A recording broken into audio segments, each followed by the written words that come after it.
Last time, the spark of unity was lit. But now the real test begins. Can Naruto convince the proud clans to stand together, or will old rivalries explode? Buckle up, this chapter pushes the world closer to a revolution.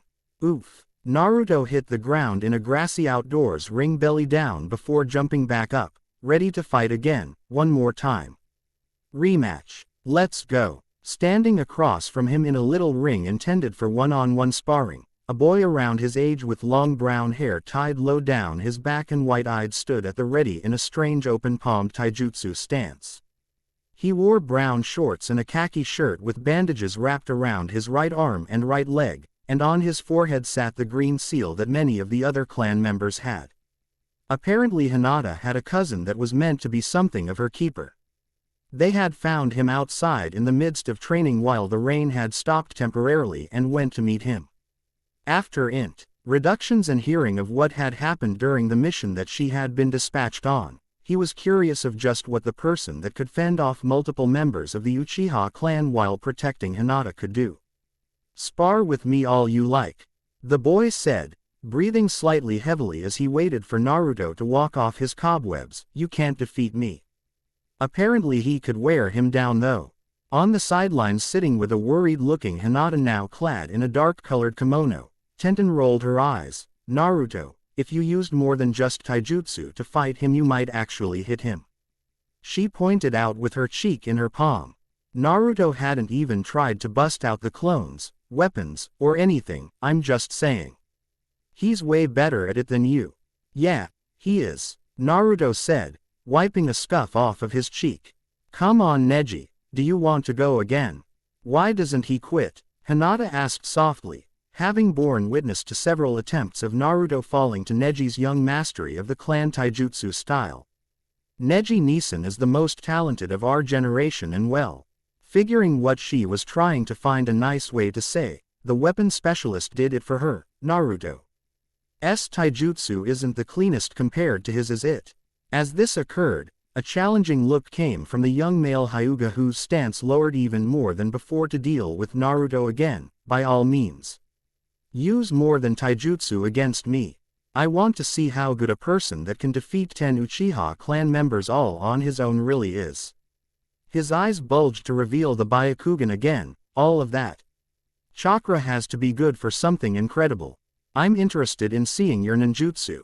Funny how that number seems to go up every time someone talks about it." Tenten deadpanned to herself under her breath. It freaked her out a bit that every single Hyuga was capable of seeing through them, but it was kind of cool too. That was a neat ability to have, to see their chakra. After getting to the castle, Kakashi was taken to speak with the leader of the Hyuga clan while Hinata was tended to by some of the other members, eventually being left with a branch house member around her age in Hyuga Neji. He wasn't very nice, but upon hearing how Naruto had dealt with their attackers he found himself interested and actually challenged Naruto to a spar.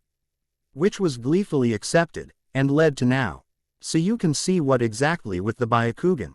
Tenten asked the quiet Hyuga girl next to her. "Is it just chakra, or can you see through people's clothes and stuff?" And why did that have to be the first thing that she asked if Hinata could see through? If she didn't feel uncomfortable before, well, it's almost anything you can think of really. While Naruto prepared himself to take on Neji again, Tenten kept her attention on Hinata who had been watching right along with her. "I've got another question then. I've seen that seal on some of the people in this clan, but not all of you. What is it?" She hadn't asked that question very quietly, and Neji seemed to detach himself from the fight, staring over at Tenten and Hinata. Or was it just Hinata? She noticeably shrank back into herself and he turned to leave.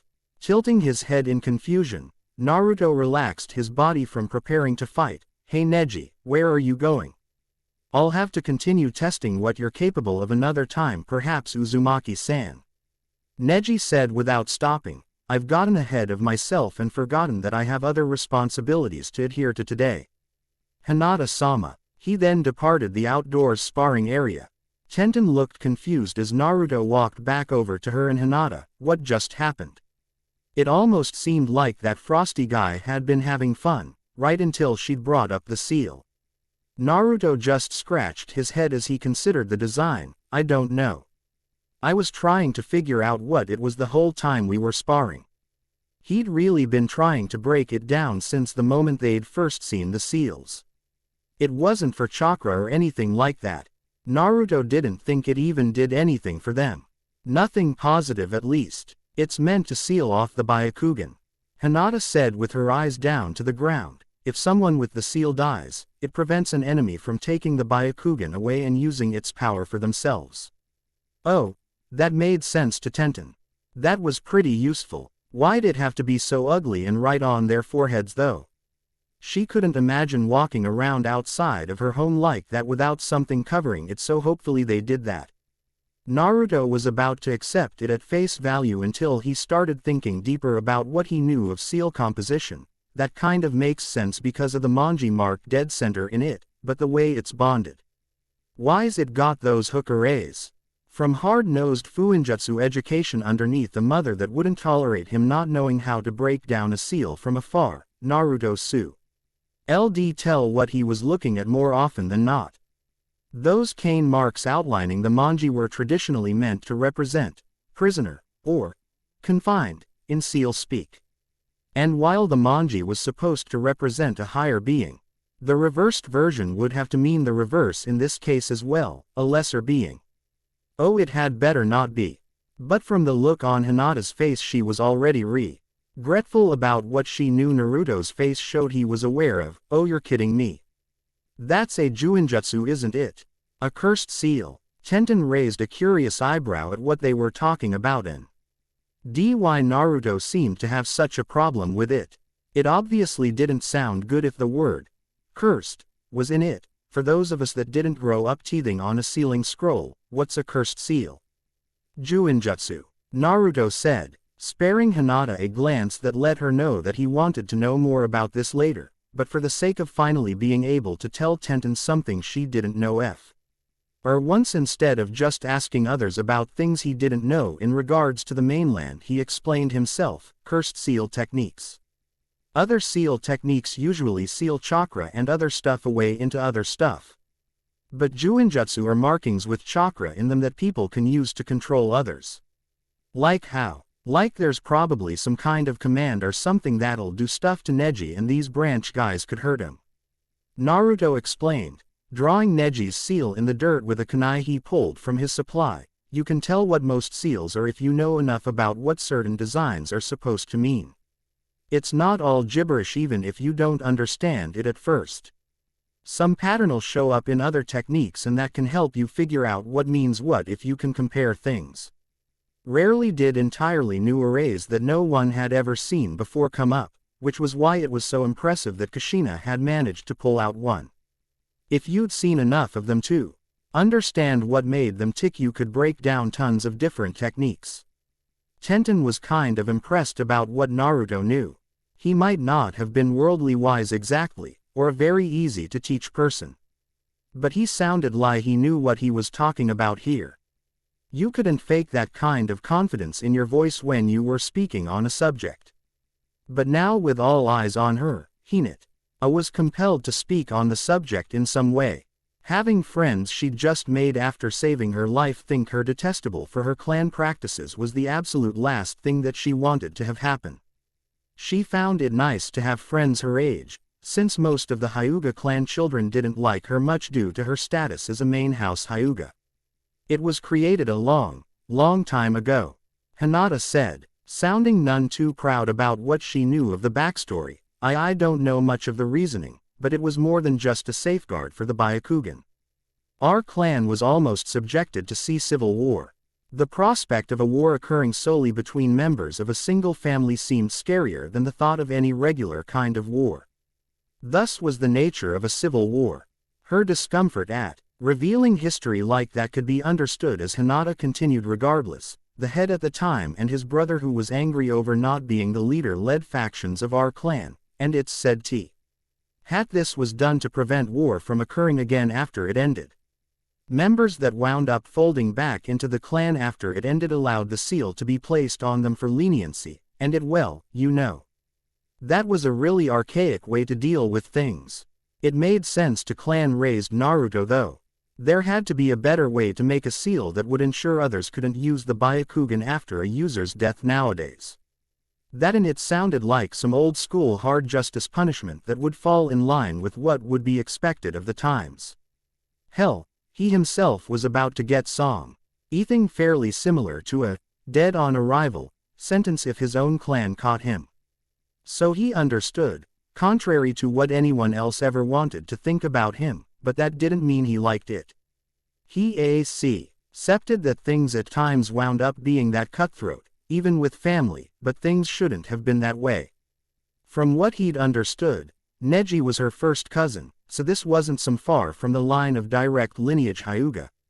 He was almost right next to the main branch of descent. Goo. Naruto kicked his foot in the dirt to stir up his own drawing before getting up to find Neji really quick. True, he was just a kid, and he didn't have their background. Oh, there'd be some reasoning behind it, or someone would say something about him not being old or experienced enough to know what the reasons behind something were. That was the way things had always gone back in the village at least. Except for Kushina, she always told him that knowing about something wasn't the same as understanding it. And if he wanted to form his own opinion on something, he needed to learn of the entire story, from all sides. Getting up, Naruto decided to take off and try to find Neji. It hadn't been that long ago that he'd been there, and true to form, Naruto quickly found him in a grassier area striking at a post.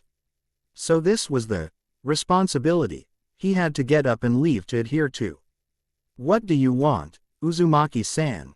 Neji said in the midst of his training anger management, freaking Naruto out as he thought he'd been quiet enough to watch unseen. "Oh, there was that Byakugan thing. Not fair, you're honored guests of Hinata-sama. I don't see what you'd want with a branch member such as myself." Naruto walked over and stood nearby as Neji stopped striking and leaned against the post he'd been using to wait on his answer, only to see Naruto start off by pointing at his own forehead. Neji's eyes narrowed at Naruto until he explained, "I heard about what that was supposed to be for." "Why do you say it like that?" "Well, I want to hear what you think." Neji laughed humorlessly. "What I think about it, huh?" Gesturing to Naruto to have a seat, Neji's smile seemed bitter and sardonic more than anything else. "It's a symbol that no matter how skilled I grow to be, I'll always be beneath the members of the main branch. It means that my entire life is meant to protect and serve the main branch at all costs." That's what happened already with the team that left with Hinata on her mission. All were ninjas with more experience and ability than her, but because they were ambushed, it was their fate to die so that she could escape. That was a cold way of looking at it. Naruto's first instinct was to snap about how he could be the one to decide whether someone's death was appropriate or not, but he bit his tongue instead, allowing Neji to continue with a gesture of his hands. "And this is the way things will always be." Neji did not disappoint as he continued, "During this war I'll see it in spades. The branch family being forced to lay themselves down for the sake of the main family members when things get dire. Are we not the same blood? And yet I'll be expected to sacrifice myself at a moment's notice for someone that sees me as beneath them, unable to expect the same in return if the need arises." What a grave outlook. Naruto craned his neck around to find Hinata hiding around a wall, watching and looking quite saddened by what she was hearing. "Well, look. I know you don't like a big chunk of your clan, but could you do me a favor?" Neji raised an eyebrow, but he was willing to at least listen. Maybe what he had to say wouldn't be asinine. "I've only been around her for a day, so maybe I don't know her, but Hinata doesn't seem like that kind of person. And she's next in line, right? She's next to inherit control of the clan if that's what you're asking. Okay, get to know who she really is. The way I saw it, she's ashamed that the cursed seal is on you." "Well, here's nothing anyone can do about that, is it? And I know what kind of a person she is, weak." Neji said, "I've seen her and needed the sacrifice of our clansmen and your timely intervention to survive what befell her. Did she even fight? You probably like her because of some complex of yours to be a hero." "No," Naruto replied unconvincingly, actually averting his eyes and confirming Neji's point to an extent. But he could feel the mood of Hinata just fall from where she was trying to observe their conversation. Just do me that favor. Try. Can you try? It will do no good. Neji shut his eyes and shook his head. From the moment I was branded, my fate was sealed. The only path to my freedom is death. Any continuation to the conversation would have to wait, because a gigantic flammy projectile flew through the sky overhead and crashed straight into the towering castle that was in plain sight of all of them. Instinctually, Naruto and Neji covered up in case they were the ones about to take damage. After it was clear that no debris was going to hit them, both looked up at the burning top portion of the castle with a huge flaming arrow skewering it. What the hell, Neji? Naruto asked, not needing to say anything as his eyes were already showing the telltale signs of Byakugan use. Who shot that off? It's too far for me to see, he begrudgingly admitted despite focusing in the direction that he knew the arrow had been fired from. His first instinct was to suspect foul play of Naruto's party, but upon seeing the real-life alarm on his face and seeing how his heart beat, he picked up the pace. In a panic he cast aside that notion, but the castle above that level is structurally compromised. The upper floors are for the main branch, and the top is where Hiyashi-sama's office is situated. That wasn't good. Kakashi was supposed to be up there as well in the middle of a meeting with Hiyashi.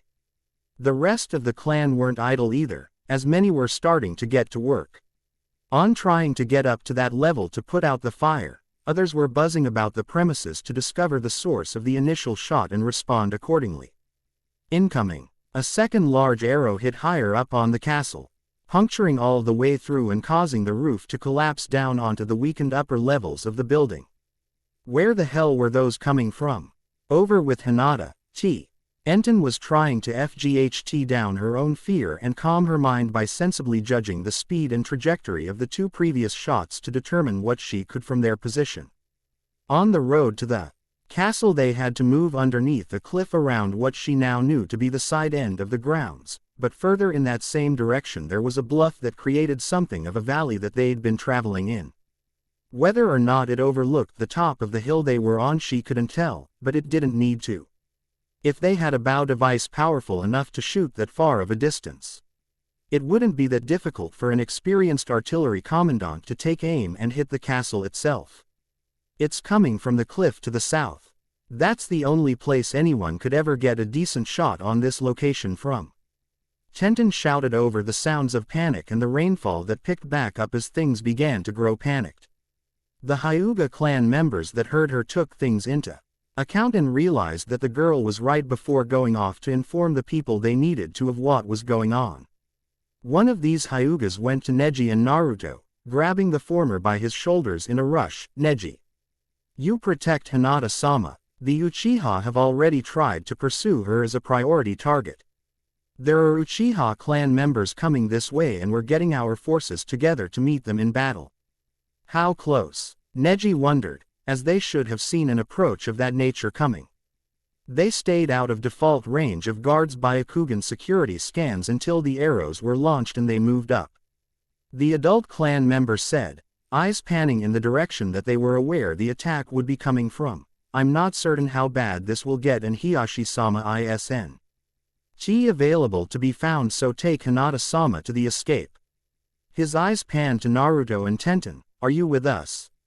I guess, Naruto said honestly. It wasn't like they had a choice at this point. If the castle fell, the Uchiha clan probably weren't going to differentiate targets in the heat of battle. That much was clear from Naruto's first run-in with them. Why? You protected her once. Would you be willing to assist Neji in getting Hinata-sama to safety? All Naruto could do was nod. It was either do something useful, jump onto the front lines of a real ninja battle, or sit in the middle of a burning castle premises waiting around like a little kid. His choice was more or less made when a third flaming giant arrow devastated the Hyuga grounds. Go, the Hyuga member ordered before taking off for the battlefield. With a sigh as he saw his branch house family member off, Neji's face took on a stern taciturn and he took off with Naruto into Tenten and Hinata's direction.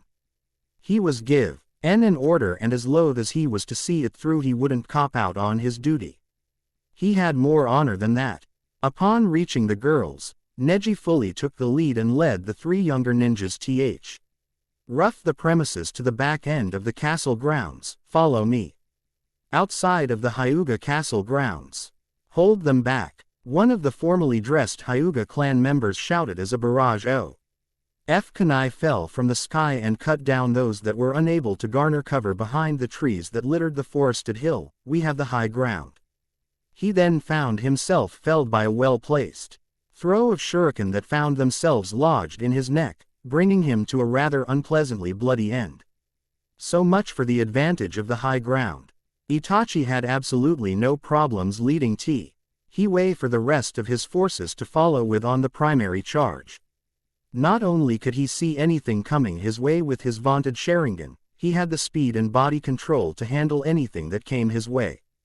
It was almost enchanting to watch him dance through the explosions and flurry of metal objects flying his way, especially when you paid attention to the other clan members nearby trying to mimic his movements only to fail and fall by the wayside to their wounds and their own mortality as a result.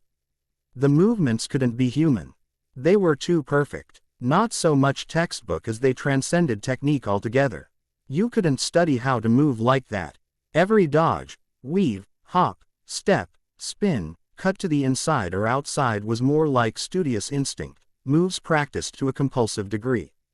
Slowing down, Itachi raised a hand and lowered it forward as multiple Uchiha clan members took to the sky, weaving through hand seals before letting loose with the signature clan jutsu.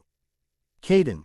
Gukaku no Jutsu, Fire Release, Great Fireball Jutsu. If the bellowing flames from above didn't directly threaten the shinobi standing against them, they set the trees above them and around the main path ablaze. And while the Byakugan of every Hyuga was on and while they could see basically everything, they couldn't keep their attention on all of it. This was Itachi's overall strategy. To overwhelm their most relied upon sense of sight. As a fellow Dujutsu-using clan, it was a concept that the Uchiha understood well. As the fire burned, Itachi abused his Shunshin no Jutsu abilities liberally. Appearing in the midst of the Hyuga lines and cutting down those unprepared for him or more concerned with his clansmen than the threat that he himself posed. Those smart enough to realize what was happening and defend themselves found their abilities to land a blow with their hands and fingertips on Itachi a daunting task in of itself. With Itachi being the one wearing modern body armor when the rest were wearing their regular clothes with mesh armor underneath, he made quite the target as a potential serious threat even before people realized just who he was. "I know your taijutsu," Itachi said, dodging his way past the strikes of three Hyuga clan men and women from different squads that deigned to band together and take out the most devastating participant in the battle by far. "Your clan is by far the best at hand-to-hand combat that I've ever seen, but that doesn't matter if you can't keep up with your target." They had him surrounded in a triangle formation and it was like he was making sport of them from the way he expertly slipped their strikes, one time even grabbing the arm of one Hyuga's missed palm strike and moving it into the path of another Hyuga's blow, causing him to take it on the inside of his elbow, rendering his arm useless without Itachi ever even making a move. Jumping out of the fray, Itachi simply continued on his way up the hill. Perhaps the time has come for the flanking team to make their move. He couldn't see how guarded the castle still was, but from the way the battle was transpiring it seemed as if in their panic the Hyuga clan set out to meet them head-on instead of trying their own flanking movements. The call for falling back to the first walls of the castle went out for the Hyuga clan, and Itachi was then thoroughly convinced that it was indeed time for the third phase of the attack. With his forces steadily moving forward despite losses during the push up the hill, they were bullying the Hyugas back. A sharp whistle from Itachi resulted in multiple ones going up from leaders of smaller Uchiha squads, warning them to slow their advance lest they be caught in a trap. They had things well in hand at this point, but an enemy counterattack could still occur. Itachi was unsure of just what that could entail, but he wasn't eager to learn what it would be. Sweden. Daibakufu no Jutsu, Water Release, Great Waterfall Jutsu. From the crest of the hill a rumbling that shook the ground occurred before a horrifying amount of water spilled down the knoll in a massive wave that covered most of the width of the battlefield. There was no chance of leaping into the branches to take cover above ground due to the fact that most of the trees were on fire, thus leaving taking cover behind any given rock, any sturdy enough tree. Or previously erected ramparts created by the Hyuga clan as the only alternative. It worked in some cases, but in a more than ample amount of circumstances it simply wasn't ample. Support and Uchiha upon Uchiha found themselves swept away downhill with crushing force, crashing against trees and rocks that broke their bodies in half if they hadn't already been. Itachi managed to avoid damage by taking cover underneath the crest that the water flowed over, leaving him a bit wetter than the rain had made him but unharmed nonetheless. Now who do they have with elemental ninjutsu skill like that? And what a good defensive strategy given the conditions. He would have to think on that later. The Uchiha clan attack had stalled, and the secondary wave to occur from a flanky side had to have been broken from that one timely ninjutsu. The tide had to be kept from turning more than it already had. At the top of the hill, a slightly singed Kakashi stood by Hiashi who so seemed to have suffered his share of burns from the attack on the castle, that should significantly slow the attack. The masked Hatake said to the clan head next to him as he stood on the wall. At the retreating Hyuga clan had gotten behind before he'd let his jutsu go. Hiashi's white eyes shone with the prospect of putting the shoe on the other foot and garnering some retribution for his fallen clansman. And was prepared to issue the signal to counterattack until Kakashi stayed his hand. Hatake Dono. You've given us more than enough, telling me methods to use to fight the enemy and assisting our clan in a dire moment with your stratagem. You do not need to do any more. Well, I can do a little more. The Uchiha clan isn't really friendly with me, Kakashi said with an eye smile as he made form the tiger hand seal. Here. Let me see what else I can weed out for you since I'm already in the midst of it. Doden. Doryu Taiga, Earth Release, Earth Flow River. Dropping off of the wall onto the muddy ground right beneath it, Kakashi caused a landslide of the loose, slick earth to cascade down the hill. The ascent of the Uchiha attackers would only be that much more difficult from this point forward. You really are the man of 1,000 jutsu. One of the bewildered Hyuga clan members remarked as all of them watched Kakashi go to work.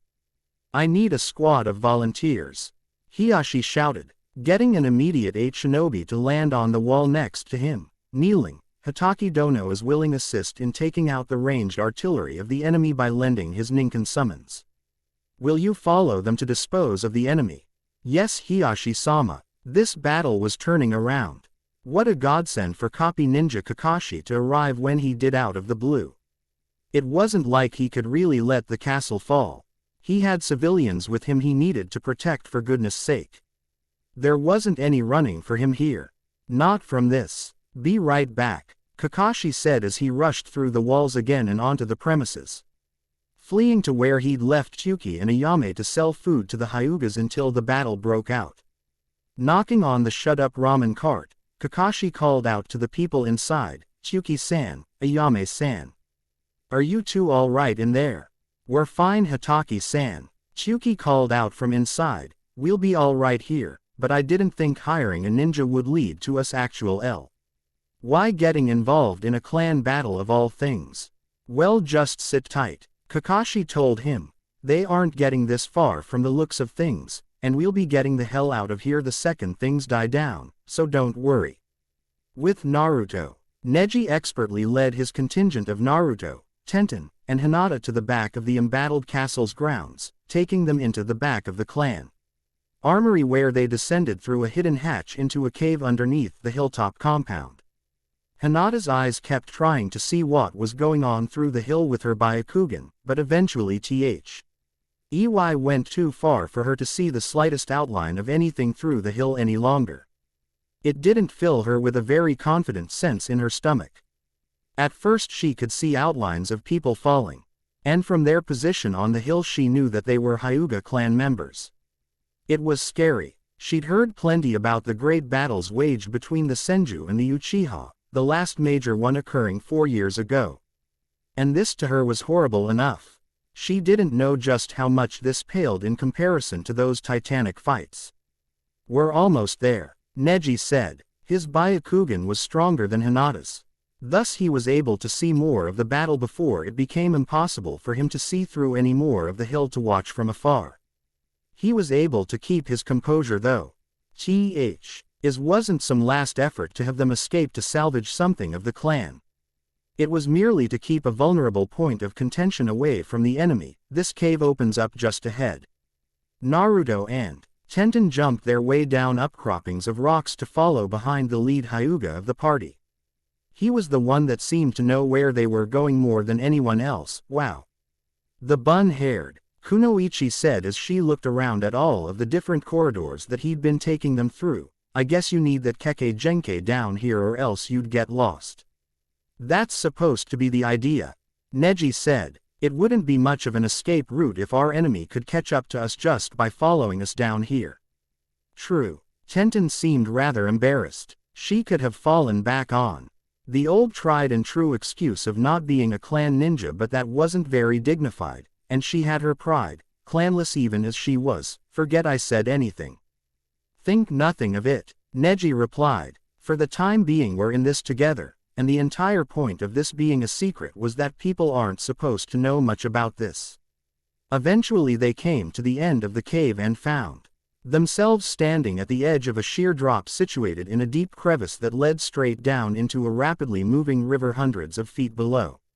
Straight across was a small gap fissuring a path into the opposite wall. But with the distance between the two openings there wasn't a chance that a single one of them could clear it. "My ass, we're jumping that," Naruto shouted over the echoing sound of crashing water below them. "This is a dead end." Neji just shook his head and pointed over to a nearby wall outside of the safe position. Naruto leaned his head out and saw the wall tagged with a seal tag, with another one on the other side as well. "Oh, a barrier. It disguises the bridge," Hinata said quietly with a small smile. "Even our Dujutsu can't see it unless we're standing on it directly." Naruto set out an experimental foot on what seemed to be thin air only to find that it was planted firmly on a surface. Emboldened by this, he took a full step forward and suddenly found he was indeed standing on an extremely well-made stone bridge. Oh man, that was good fuinjutsu to disguise such a thing. He had to get him some of that. To everyone else behind him it looked like Naruto was levitating. With a smirk and a shake of his head, Neji walked onto the bridge as well. "Are you both coming?" Tenten nodded and looked over at Hinata before both of them set out as well. These were clan secrets. Even Naruto seemed to accept some of these things even if he didn't understand them. The entire 2 days since they had come across Hinata had hit her like a whirlwind. Clan secrets, clan laws, clan techniques, clan this and that, they were all so strange. Even if he didn't seem to like some of these things, Naruto was rolling with the punches. She knew that she should have figured out a way to do so as well. But it was just hard. She didn't grow up with any of this. Neji's footsteps stopped after a short time as he stopped and seemed to be considering something that he'd only just seen. "There are charges planted on this bridge." Everyone else froze and Hinata turned on her own Byakugan to confirm it. Indeed, there were explosives planted on some of the underside of the bridge around some of the supports down on the opposite end. They aren't ours, are they? We never booby-trapped our escape route for pursuers," Neji said, sneering as he could see something trying to hide underneath the bridge. "And they're too few in number to be anything that our clan would have already set well in advance. These tags are new, so someone else had already made it there to set the trap." Naruto cracked his knuckles and stomped his foot hard on the big bridge several times. "Come on out," he said under his breath before shouting it out loud. "Come on out now. We already know you're here." There wasn't any response at first until a Shunshin disguised someone moving from underneath the bridge to the surface, one hand set on their hip in a bit of a cocky posture. "I was even done setting the explosive tags on this bridge. There aren't enough here to bring it down," the person said over the sound of the water below. "Is the battle going that bad that you had to flee the castle already?" Neji began walking forward to do battle with this person that was obviously an Uchiha, but he found Naruto marching ahead faster than he was, Uzumaki-san. This is my battle to fight. It's Hyuga against Uchiha. You don't have any stake in this conflict. Naruto only stopped to turn around and grin widely at Neji. Hey, don't give me any of that crap about how it's your duty as a branch underling to put yourself at risk for the main house or whatever. Just sit back. What are you doing, Naruto? Tenten yelled at him as he kept walking forward. This isn't our fight. Says who? The estranged Uzumaki replied. Yeah, Neji, your mission's supposed to be to protect Hinata. That was what that guy told you to do. So let me fight him first. Neji just focused between Naruto and the Uchiha boy, alternating to try and make sense of what was up. Why would you want to do something like that? I kinda have unfinished business with him. Naruto let out cryptically. Not cry. PTIC enough for Neji to miss picking up on, however. I see. This had to have been one of them that Naruto had run up against beforehand. To have something to prove against a dangerous enemy, not the smartest course of action, say no more. But if you lose, if I lose, you can definitely take him on. The whisker-marked blonde confirmed. The bridge didn't look like it would be big enough for more than two people to comfortably fight on in close anyway. For him and Neji to take part, it would have had to be either or. That didn't account for someone with more ranged capabilities, however. Tenten just stared with her mouth open before shouting again, "You can't be serious, you dumbass. You're going to fight him alone. At least let me or somebody else help." Hell, she was the only one that Tekken Ikuli could have helped without the numbers being a detriment to battle efficiency. She severely doubted that Naruto was considering this when he stepped up. She just figured that he wanted to show his ass after being forced to run away from the Uchiha clan before this. No. With accentuation, Naruto pointed straight back her with a frown, and if you jump in anyway, I'll be pissed. The following stream of non-childlike obscenities that Tenten launched at Naruto and the insults sent his way about comparisons between his intelligence and that of inanimate objects notwithstanding, he pressed on forward until he was close enough to get a good look at the Uchiha. Yep, it was definitely that kid that had set the hounds on him in that clearing that started all of this. Same blue shirt, same white shorts, same weird spiked-up hairstyle. The only difference from before was that his eyes were black instead of Sharingan red. You really did make a mess after you ran away from me the last time, didn't you? I didn't run away from you, Naruto specified, squinting his eyes at his apparent foe. I was running away from the bunch of guys you sicked on me. Jerk. I have a name, Uzumaki kid. It's Sasuke. Well, I have a name too. It's Naruto. I thought it was. Dumbass. From the way that girl in the pink yelled it, I figured it was your name. Honestly, Naruto didn't step in to keep Neji Fr. own fighting due to any sort of thoughts to help him out, though that was a byproduct of his actions. No, Naruto just wanted to settle what little score he had with Sasuke here. He had his pride after all, and if there was anything he hated doing, it was running away. Like I told you, no mercy for a second, Naruto. He won't have any on you. The moment one of them moved a muscle, both boys ran directly at each other. Footsteps pounding on the stone bridge as they met and clashed. Naruto was the first to hurl punches that Sasuke slipped underneath and out of the way of before retaliating with a one of his own that knocked Naruto into the side barricade. Sasuke tried a flying kick that Naruto rolled out of the way of, forcing him to plant his foot on the barricade surface to stay on and continue the fight. Continuing to pursue Naruto, he attempted a spinning kick that Naruto blocked, sending him sliding back a bit before things carried on. Stepping forward with a haymaker, Naruto missed. As Sasuke leaned out of the way with a smirk, I don't even need the Sharingan too. His inner monologue was thoroughly thrown off when he found himself nailed in the side of the head with a back L kick that Naruto rolled through and through after missing his punch. It was a heavy enough blow to knock him down with a thud onto the surface of the bridge.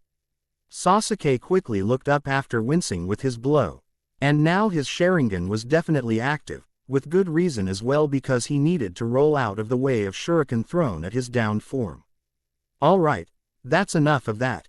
Sass, Uke thought as he avoided the short offensive burst. Drawing the kunai as he got back up to his feet, he found that Naruto had already done the same, and this time upon meeting they clashed blades. In their close proximity, Naruto could see that Sasuke had two little dash thingies in each of his eyes. That was supposed to mean something, but what it was escaped him at the moment, since he wasn't an expert on the Uchiha clan. Hey, I've never fought an Uzumaki before, Sasuke said with a smirk despite the blood trailing from his mouth and the bruise on his cheek. Kind of interesting actually. Naruto grinned on his own end of things. You Uchiha aren't as scary as everyone says you are. They broke away from one another and Naruto juggled his weapon in his hands before holding it at the ready again. And that struck something of a chord with Sasuke. I'll show you how scary the Uchiha clan can be. He abandoned his kunai by throwing it straight at Naruto, but it was only a diversion to get I am to move aside long enough for Sasuke to anticipate where he was going to dodge. Naruto. Turning around after hearing Tenten's cry and feeling Sasuke's presence, Naruto turned around to receive a fist to the mush that sent him rolling back on the bridge. Man, he's fast. And he definitely didn't hit with a soft touch, nor was his jutsu meant to mess around, as he was soon to learn after Sasuke completed his hand seals. Kaden. Gukaku no Jutsu, Fire Release. Great Fireball Jutsu. Sasuke took to the air and sprayed the ground with flames from his mouth, attempting to incinerate Naruto while he had the opening to do so. With the size of the fireball he could create, there was no escape from it without diving over the side of the bridge as far as Sasuke was concerned, and good luck with surviving that. From afar, Tenten didn't have the benefit of eyes that could see through the fire the way that Hinata and Neji had. All she knew was that Sasuke had shot flames at a prone Naruto and he hadn't been able to move far enough away before she'd lost sight of him behind the spray of fire. Fuden. Repusho, Wind Release. Gale Palm. On the ground, Naruto and three clones held their hands together in front of their chests and kicked up enough of a wind to keep Sasuke's fire from burning the original Naruto alive. The clones didn't survive, and Naruto's foot quickly caught on fire until he put it out. But it was better than the alternative. Wind wasn't strong against fire, but a stronger force of wind than the fire presented could deter one, if only for a short while. Damn it. They would be good at the element that's stronger than mine, Naruto said to himself as he patted the rest of the fire on his leg out. That was going to leave a burn. A wall of flames separated Naruto and Sasuke, but the latter could see enough of him to try a second move. He would have, had it not been for the gigantic shuriken that flew through the obscuring fire that forced Sasuke to dodge. That's just a diversion. Sasuke could make out enough of Naruto's silhouette in the fire to know that he'd jumped in the air the moment he threw the shuriken, thus Sasuke rose into the air to meet and intercept him. Both of them landed kicks on one another, but Sasuke's landed deeper on the chin instead of how Naruto's landed on the chest. He was taller, thus his legs were longer, and he stuck his kick better than Naruto landed his own. The short moment of accomplishment for Sasuke didn't last long, as the Naruto he kicked vanished in a puff of smoke. Down below he was able to crane his neck and see a second Naruto standing there and taking diligent aim with one lone kunai. Sasuke's eyes widened as Naruto let it fly. Instinctually, he turtled up and held his own kunai defensively, actually enabling him to fend it off. He still fell, however, and landed roughly on the ground. It was better than what would have happened if Naruto's throw had made contact with his flesh. Unable to safely roll through his landing, Sasuke's upper back and shoulders took the brunt of his fall on the hard stone bridge. He groaned as he got back up, only to see Naruto rush through the flames, drenched with water and covering his face with his arms for protection. Gritting his teeth, Sasuke stepped forward to engage him again with his kunai, but Naruto was able to stop any attempt to cut or stab by catching Sasuke's wrist. This guy, Naruto thought to himself throughout the struggle until he felt Sasuke shove his sandaled foot into Naruto's belly and smoothly backroll to technically throw him off and out of their grappling fight.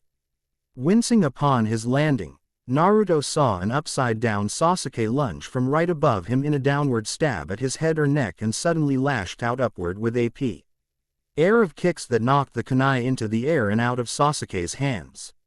Sasuke's eyes followed the weapon up into the air before they quickly snapped back down onto Naruto, who was making a cross H and seal with his index and middle fingers, a jutsu. Kage Bunshin no Jutsu, Shadow Clone Jutsu. The young Uchiha had to backpedal as he found several Naruto clones chasing him down, while Naruto himself was able to take a moment to catch a breath and get back up. What's with this guy? Does he really have that much chakra? Solid clones weren't supposed to be an easy thing to create. Most of Hem took a good chunk of chakra just to make, and these ones were complex enough to use ninjutsu in battle if they had been the ones to assist Naruto in surviving his earlier fireball. He couldn't dwell on that now, however. Sasuke grabbed the punch of one clone and threw it into the fire behind him before swaying his head and upper body out of the way of a shuriken barrage from some of the others. It didn't get in the way of his weaving through a short set of hand seals of his own. Kaden, Hausenka no Jutsu, Fire Release, Phoenix Flower Jutsu. A smaller series of fireballs flew from Sasuke's mouth and took out the unprepared clones, but that still left the original Naruto back on his feet and coming forward again. This time both he and Sasuke met and delivered simultaneous punches to the face that knocked the other back with a stumble. This was pissing Sasuke off. He could and had taken down full-grown adult ninjas in battle, and this single kid from a Senju affiliate was staying in the game against him. Naruto wasn't as fast as him, and his use of taijutsu wasn't as clean, but he was still landing shots. The timely calling forth of Kage Bunshin at certain points allowed openings that Naruto had no problems trying to take advantage of. If he had a fully matured Sharingan, he wouldn't get mixed up for a moment, but referring to a resource he didn't have available to him was a fool's errand. Man, he's good, Naruto thought to himself, wincing at a cut that had opened up underneath his eye. I've got to hurl clones at him or he'll stop every punch I throw cold. The only way any of his feints would work was with clone misdirection. If Sasuke didn't see him make the clones, he couldn't tell the difference between them. At the end of the bridge, Neji watched with interest. Solid clones. And they have their own chakra network. He shook his head with a smirk. I can't tell the difference between the original and the fakes if I don't pay attention to the spawning patterns. He has a pattern? Hinata asked, not picking up on one from what she could see with her Byakugan. Pay closer attention, Neji more or less demanded of her, getting a nervous nod. Every time he's called upon multiple copies. Uzumaki-san has remained at the back, out of harm's way. Whether the Uchiha boy knows this or not from the heat of battle I couldn't ascertain. Not yet anyway. He had a point, but Tenten didn't think Neji was exactly on the money with his observation. I don't think he's doing it on purpose. Every time Naruto called on extensive clone backup, it was when he was beginning to get overrun. Like a safety valve to set back some of the pressure Sasuke was putting on him. Sasuke's not giving him a chance to use it on the offense, so the best way Naruto can use the jutsu is to get himself some space. You may be on to something, Neji said, seeing Tenten's point in the matter. He's fighting better than I anticipated he would have from what I've seen, but he never struck me as the most cerebral ninja from our spar. The Uchiha boy is incredibly talented, and if he hasn't already, I think he'll pick up on the way things are going soon. I don't think Uzumaki-san is fated to win this battle. That's not true, Hinata said defensively, surprising Neji and Tenten as they hadn't heard her speak that loud. It's not a matter of fate, or anything like that, it's a matter of effort. If you put enough effort in and work hard enough to prepare. She trailed off as her courage waned once Neji's astonishment at her outburst wore off. Now where did that come from? Neji wondered before putting his attention back on the high-stakes affair before them. Back with the battle, Naruto and Sasuke were still facing off, both wondering what move they could pull out that would give one the advantage over the other. The first to actually make another sound outside of heavy breathing was Sasuke. "I don't like the way you're looking at me," Sasuke quipped, noting Naruto's serious, focused glare. "Well, I don't like fucking looking at you," Naruto replied flippantly. "How's that?" Sasuke narrowed his eyes at Naruto before making a hand seal that Naruto matched by setting up his own for Kage Bunshin. "Time to put an end to this. I'm done wasting time with you. I wonder which jutsu'll be faster." Kage Bunshin no Jutsu, Shadow Clone Jutsu. In a massive puff of smoke, an entire small platoon of Naruto clones stood at the ready in front of Sasuke, prepared to finish him off as they drew kunai to do battle with. "Mine's faster." They all said in unison. "Uzumaki-san no," Neji shouted uncharacteristically, but it was all a matter of what he could see. Sasuke's hand seal that he'd made at the exact moment as Naruto wasn't meant to begin a jutsu, it was to activate something remotely. Instead of paling or scrutinizing the force against him with dread, Sasuke just smirked, "Such a moron." Later, during the course of the battle, Naruto and Sasuke had switched positions on the bridge so often that it was just a matter of making sure that they were in position to aptly defend themselves. Sasuke hadn't been expecting Naruto to create upwards of 20 clones in one move. All he'd been expecting was for Naruto to create clones to put some distance between the two of them, and he was still expecting that. Which made it all the more better that he jutsu put back of Naruto's clone force at the end of the bridge that Sasuke had planted hidden explosive tags at and underneath. And he proceeded to detonate those tags to win the fight. A rippling chain of explosions rocked the back end of the bridge with fire and debris, causing the entire structure to quake as many of Naruto's clones were snuffed out of existence. The rest dispelled after being jostled over the edge, and Sasuke couldn't see a one until a figure charged out of the smoke and dust. He wasn't in the back this time. Running forward to meet him, Sasuke ducked a swipe of a kunai intent for his neck and once more switched sides with Naruto, rolling through his hand seals once more. "Kaden, Gukaku no Jutsu, Fire Release, Great Fireball Jutsu." There was only one immediate counter on hand for Naruto, and it was his go-to in this situation. Fuden, Repusho, Wind Release, Gale Palm. Wind flew from Naruto as fire spewed forth from Sasuke's mouth again. The volatile element met the one that could make it even more so just as it was beginning to form into fireball shape. The wind blew through its interior and blew some of the yet-to-pack fire back at Sasuke, causing the jutsu to expand and explode in both of their faces, sending them both flying away limply. From the cave on the Hyuga clan side of the bridge and from the gap that was to be the exit on the opposite side of the bridge. Two fast-moving blurs that caught even the Byakugan possessing Hyuga children off guard as one of them rushed past them. One caught Naruto and the other caught Sasuke before sliding to respective stops and facing off with each other with the rain falling from above. Kakashi with his Sharingan hidden and Naruto in his arms stared at Itachi who had Sasuke in his. "Well," the masked ninja said, "Uchiha Itachi.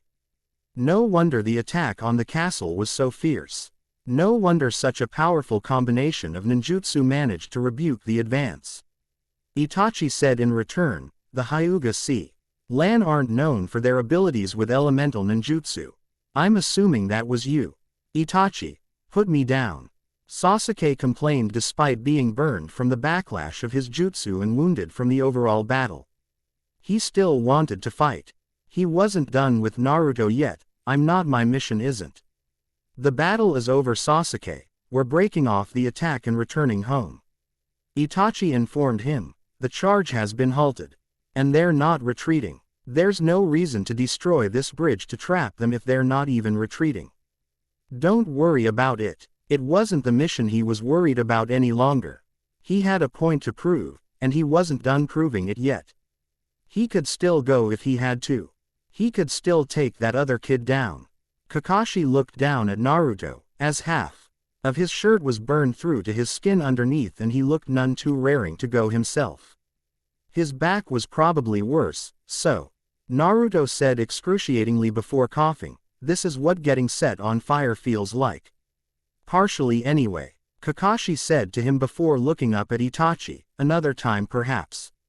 I've got my responsibility and it looks like you've got yours. Alluding to the children, so fighting tonight wouldn't be for the best for either of us. Agreed. With that, Itachi's body began to break apart into a flying flock of crows, Sasuke in tow, until we meet again Hatake Kakashi. Take care to keep training that Sharingan of yours, he concluded before vanishing altogether. Silence other than the sound of roaring water below dragged on until Kakashi let out a sigh. At this rate we're not going to make it to find Minato-sama before we get killed. With nothing else keeping him from tending to his wounded charge, he turned around and walked back to Tenten, Hinata, and Neji. The first two seemed concerned at the grubby kid in his arms, but Naruto was still fully conscious and entirely aware of his surroundings. If nothing else, as Kakashi walked past them, Naruto was able to give the others a pained grin and a thumbs up. It didn't particularly do that much to assuage the fears of the one child there that couldn't see how strong Naruto's heartbeat still was. Is Naruto going to be all right? Tenten asked as they all followed Kakashi back to the castle grounds. Those burns on Naruto looked fairly bad, even if he'd been able to deflect a good portion of Sasuke's fireball right back into his face. Naruto still took the brunt of it by far. He'll be fine, Kakashi assured her as they made their way back through the cave. Just a little patching up and he'll be up before you know it. See, he's not even crispy, just a little blistery. We've got medics on hand, but he'll probably have to wait depending on what happened in the battle and how badly others are injured in comparison. Neji said. Perhaps they would be willing to make an exception upon Hinata-sama's request, but Naruto just waved it off, wincing, one eye closed out of pain from the movement. It's not a big deal. If I've gotta wait, I've gotta wait. He felt Kakashi's step sway and the man's hold on him slip a bit. Whoa Kakashi, are you alright? Just used quite a bit of chalk. Raw between the Sharingan and the jutsu I chose to use to fight against the Uchiha clan. Don't worry about it, it's not too bad. He tilted his head to indicate that his headband was back over his eye. It's covered, so I'll get my chakra back soon. It could have been worse. Tenten raised an eyebrow at hearing about Kakashi's apparent dojutsu.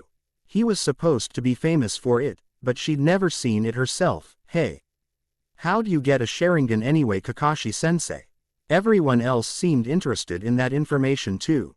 I'll tell you when you're older. What does that even mean?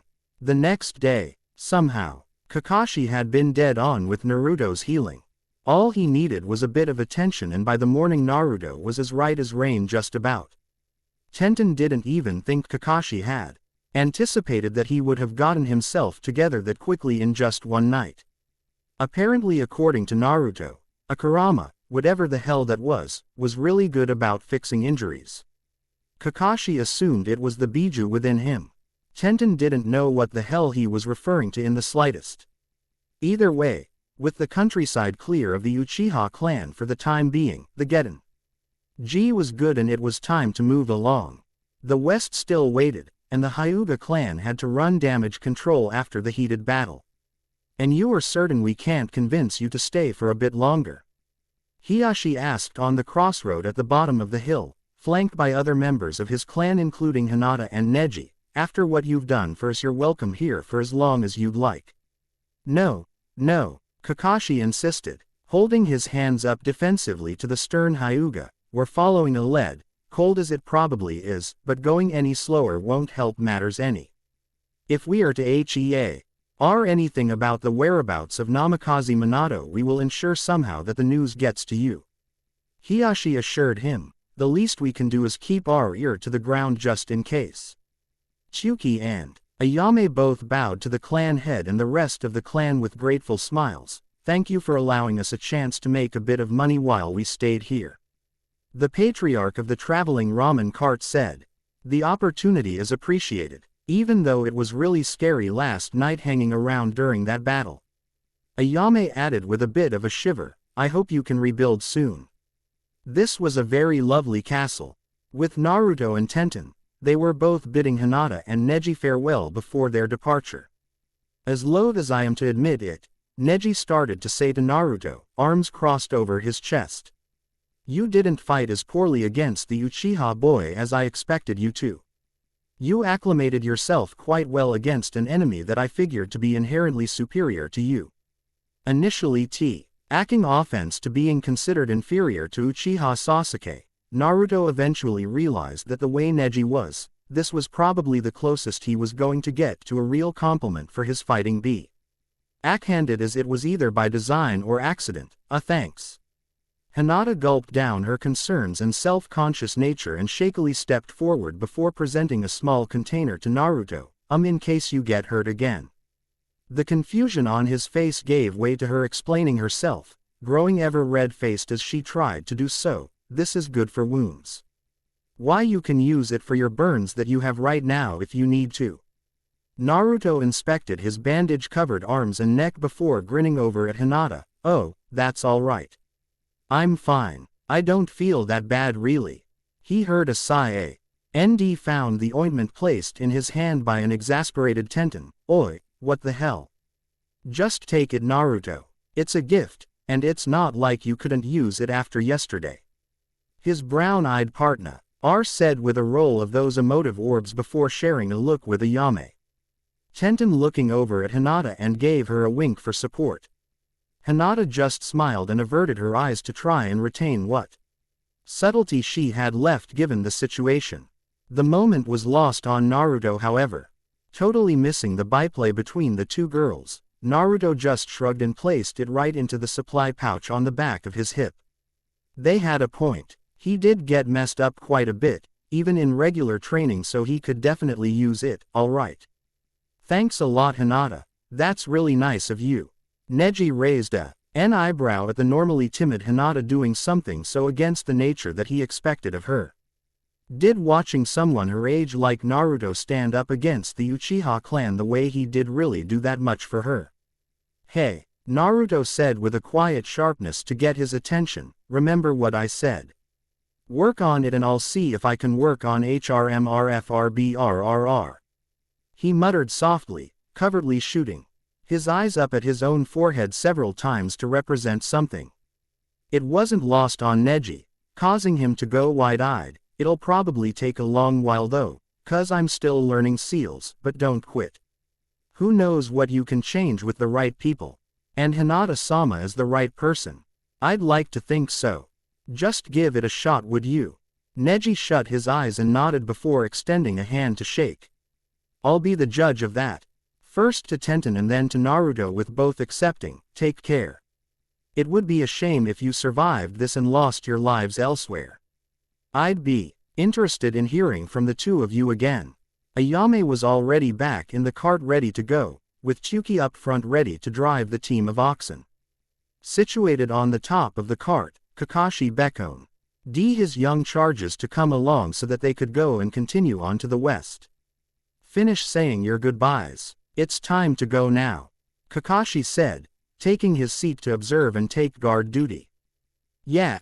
Naruto dove through the serving window of the ramen cart, popping up behind the bar with a cheeky grin that Ayame pulled at chidingly for such a dumb action when Tenten did the actu al civilized thing in just going through the back door. Bye guys. The cart began to move and roll down the road as the Hyuga clan took a short while to see them off, all standing stoically with the exception of Hinata, who gave a shy little wave as if she were embarrassed to do so. What a 2-day period. Never again. At least never again intentionally. It was a serious learning experience though. Naruto had never even met other clans himself before, and Tenten hadn't ever met a real ninja clan period. Here they'd befriended members of one that had rather archaic customs, and Naruto had fought against members another that had almost killed him. Speaking of which, what was it like? Tenten asked after they'd gone down the road a ways, fighting the Uchiha clan. It's supposed to be smarter to try and run from even one full-fledged member than to try to fight one and win for a normal ninja. Sitting in a stood behind the bar and leaning his elbows on it to look out of the serving opening at the landscape passing them by. His eyes drifted to the bandages wrapped around his arms, temporary reminders of the last battle. I can totally beat that Sasuke guy. Just wait and see. For some reason the prospect of fighting with him again made him excited. Call him sick in the head if you needed to, but he still had unfinished business. Ayame sat next to Naruto behind the bar and let out a sigh. Naruto-chan, this was just a one-time thing out of the blue. It's not like you're even going to try and fight the Uchiha clan again on purpose. Even this time was completely unplanned. Naruto, wasn't that nuts, and he was still just 10 years of age? What are the chances you'll even see the same kid again? Besides, from the way they were traveling, they were leaving the country anyway. Even if it occurred again, it wouldn't be anytime soon. Uchiha clan headquarters, Central High no Kuni. Ever since waking up the next morning after being healed from his battle, Sasuke did nothing but stare at the ceiling from his bed, constantly activating and deactivating his Sharingan in deep thought. Admittedly, there wasn't much else for him to do since he'd been ordered to take bed rest while he finished healing. But the doctors still joked with him that overusing his eyes like that would make him go blind. He turned his head to the door upon hearing it open and smiled slightly at the sight of his older brother entering. Itachi, how are you doing, Sasuke? Itachi asked, standing sternly in the middle of the bedroom floor. You seem to be well on the mend. Sasuke lifted a bandaged hand in front of his own frowning face and formed a fist. I'm fine. It wasn't that bad, just a little recoil from my jutsu, when part of it got blown back into his face by that Uzumaki kid. Silence la psed between the two until Sasuke broke it again. I'm sorry, Itachi. I failed. Itachi stared long and hard at his younger brother. That eagerness to prove himself. Others in the clan saw it as a positive, as he was willing to put in the work it took to improve, and he was willing to do the things needed to increase the prestige of the clan to show the fruits of his labor. He himself couldn't help but look at it and see a retread of what happened to him by the time he was Sasuke's age. The things he had to see and do he wished he never did, but Sasuke hadn't been there yet for all of the battles that he had been in. It was a pipe dream to hope that he never would be, and even today, the morning after they'd returned in the dead of night, Itachi had been chewed out in so many words by his fath for the approach he'd taken with Sasuke more than the outcome of the battle with the Hyuga clan. The only solace that their father had was stated that at least he hadn't placed Sasuke with the artillery team and was actually willing to let him get some experience the way that he did. He would have rather Sasuke been front-line tested. However, failure can be perceived in many different ways, Sasuke, Itachi said rather vaguely, much to Sasuke's confused consternation.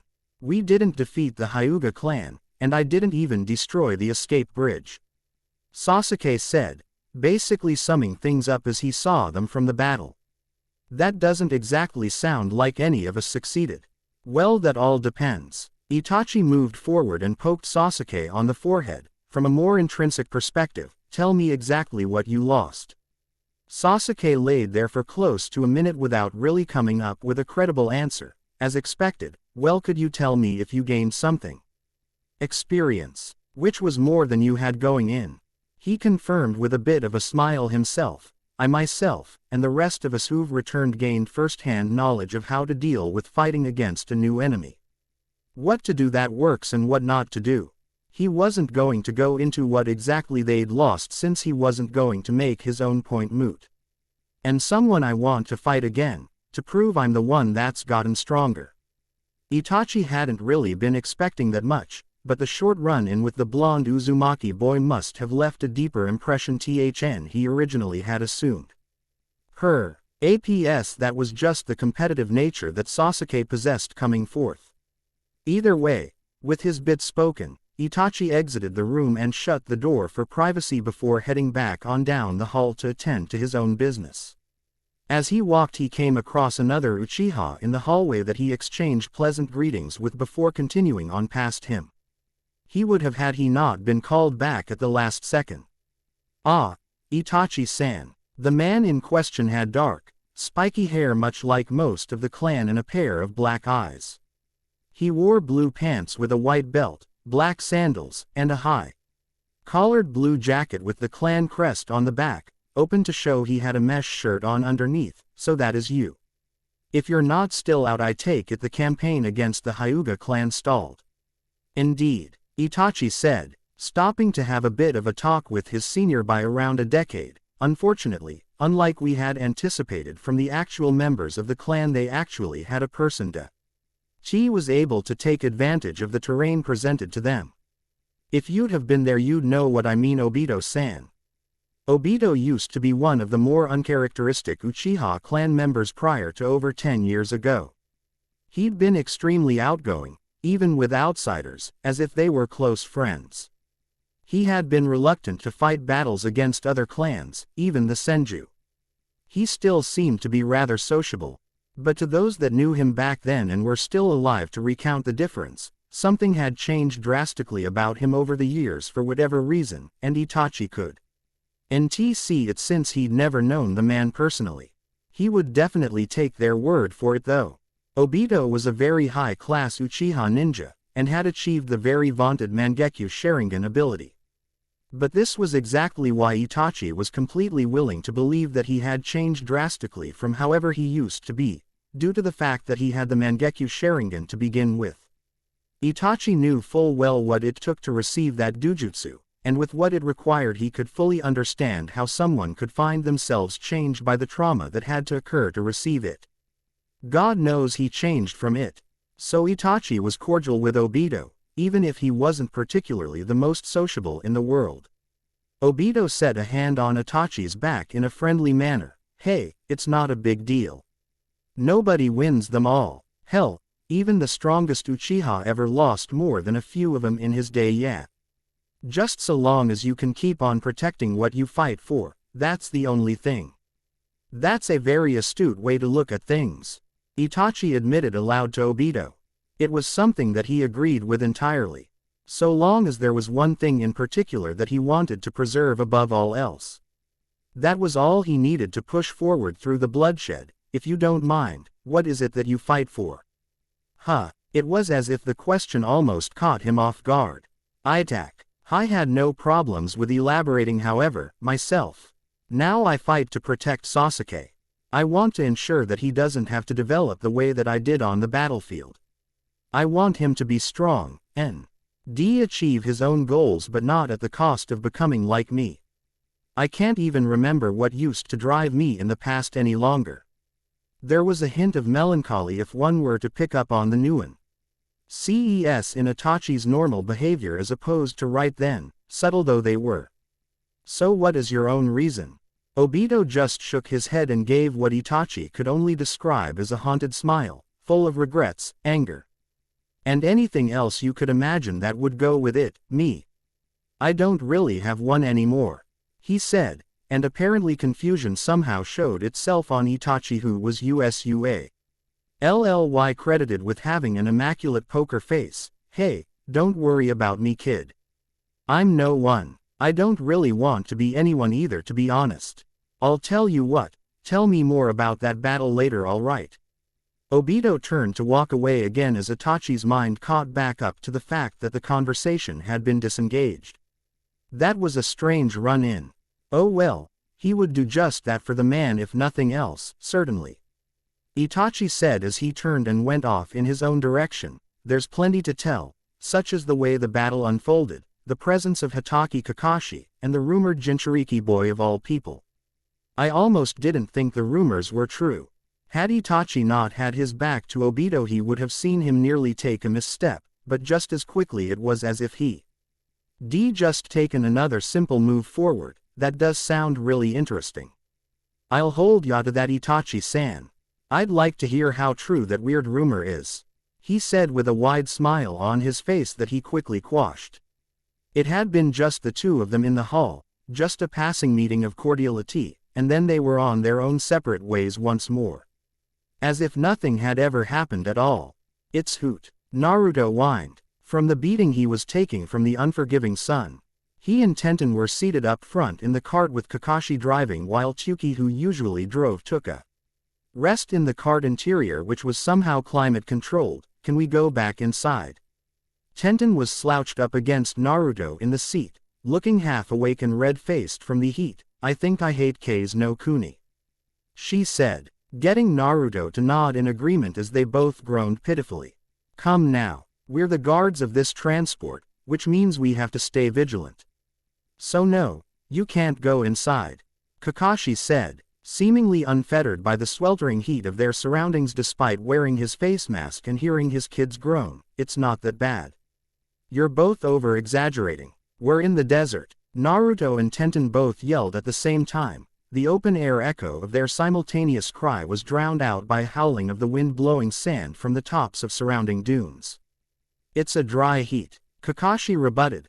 Besides, you've both got on plenty of sunblock, so you won't get sunburned. I thought you two were grown up enough to handle a little desert climate. If they got enough energy to waste on yelling, you're not that bad off. Tenten didn't know that the desert would be so hot, so sue her. When she said something about hearing of Minato going west, she didn't think they'd go that far west. That was a long way outside of her comfort zone for someone that grew up around one village near the middle of High no Kuni for her entire life. She would never compla in about a summer in that country ever again either, as even a spring in K's no Kuni was brutal. Just wait until summer. That was when the sandstorms would kick up. As they continued to ride, eventually, Naruto perked up from looking out along the distance. Kage Bunshin no Jutsu, Shadow Clone Jutsu. Quickly popping a clone into existence, he sent it out with express purpose, Oasis. Go. Saluting obediently, the clone went off to check on the fresh, pristine water source only for Naruto to frown 30 seconds later and sit back down in his seat. Never mind. Another mirage. If there was an oasis anywhere, there would be a settlement of some sort around it. Kakashi told Naruto as this had been the 5th time he'd done that in the last 3 hours. He pretty much knew that Toin aspects of the jutsu would be abused due to how easily Naruto could perform it, but this was still rather absurd. We have water inside, you know. Let me get some water from inside then. No, we'll drink at lunch. We have to save it in case there's nowhere for a while to get more. Save it. They had a full tank. The stand hadn't had any customers since they'd left a border village. They resupplied and did some business. They refilled after they'd closed shop, and in the last day and a half since travel in the desert began they couldn't have had more than 10 full glasses worth of water each. Chuki and Ayame had less since they didn't train outside during breaks and were able to stay inside the significantly cooler cart for most of the day. I'll tell you what, Kakashi said, drawing the oxen dragging the cart to a stop before making a showy exit onto the dunes with a shunshin. He figured now was as good a time as any for some impromptu training. If you can beat me, I'll let you alternate shifts outside with each other. If you can't, you have to stay out here and you both have to resituate to the top of the cart so we can get a better view of what's around. Or we just keep going and you'll get no consequence for the choice made. Both Tenten and Naruto had to stop and think about that quite heavily. Leaning into Naruto, she started to try and whisper out of range of Kakashi's hearing. What do you think? We'll travel until sundown, and the sun doesn't go down for a longer time out here. So if they lost, they'd be on top of that cart for a long time yet. On the other hand, it didn't really matter if they wound up on top of the cart or not.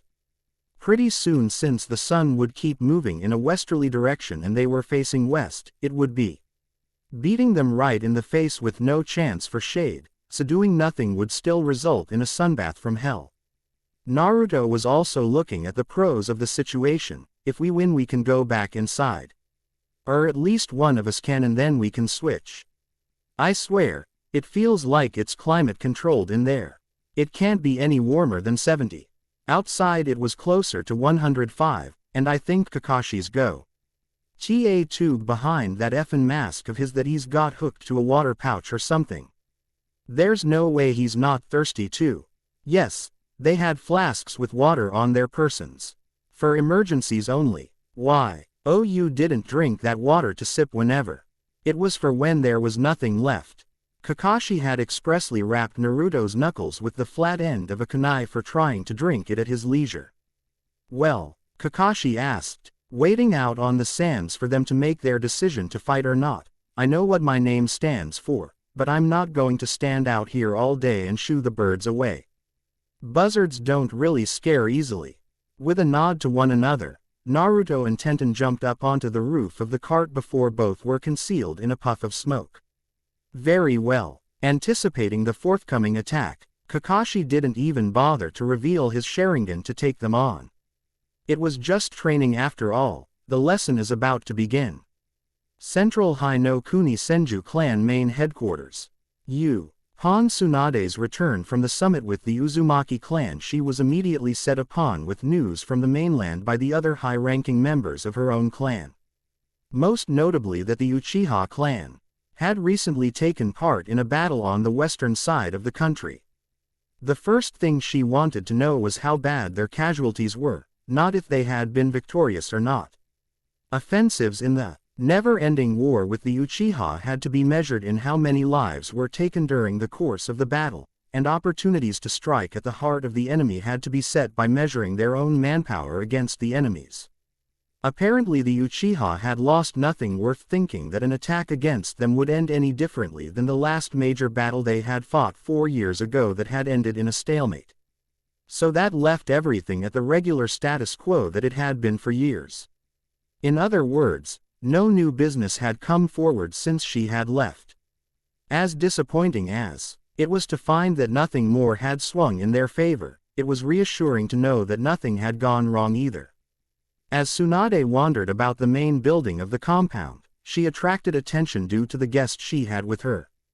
A representative on behalf of the Uzumaki clan's Nagato, who was surprisingly not an Uzumaki. His nigh expressionless friend Konan. Tsunade-sama, one of the Senju clan shinobi, said, taking it upon himself to question the odd woman's presence with their leader. What is this woman doing here? Tsunade stopped in the hall and chose to address the question. This woman is intending to hunt for the Jinchuriki boy. Those rumors, they aren't rumors. He's real. She looked over at Konan, who didn't seem to care one way or the other about the scrutiny she was getting in the strange place. She's to be given full accommodations as our guest until she departs in pursuit, and we'll be sending her with a partner. Konan raised an eyebrow in curiosity at this announcement. With all due respect, Tsunade-sama, she began to say, there's no need to send a team of shinobi with me on this mission. I alone will be more than enough to kill the Jinchuriki, and I can assure you that I will carry out the will of both your clan and Nagato-sama's. At all costs. The wizened Senju clan leader could tell that this was not just being said to reassure her. This Wang, and would do anything she felt she had to do to protect Nagato and everything that he stood for. She would do anything for that man. Tsunade didn't doubt that for one moment. Why this woman, a kunoichi not of the Uzumaki clan, had such unconditional loyalty to Nagato, Tsunade did not know. Nor was it her business. But from her eyes, this was an extremely dangerous ninja. I'm not saying that you won't. Tsunade reasoned diplomatically instead of throwing her weight around as the head of the strongest clan in the world, but I can assure you, I don't plan on sending an entire team to slow you down. I'm sending one man to assist you, and I can assure you that you'll find his abilities most helpful in dealing with anything having to do with the Biju. You can't take too many chances. Every Senju clan member listening knew exactly who Tsunade was referring to. The only man in generations that had developed the bloodline of their strongest ninja ever, and he wasn't even a born ninja of the clan. Tsunade waved her hand, summoning one of her female underlings to her, ready to take her order. Go and tell Tenzo that he needs to prepare to be sent out on a possibly long-term mission. Without wasting any words, she went off to perform the task sent to her. Even with the change in atmosphere amongst the clan, Konan was still skeptical about taking this person along. Tsunade-sama, I'm a wandering ninja with no clan. I'm not used to working with others. Tsunade was aware of that, but this was going to happen whether Konan was favorable to it or not. If this thing couldn't be contained, the Uzumaki clan weren't going to be the only ones who lost face due to it. The forbidding of Jinchuriki was partially enacted by Senju Hashirama to begin with. If the Senju clan, or their number Nay, affiliate clan in the Uzumaki clan went against this and didn't take the steps to fix it, the entire fabric of the system could fall apart. War was rampant and seemingly permanent, but introducing a variable such as the allowance of the universal taboo of Jinchuriki would turn it all on its head. And the very first people the backlash would harm would be the Uzumaki and the Senju. It doesn't matter if you're used to teamwork or not. Tsunade insisted with a severe tone, you will take Tenzo with you, and he will assist in taking down the Jinchuriki Uzumaki Naruto, whether it's necessary or not. Or are you really enough of a fool to look at the Mokuden would release as a hindrance? That got a reaction on Conan's face. There's someone that is capable of that kind of power in this day and age. A smirk came to Tsunade's pink lips, yes.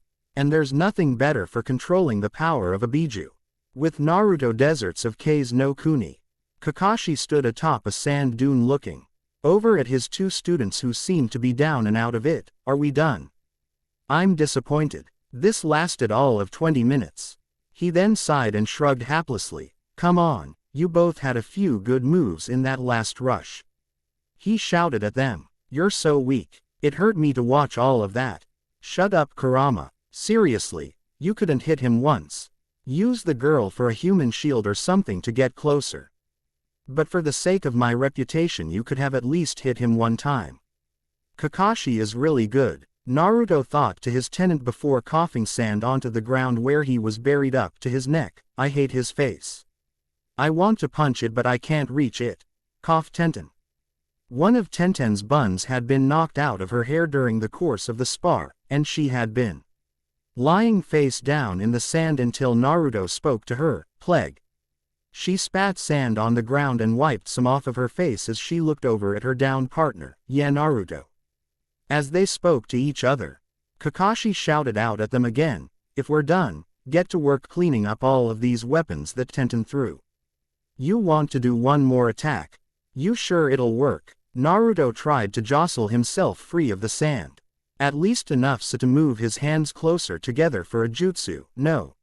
So what? Good point. Tenten said, reaching her feet. There's no way anything I throw is going to hit him though. So do you have any ideas? No, but I trust you. He said to her, much to her confusion as to what he meant until the sand he was buried in exploded upward and 20 Naruto clones flew out of the ground, simultaneously freeing Naruto from where Kakashi had trapped him. Just pick your shot. You won't miss. Kakashi raised an eyebrow at the dust trails flying up all around the battlefield. Telltale signs of movement from Naruto's clones. You really think you can make me pay enough attention to just you that I ignore Tenten? Tenten's got this. Naruto's clones chorused in unison. Fuden. Repusaho, wind release. Gale palm. Instead of directly attacking Kakashi, Naruto's clones used their wind jutsu to kick up sand all around the man, creating a gigantic cloud of the vision-obscuring substance. Not bad. Now where? Hunkering himself down, Kakashi attempted to anticipate where a finishing attack would come from, but nothing ever happened. When the dust cleared, Kakashi found himself all alone in that general area, with no Naruto or Tenten in sight. They were either really good at hiding or they had just left. But they wouldn't do that in the middle of a spar, would they? Ayame sat inside of the ramen cart just staring at the two chibi ninjas that had come barreling inside, heading straight for the copious water supply that they kept. Ninjas were weird, even kid ninjas, as cute as they were. You two are going to hurt yourselves drinking like that. The teenage ramen waitress pointed out for their benefit. Could you slow it down maybe just a tad? Hurry up and drink. Naruto beseeched Tenten as she took big gulps from the open faucet of the ramen cart's water tank. I think I feel him coming this way. No way that B.S. trap they set was going to hold Kakashi for long. They were going to lose no matter what, but the prize for winning was water and the cold interior of the cart. So they were just going to take their spoils of war without having to directly defeat him. Eventually a satisfied Tenten turned the faucet off, fully hydrated as she grabbed Naruto and threw him in front of it to take his turn. There. Now at least we'll be good. When Kakashi-sensei totally punishes us for running away. Naruto stopped drinking for a moment to address that fact. I say we have a minute or two before he gets back here. That meant that he had no time to beg Ayame for any ramen. By the time she finished making it, Kakashi would have long since dragged him kicking and screaming back outside. Just a minute or two. Tenten felt almost offended. At Naruto's estimation of when Kakashi would return, how many Bakuseidama exploding spheres do you think I set? That question begged another one that was even more important, because Naruto knew that she didn't use all that she had just for this spar. How many do you have? Tenten started counting on her fingers before she quit that and started multiplication tables in her head, more than a few. Naruto didn't need to hear anything else as a big smile started to split his face. Oh, and I think I know what it's like to have a best friend now. He would no longer be content with time spent with Tenten unless by the end of it they'd had established at least 12 urban legends that spread from coast to coast. True or untrue, it didn't matter, just so long as they terrified the masses and were proclaimed from sea to shining sea as shining beacons of their awesome. Also a nickname. He needed a nickname, full of alliteration. One that would strike fear into the hearts of T-Housans or would look good on a t-shirt. Marketing. It was a thing. Kakashi's eye was closed in a pleasant smile as he could only have figured that Naruto and Tenten took their prize without actually winning it. Well, I guess I'll go tie them both to the roof of the cart now. Oh, those brats were going to bake. It would build character though. Kakashi took a single step forward and went wide-eyed in surprise. The reason being because upon the moment his foot sunk into the sand, a metal sphere with kunai welded into it bounced up into the air, spinning rapidly with an explosive tag attached to it. As it rapidly spun around, Kakashi saw the tag rapidly burning down and only thought of one thing. When did she have the time to make that? Boom. Kakashi was somehow able to outpace the explosion through speed. Sheer dumb luck, and well-honed reflexes and instincts that only years of experience could provide a ninja. All that dodging did however was prompt Kakashi to stumble upon another spiked ball mine. Boom. Oh, those stupid kids used that temporary dust storm like pros. Just how many did she set? He was not unveiling his Sharingan just to deal with a trap set by an 11-year-old girl. And as he tripped yet another one set into the sands, he wondered just how well he'd be able to hold up to that declaration. You think he's out yet? Naruto asked, eyes darting across He-Sands suspiciously as he leaned his head out of the back of the ramen cart.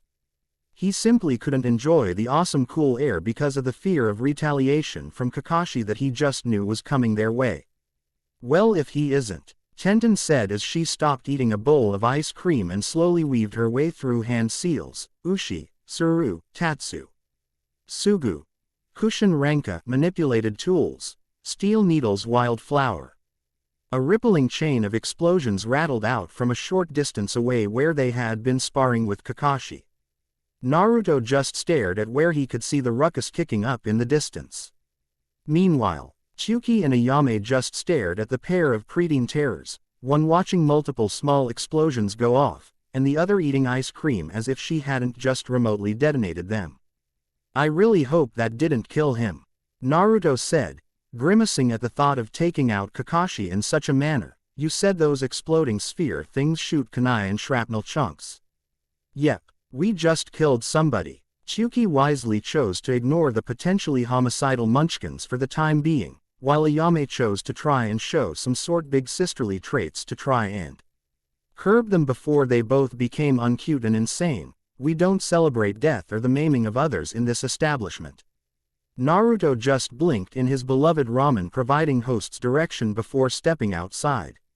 So if I'm standing outside can celebrate it then? Not quite. Kakashi whispered from the top of the cart, hanging just above the door and above Naruto's head, effectively scaring a few years off of his lifespan. You two are horrible, evil children and every adult should be afraid of you both. Then came the disengaging eye smile, good work. But you still didn't hit me, and you know what that means. Thanks for waiting, Tsuki-san. I'll start driving the cart again. You and Ayame-san can remain inside. Ah, The deflated junior ninja pair dropped their shoulders at the unsaid order to assume the position on top of the cart. "Oh, you're both just so adorable," Kakashi said with a delightfully detached and bright voice, fully meant to patronize. "You both should know that your frustration and disappointment are, and always will be, like fuel to me. It only makes my fire burn stronger. Now to the roof, you big fat failure turtles. Get on up there." In a matter of moments, the cart was moving again, and Naruto and Tenten were donning turbans to protect their heads from the sun beating down on them. All the while, Kakashi had managed to hide a cut on the underside of his elbow that had been given to him via the tandem trap they had used. They weren't the only ones that could use sleight of hand. Elsewhere hours later, "I spy something yellow. Oh, let me guess. Is it sand? Yeah, you got it. They'll never find your body. Well, sorry for trying to make this fun. You're not making this fun, Konkuro. You're just annoying me." The two sources of he conversation were a young brother and sister walking through the desert, dragging deep trails in the sand. The specially prepared staffs they used for the process left black marks on the surface that remained in place even as the sand moved. For what reason they were doing this, it couldn't be told, but both of them seemed extremely bored by the process. "This is boring as fuck," the brother of the pair said. He was a young teenager wearing a black baggy bodysuit with a black hood that seemed to have cat-like ears to it. On his back he had a bandage-wrapped bundle with a tuft of hair sticking out at the top of it. His face was painted with sharp purple patterns and the scowl on his face at the boring job he and his older sister were doing. "We've been doing this shit all over the place for the last 4 months." The older teenage girl just rolled her eyes despite feeling the same way. She had sandy blonde hair in 4 spiky ponytails and wore a single lavender shoulder-cut battle drive with a red sash and mesh under her clothes that went down to her left thigh as well as a separate mesh legging around the lower part of her right leg. On her back she had an extremely large metal fan just as big as she was. "You know why we have to do this, Konkuro?" The girl, Tamari, said. "This is the only thing that keeps the you-know-what in check, even a little bit. Be grateful. This is a new contract that's going to run out one day. It's good money and it's for a good reason." I know. Konkuro droned. "Feel bad for Dad if he had to do this alone though. He would have had to this shit by himself if he hadn't married Mom and had us. All he has to do is the intricate part in the middle, and he's got Gaara to help him with that. Imagine if they had to do that by hand instead of cheating with their jutsu. Like we're doing." Tamari asked rhetorically with a wry smile. "I don't think making all of those intricate marks that this seal requires would work so well if they had to do it by hand. Maybe that's why we're always the ones to take this contract. Because people can't make the seal with the same jutsu that Dad and Gaara use." Konkuro looked up into the sky at the position of the sun and sighed before spitting down at the ground. "Thank the sage, this is the last one we have to make. How far are we to finishing this circle? We'll know when we see the other end where we started." Not funny. The brother and sister of the desert continued through the sands of the land that their family wandered for a living until all of a sudden, the black markings of the titanic seal outskirt that they were drawing began to glow.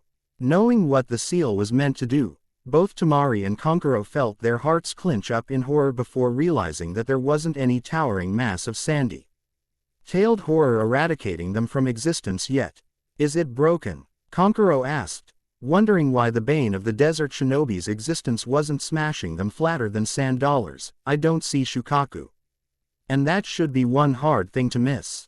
"It can't be broken," Tamari said, stooping down to look at the portion of the circular seal they'd already drawn, the RTION that detected the target when it wandered inside.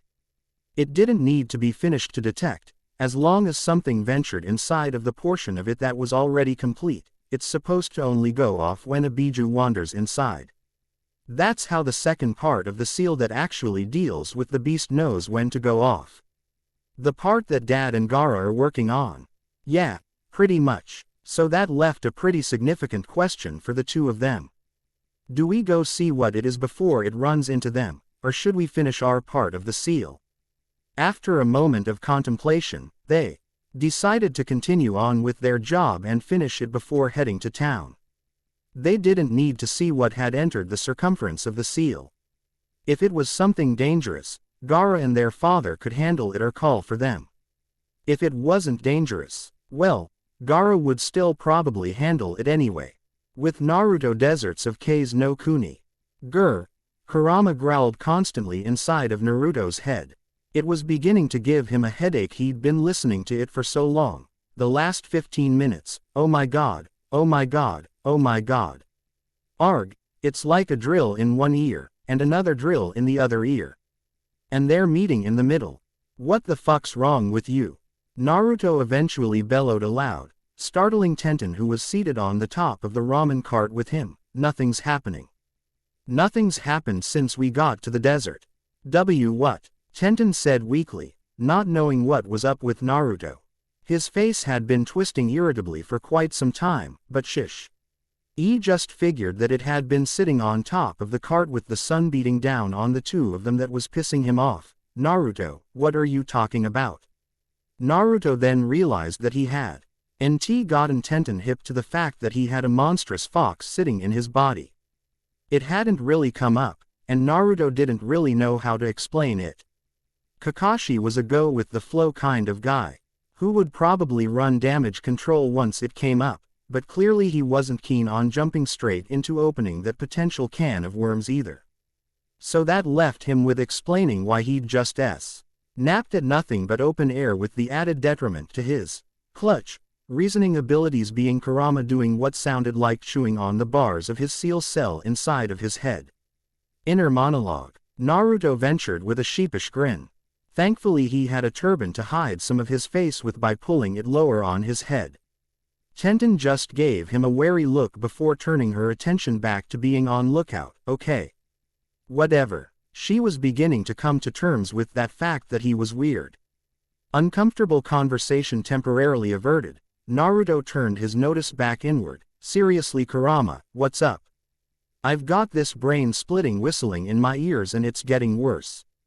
Kurama shouted inside of Naruto's head. What the hell's happening, kid?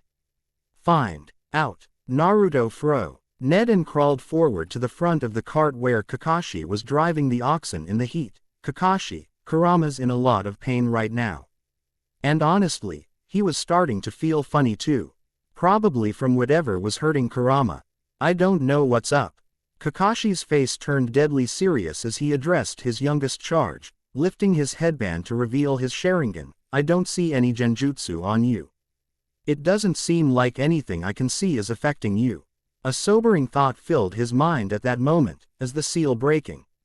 Naruto quickly put a stop to that train of thought. No. He said firmly. Mom locked this thing down tight. There's no way she would have told me that everything was okay if it wasn't.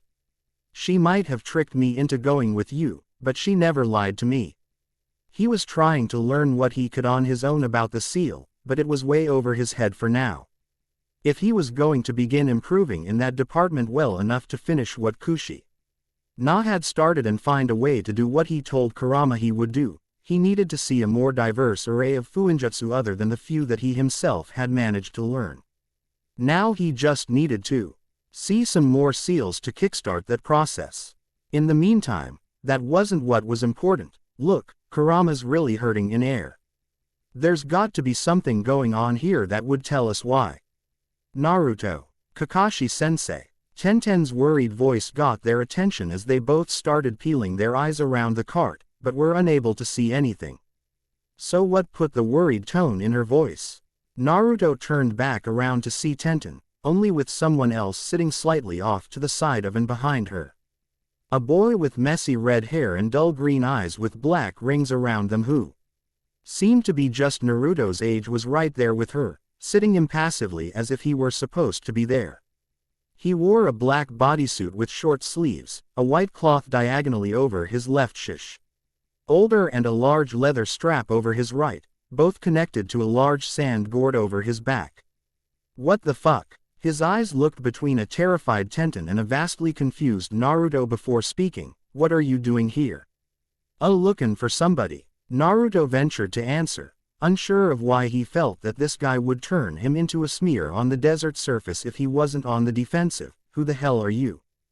Gaara, the boy said before setting his eyes right on Naruto, you don't look like a Biju. They don't use tricks. They just kill. What? Gaara's single blink might as well have been a roll of his eyes. I've spent my entire life learning how to deal with the Biju. I know what I'm doing by now when it comes to them. My father has made sure of that much. You triggered our seal before it was finished. How? Only a Biju can trigger it, and the source of the triggering is you. Slowly the blocks began falling into the correct openings and things started linking up in Naruto's head. Kurama was in pain for some unseen reason. This guy thought Naruto was a Biju or was involved with a Biju. He created a seal that was apparently supposed to activate when in contact with a Biju. Therefore, this Gaara person was semi-responsible for creating a seal meant to affect Biju. This was why Kurama was in pain. Whoa, you're saying Naruto is the source of Biju power? Tenten said in disbelief. I've never seen one, but everybody knows what a Biju is. There's no chance something like that could be in Naruto, could be Naruto himself, nothing like that. Look at him. He's way too little. Oi. Gaara shook his head. There is no other explanation as to why the seal went off, and it led me here. He lifted his hand into the air and the cart came to an instant stop for no explainable reason. Now what are you? Kakashi regarded Gaara carefully, but in his amicable smile to the desert shinobi there was a grave warning present. Would you mind having your san? Let go of the oxen's legs and the cart's wheels. We kind of need those if we want this vehicle to move. If you won't tell me, I'll just have to kill you to be sure. Immediately after saying that, sand raised itself in front of Gaara to protect him from being punched by Naruto. You have no idea how unforgiving the desert can be.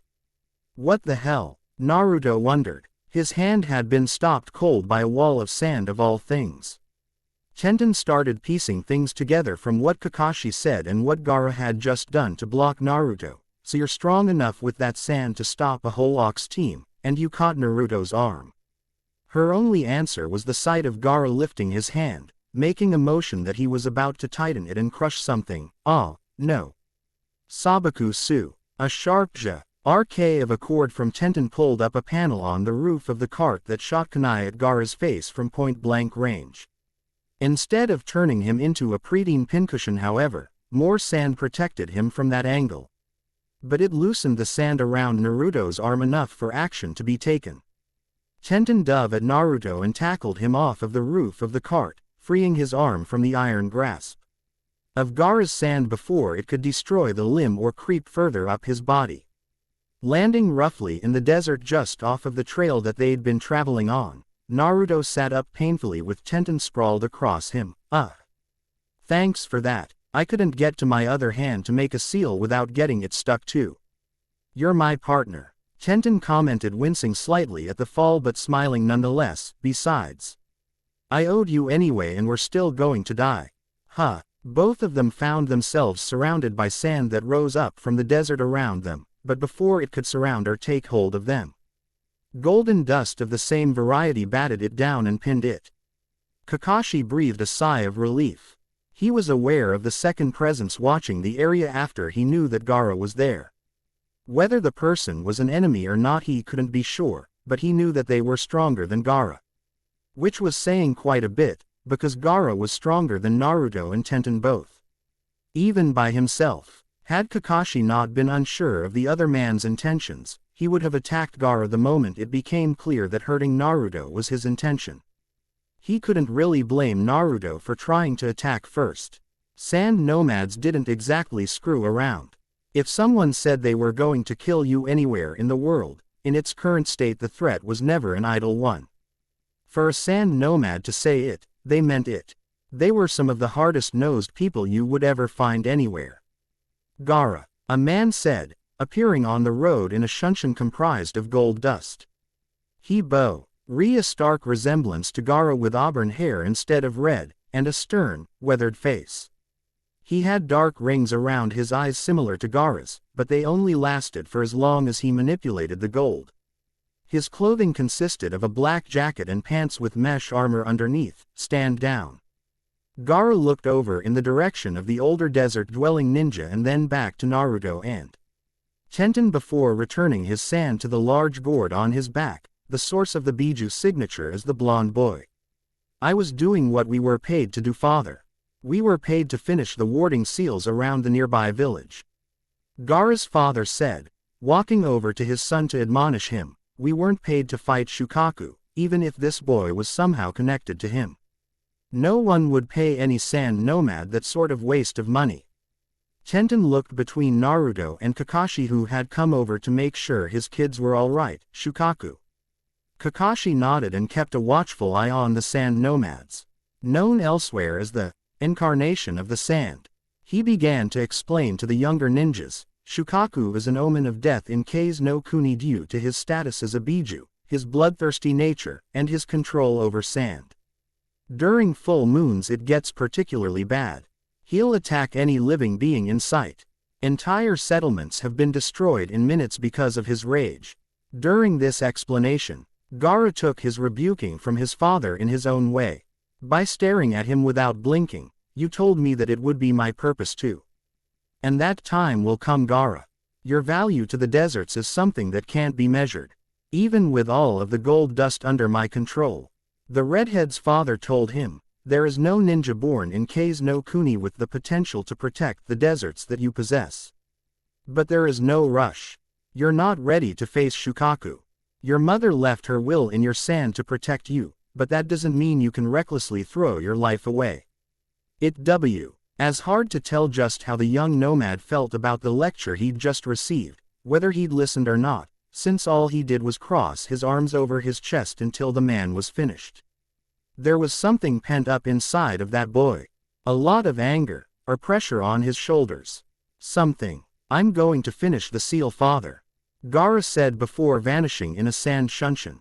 His father Zhu Chi watched the place that his son had been standing moments before and then turned to gaze at the foreigners. Kakashi was the one to take the initiative, mostly because he usually gave less than a damn about how awkward moments could be between people at times.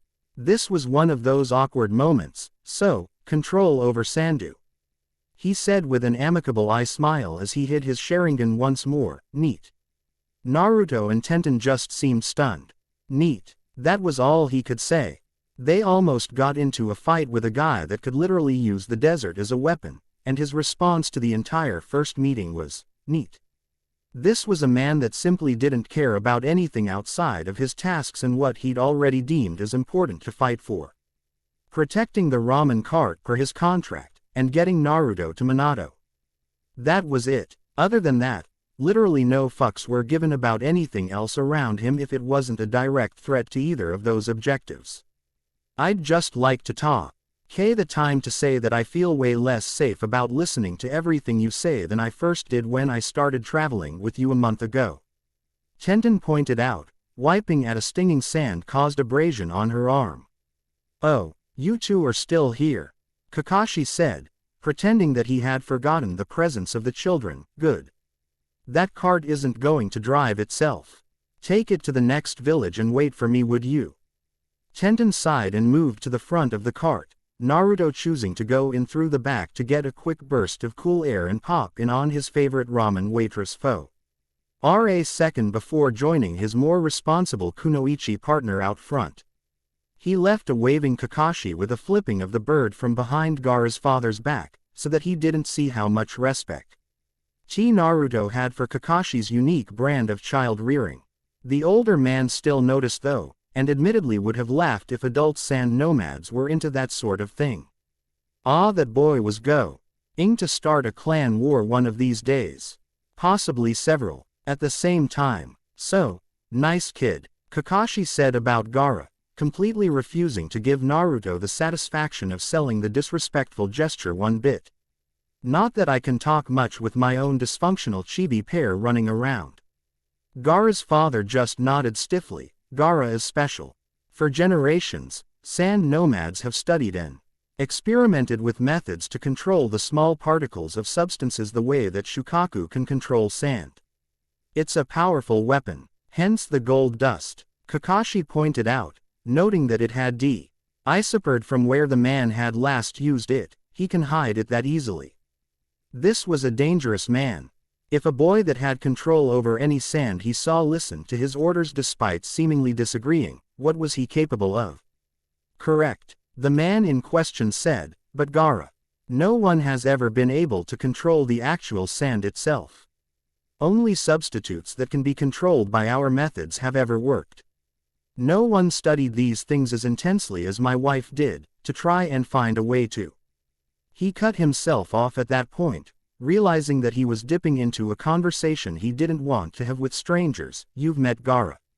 My name is Rasa. Kakashi pointed to the two kids up front, preparing to drive the cart away, and then to himself, Naruto, Tenten, and I am Hatake Kakashi. Copy Ninja Kakashi. Rasa voiced aloud to the aloof masked man.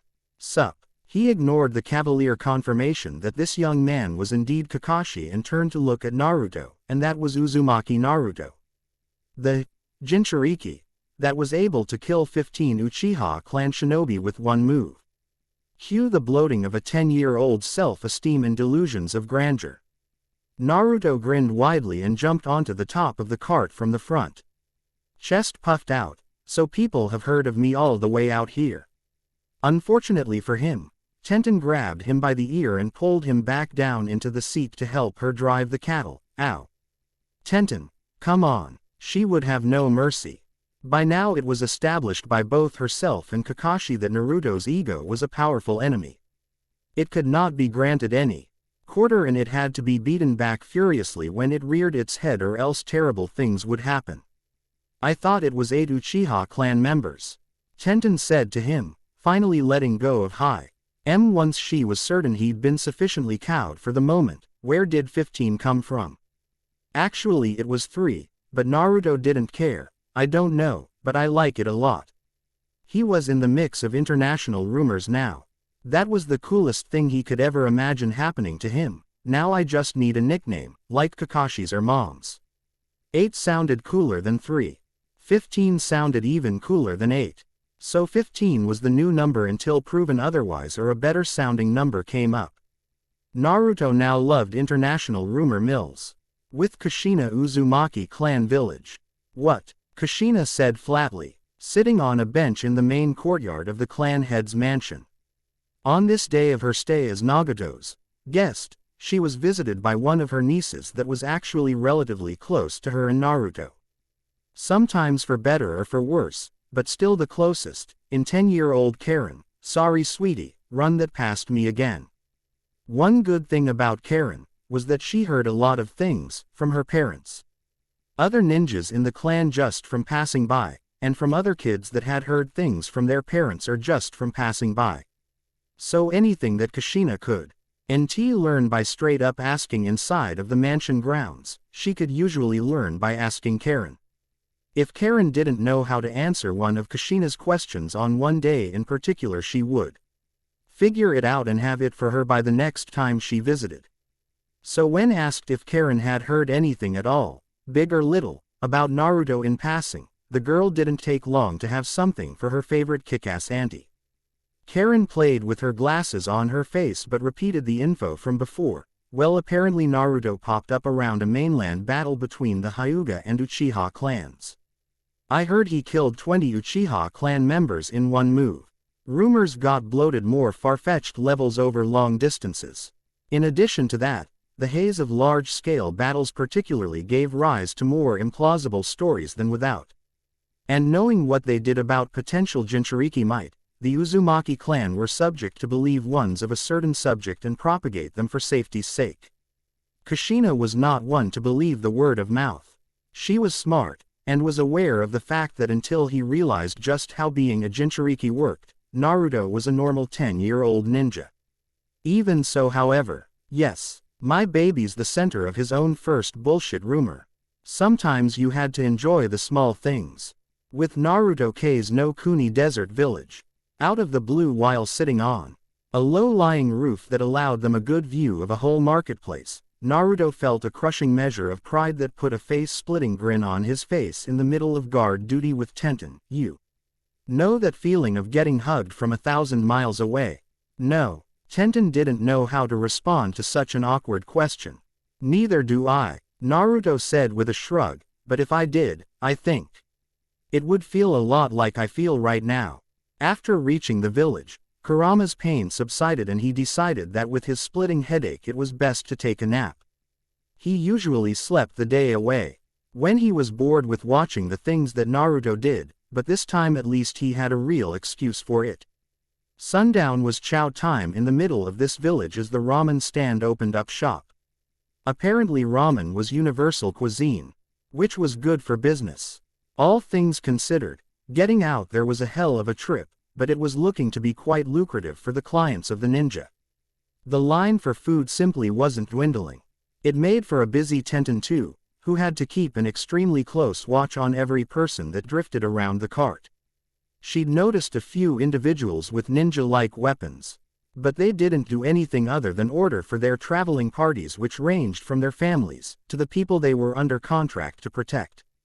Sand nomads. You know, the way Minato-sama works reminds me a lot of the sand nomads, Tenten said, drumming up some conversation by choosing to talk about the reason that they had come out to the desert to begin with.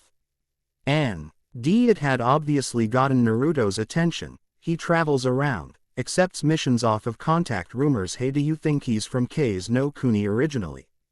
He never said where he was from. He tried to downplay it, of course. After all, he had an awesome kick-ass mom who was worth at least 2 parents all on her own.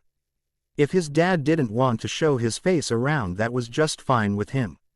Even so, Tenten wasn't absent-minded enough to miss the fact that his posture stiffened in interest. I wouldn't know. I've never even seen the guy. You look so much like him, I thought he was with you. Tenten admitted. That was why I really thought you were a ninja and approached you in the first place. He took missions like the one that you and Kakashi-sensei are on, so I thought he'd come back around and brought his son this time. Well, sorry to disappoint you, Naruto drawled dryly. So just me and Kakashi. Yeah, I noticed. Come on Naruto, don't be that way. Tenten nudged his shoulder to get him to really think. I know I don't know what it's like to never have one of my parents around, but I do know what it's like to lose them altogether. Don't put that kind of evil on yourself. When you meet Minato-sama, give him a chance. He's not a bad person. Everyone kept saying that. Kushina said it, Kakashi said it, Tenten said it. They all swore by the man. Even the Hyuga clan seemed to care now who he was back when they'd stayed there for a short while and they regarded his strength highly. But he was literally never around. Naruto had never seen him once outside of a handful of faded pictures, stories from Kushina, and occasional rumors that circulated around the village. Just meet him first and give him a fair shake, okay? Tenten requested of him. For Kaka, well, forget Kakashi. At least for right now. After today, bringing up Kakashi wasn't going to motivate him to do anything. Do it for yourself, and for your mom. For me too. Well, Kushina always did want Naruto to keep Minato in a positive frame of light. But Tenten, why for you? Because you're my friend, the weapon-toting young girl said, elbowing Naruto in the arm, and I don't want to see my friend hate his dad before he ever even gets to know him. I don't hate him. I can't hate someone I've never met. That didn't mean Minato didn't piss him off though. I'm still gonna punch him in the throat when I see him though. I'm gonna move in all teary-eyed, arms open like I'm going for a hug and whop. Naruto emphasized by throwing out a jab, right in the throat, one good time, Ibeo. It was clear that he'd pondered how he would handle the scenario of his first meeting with Minato quite extensively. Tenten was officially convinced that Naruto was totally unbalanced. Hopefully that made for a good ninja. Because on the surface it didn't instill much confidence and she trained with him every day as it was, so he wasn't going to utterly blow her away with some amazing secret that she had yet to be informed about. That could never happen, so it was back to lookout duty, until something in particular caught the eye of one of the young shinobi in the midst of their guard work. It got a hold of Naruto's attention and would not let it go. No matter how impractical, more like someone actually. Tenten noticed the person as well, or people. They kind of stuck out. A boy and a girl. One clad in all black with odd face paint. And a noticeably older girl with a very large fan on her back, seemingly observing the bustling town square with some interest as they talked with each other and laughed. More sand nomads, Naruto. And they're pretty young to be by themselves. Tenten said informatively. They don't look like trouble either, but keep them in sight with the others we found. No response. Naruto, turning to her side where she'd seen him before, the bun-haired girl did not find her partner sitting next to her any longer. Where did you go? Naruto's eyes never really left the girl with the fan after they had landed upon her. His legs moved themselves in her direction, but as he drew closer he'd realized his folly. In the entire time it had taken for him to walk on over to the girl, he'd failed to formulate a logical and coherent thought for what he was going to say when he got over there. So there he stood, having walked up to some girl he didn't know who by now had noticed him. Standing near her vicinity just looking at her. Because first impressions were everything and all. Came the eloquent first words of 10-year-old Uzumaki Naruto. Hey. My name's Naruto. Temari had no clue where this brat had come from. He was at least a few years younger than her, and he had just randomly introduced himself to her in quite the awkward manner. Good for you, she said before sternly putting her hands on her hips. What do you want? To say hi. Hi there, Temari said with a faux kind smile before her face turned stern again. Now go away. I'm not into babysitting. I just finished a mission. I want to relax. And my idea of relaxing isn't humoring some foreign ninja kid. Man, sand nomads were a tough bunch. None of the ones he'd met had been particularly nice today, even a pretty girl like that one. That babysitting remark hit him right in the heart. But right then, he remembered a lesson driven home deep by his mother that had formed a core trait of his personality. If you had something you needed to get out, you'd better say it, and you'd better say it loud and clear. Being quiet and meek never got anything productive done for anyone, and if you were an Uzumaki you'd better learn how to speak up. All right, look, Naruto eventually said, a slight growl in his voice from biting back the feeling of how stupid he must have looked actually saying it. After all, it wasn't like she had been taking him seriously beforehand anyway. I think you might be the prettiest girl I've ever met. I think your fan is awesome, and I want to know your name. So would you. Top actin'. All stingy and cough it up already. Temari just stared down at him, gaping like a fish in the aftermath of perhaps the bluntest statement she'd ever heard any human being give her in her life. And it had come from a kid that was probably no older than her youngest brother. She didn't know what to say off the top of her head in response. Standing right there with her, Kankuro had been annoyed by Naruto's presence from the start. He hated runts to begin with, and this one had come up to them trying to strike up a lame conversation. Even so, after that, he didn't quite know how to react either. Eventually though, Kankuro recovered enough to say something first, touching on Naruto's foreign looks. Where are you from, brat? Uzu no Kuni, Naruto informed, confidence slowly building after having thrown her off balance. Wae East, off of the mainland. Island in the sun. Well, what are you doing out here in Kase no Kuni? Looking for someone, Naruto replied earnestly before, catching himself and remembering what he'd learned from listening and watching others back home. With that in mind he addressed Temari once more, but I found you instead. Girls like to be seen like they were the center of the universe, didn't they? That was what Kushina said when he'd asked why guys in the village seemed to spend months doing nothing all day but wooing women. And sometimes it worked. Oh wow, people actually said that, out loud, in public. What was the flat response came from Temari. The heat of our love will burn this world to ashes. Kankuro couldn't help but sputter, temporarily forgetting how much he wanted to punt the kid out of speaking distance of the two of them. That was the ballsiest thing he'd ever heard anyone say. Do you even know what that means? No, Naruto admitted with a shrug that exhibited just how little he knew of the things he was saying. I actually got that from one of my mom's weird books. Some guy named Jiraiya wrote it. The guy had To be some kind of genius if he wrote a book his mom was reading. Right, Tamari said, putting away to sweep to be safe smile back on her face. Okay, so here's what's going to happen. I'm going to give you 10 seconds to run as far away from me as you can or to convince me not to do what I'm going to do next. With a metallic thud she took the fan from her back and set it down on the hard ground for emphasis. Then I'm gonna open this, and we're going to see how much you like flying. 10, 9. The chain of events hadn't taken long at all, and roughly around the time Naruto had said something about home, Tenten had found him in the courtyard. Naruto, what are you doing over here? About to get a scenic trip of the desert through the air, Kankuro said as Tamari counted down another number. She's only counting so that everybody here knows she warned him in advance in case she kills him.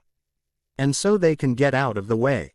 What? Why? 7. Naruto wasn't particularly afraid of the potential death threat the way that Tenten seemed to be though, instead wondering exactly how this was going to go down. So you're going to open that, hit me, and you'll hit me hard enough to knock me into the desert.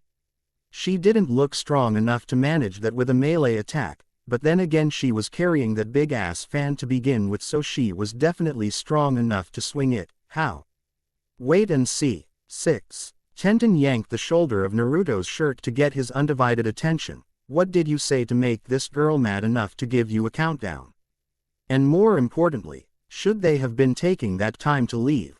I called her cute. That's all. Naruto assured his friend frantically, not wanting the wrath of 2 girls on his head instead of 1. I just came over here to say that. I didn't do anything else. And that angry look on her face is actually really pretty. As if she were appropriately beautiful when her claws were bared, even if they were bared at him. 5 4 3 2 1. Time's up. Tamari hurriedly counted after Naruto's last offhanded comment. With that done, her fan opened up with enough force to blow the dust away from her immediate surroundings, revealing 3 purple moons on its interior. Let me show you how much I appreciate your candor. Can what? I'm going to blow you away for hitting on me, Junior, was basically the gist of what she was trying to say. Who wanted to hear that from a 10-year-old kid? She was 13, damn it. That wasn't flattering. Man, Tamari's got a temper, Kankuro remarked to himself from the sidelines. He thought he was going to be the one to grab that brat by his collar and hurl him out of there. She's a special kind of pissed off today. Walking around in 3 gigantic circles in the desert all day to finish a seal will do that though. Whoa whoa whoa whoa. Naruto somehow stopped the proceedings by simply stepping forward and waving his arms. Hold on.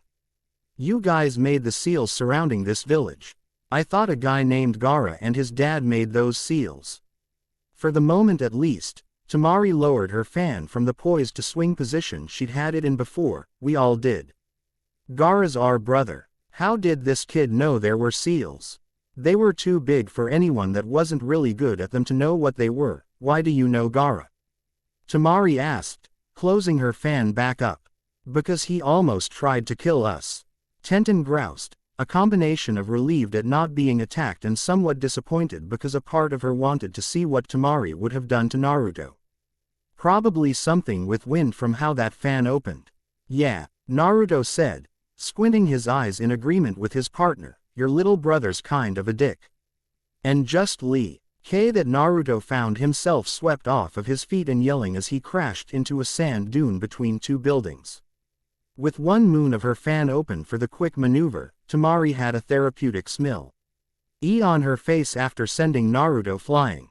Tenten just stood there and cursed Naruto for the complete lack of tact and judgment present. Someone was going to have to kick that into him, and since Kaka, she couldn't seem to care less as long as he knew how to fight, it would undoubtedly be up to her. You aren't going to fight back for that? Kankuro asked the slightly older brat in Tenten. Tamari just blew your little brother away. Tenten sighed and started ticking off things on her fingers. 1. He's not my brother. 2. Even though I wanted to say what he said too, I knew better than to say it to your face. And 3. I've seen him get hit way harder than that today and get right back up, so all you really did at worst was piss him off. Okay, even if Tamari did piss him off, Kankuro got around to saying, "Who cares?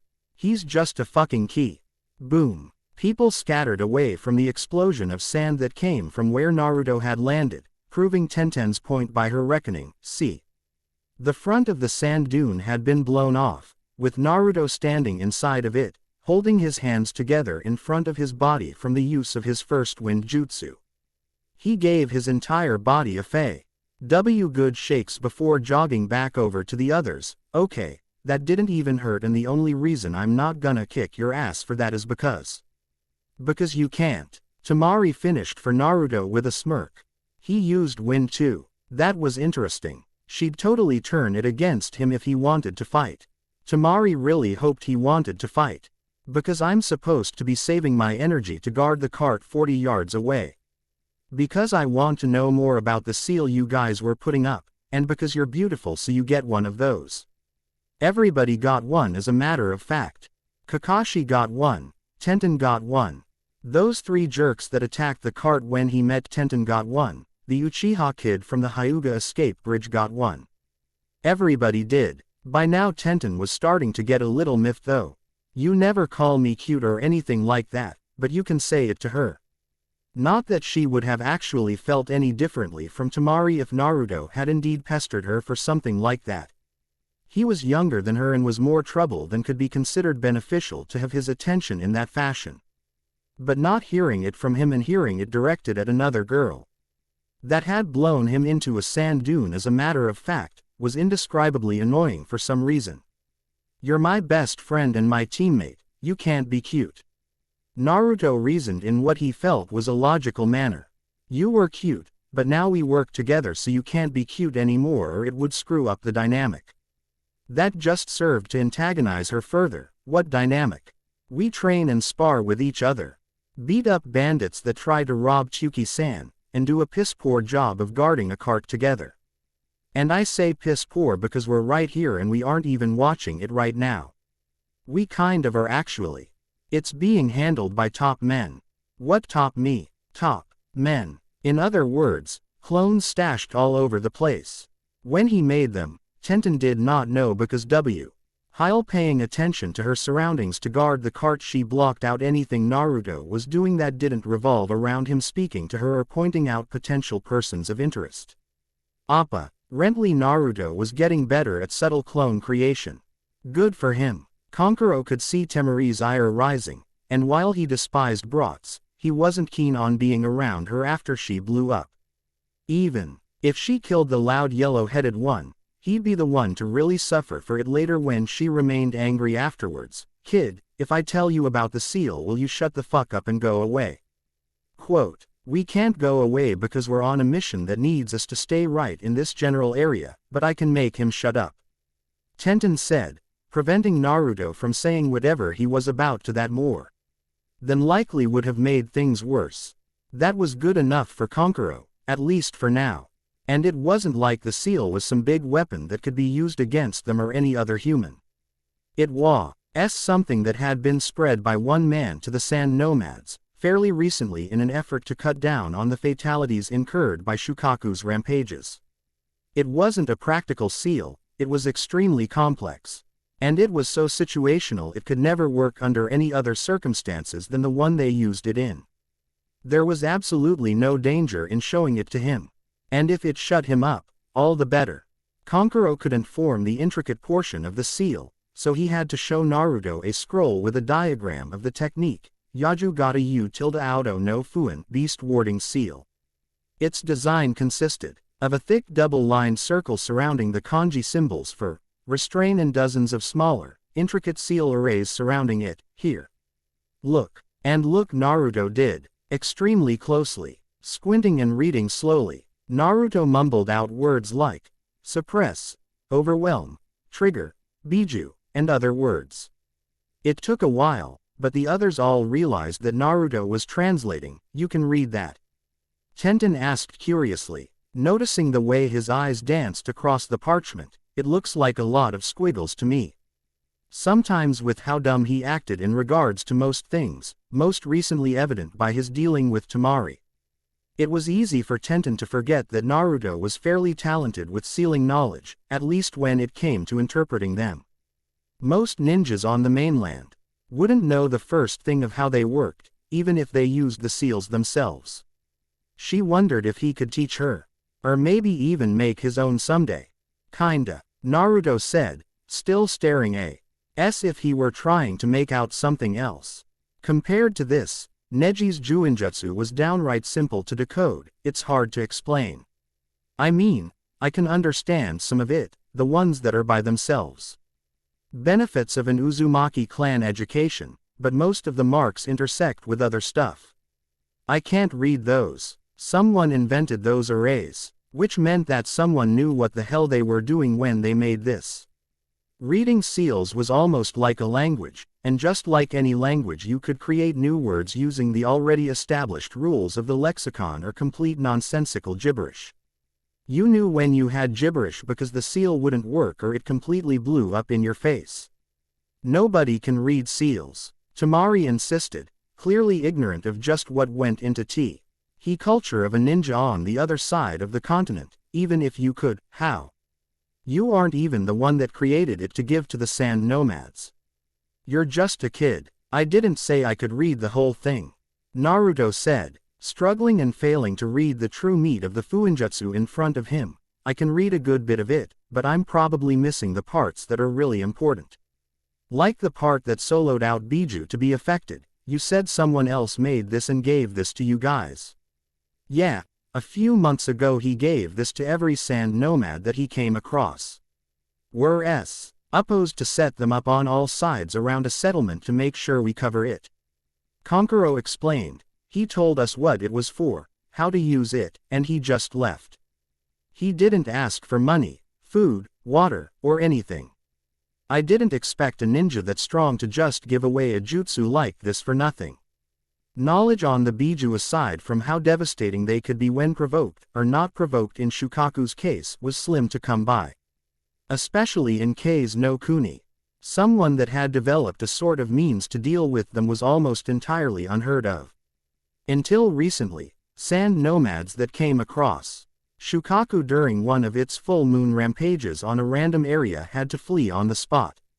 At least now those that did not have the means to slow it down otherwise had a chance. The death toll had been dropping lately all over the country during these monthly attacks for years. Ever since this preventative seal began spreading in popular use. A small blush and a smile came to Temari's face upon remembering the man in question. Minato-sama was so strong, even Dad acknowledged he was stronger. But he was such a nice person. Most strong ninjas are stone-faced pricks. Not blue-eyed, genius gentlemen. Tamari, he's like at least 20 years older than you. Shut up, Konkuro, it's not like that. Meanwhile Naruto and Tenten just shared a look between the two of them before deciding to see just how deep this rabbit hole went. Okay. When you say a few months ago we're talking less than 6, right? Out in the desert, this was going to be an interesting full moon sequence. Shukaku was always at its most destructive during these times. It always came out somewhere in the desert to slake its insane bloodlust, and it had a track record of violence unmatched by any Biju in the world. He was going to attract it to this place in the hopes of quite the dog and pony show.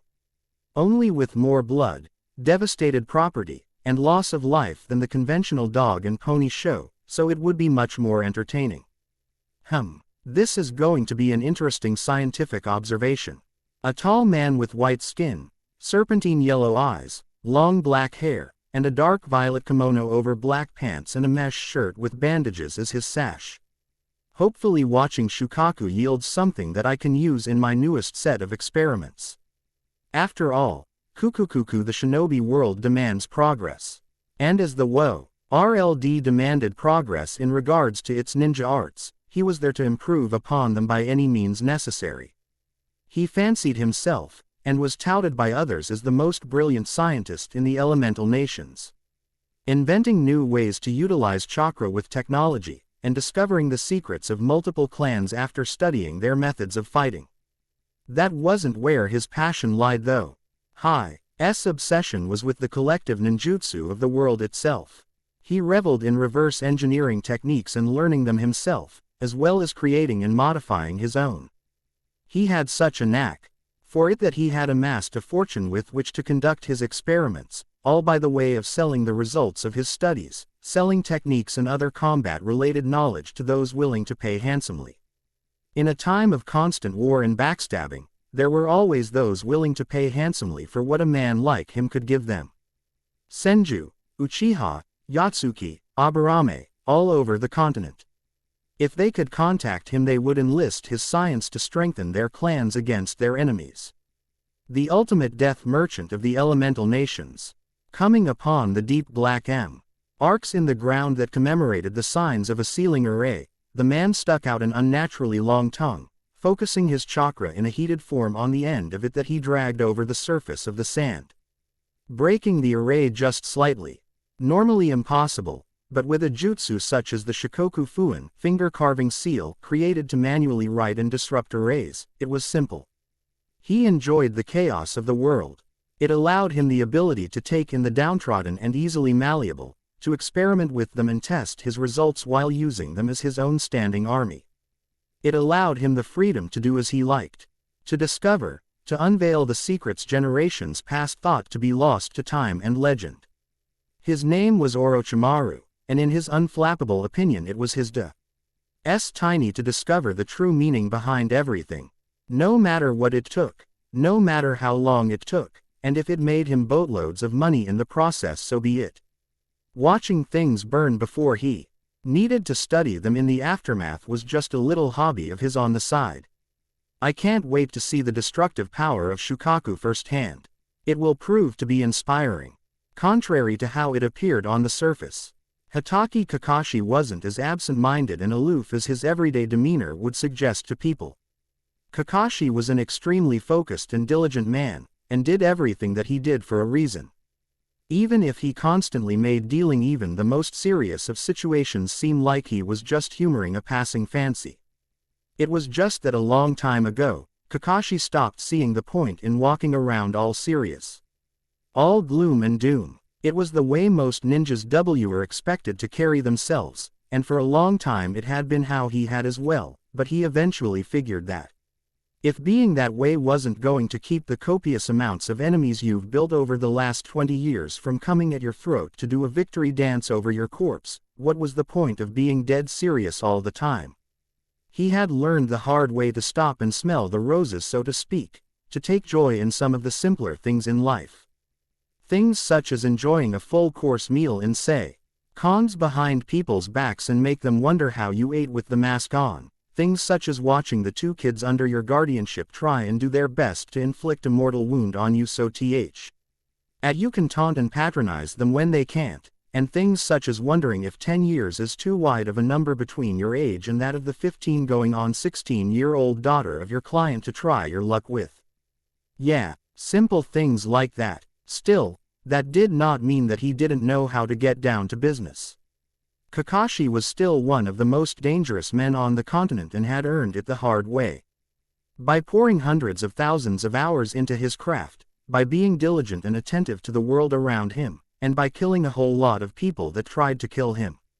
This was why he got respect even from serious people like Rasa, from powerful people like Hyuga Hiyashi, and why he was the bane of the Uchiha clan.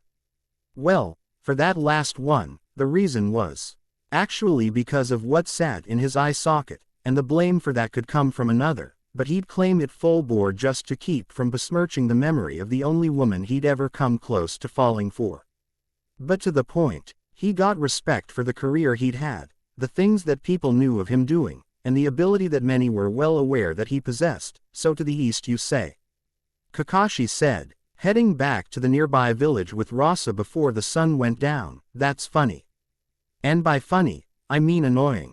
I'm certain it is, Rasa said to the face mask-clad shinobi as they wandered over the sandy lone road leading to town. Namikaze-san truly was earnest in his endeavor to try and bring the sand nomads together. With our lack of widespread clan hostility, he felt it was worth a try.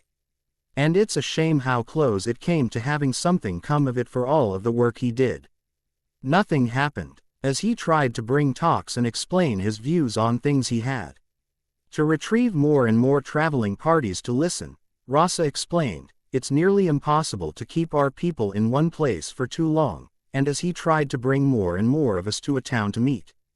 He took too much time in doing so. Many of us drifted away. Rasa remained until the end along with his children to hear the man out, but when Minato realized that his bid to get an ear to Li 10 to him was a lost cause, for now he simply provided the protective jutsu that he'd promised those that would listen and bid them farewell. He was a remarkable human being, Rasa could admit that, it was for more than his seal that had already been proven to work in other full moon scenarios to ward Shukaku away from certain areas. If Minato hadn't been, there would have been no way for him to amass as many K's no Kuni ninjas as he had managed to. More than 2,000 at one time. Personally, Rasa had never seen so many sand nomads in one place at a time for any reason. For 2 weeks no one fought, no one died, and it was admittedly pleasant. But eventually everyone had to get back to business as usual, and they all wandered off into the desert once more to find where they could be needed. Down by the missed opportunity, Minato soon picked himself up and endeavored to try again later. Whether he knew it or not, he'd opened up a new business venture for those that he'd given the seal design to. The job of Shukaku-proofing villages for the full moon attacks on random settlements. Namikaze-san understands the region well. In order to keep from stepping on anyone's toes, he never took missions in the middle of the country. It was always border work. That's why I'm saying that you can find him to the west. His attempt to initiate talks of banding together wasn't that long ago. Rasa said, well, that was good news. If Minato had been living off of his savings while getting things together in the desert, he had probably run low enough that he had to do substantial work to build his funds back up. If it really wasn't that long ago, they had a legitimate chance to reach him very soon. Kakashi was thankful to hear of that, to say the least. Then I know where we're heading next. First thing in the morning we'll be going back east. And I'm still very upset that we basically went past where we were supposed to go. That's very annoying to find out. Rasa simply shrugged, not really responding to that remark, but instead bringing up something else. That boy with you looks just like Namikaze-san, I must say. He would be his progeny, I assume. Naruto is Minato-sama's only son, yes. Estranged for various reasons, but he's his legitimate son. Kakashi assured his desert-dwelling acquaintance, it's extremely important that we find him. He may be the only person in the world outside of Naruto's home country that can help him. How so? Let's just say that the seal that he gave you to ward away Biju is a large reason why I know his mother did the right thing in asking me to bring Naruto to him. With Naruto inside of the village.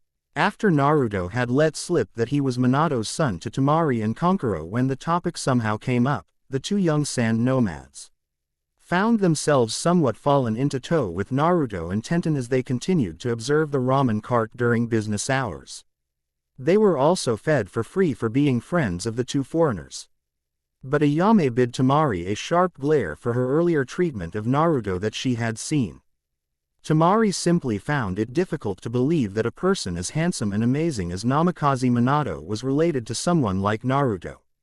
He was extremely underwhelming to say the least, and from her point of view he held none of his apparent father's magnetism. And he kept staring at her with a damn smile on his face. He wasn't even trying to hide that he was looking her way. Runt, Temari said, making sure that Naruto was paying full attention to her. What did I say already about staring at me? Sitting across from the small setup of rocks that the kids were using as seats, Naruto blinked and frowned before smiling once more. Oh, I was staring. Sorry. Temari just rolled her eyes as Naruto turned his attention back to the seal he'd been studying for quite some time. So Dad made this. Wow, he really must be good. He'd heard that the man was powerful, but he couldn't imagine since he'd never seen him. These things work like gangbusters, Kankuro commented with a grin, during the Sand Nomad Summit where he met, as he actually proved they worked by finding Shukaku's trail and setting them around him to trap him for the whole full moon.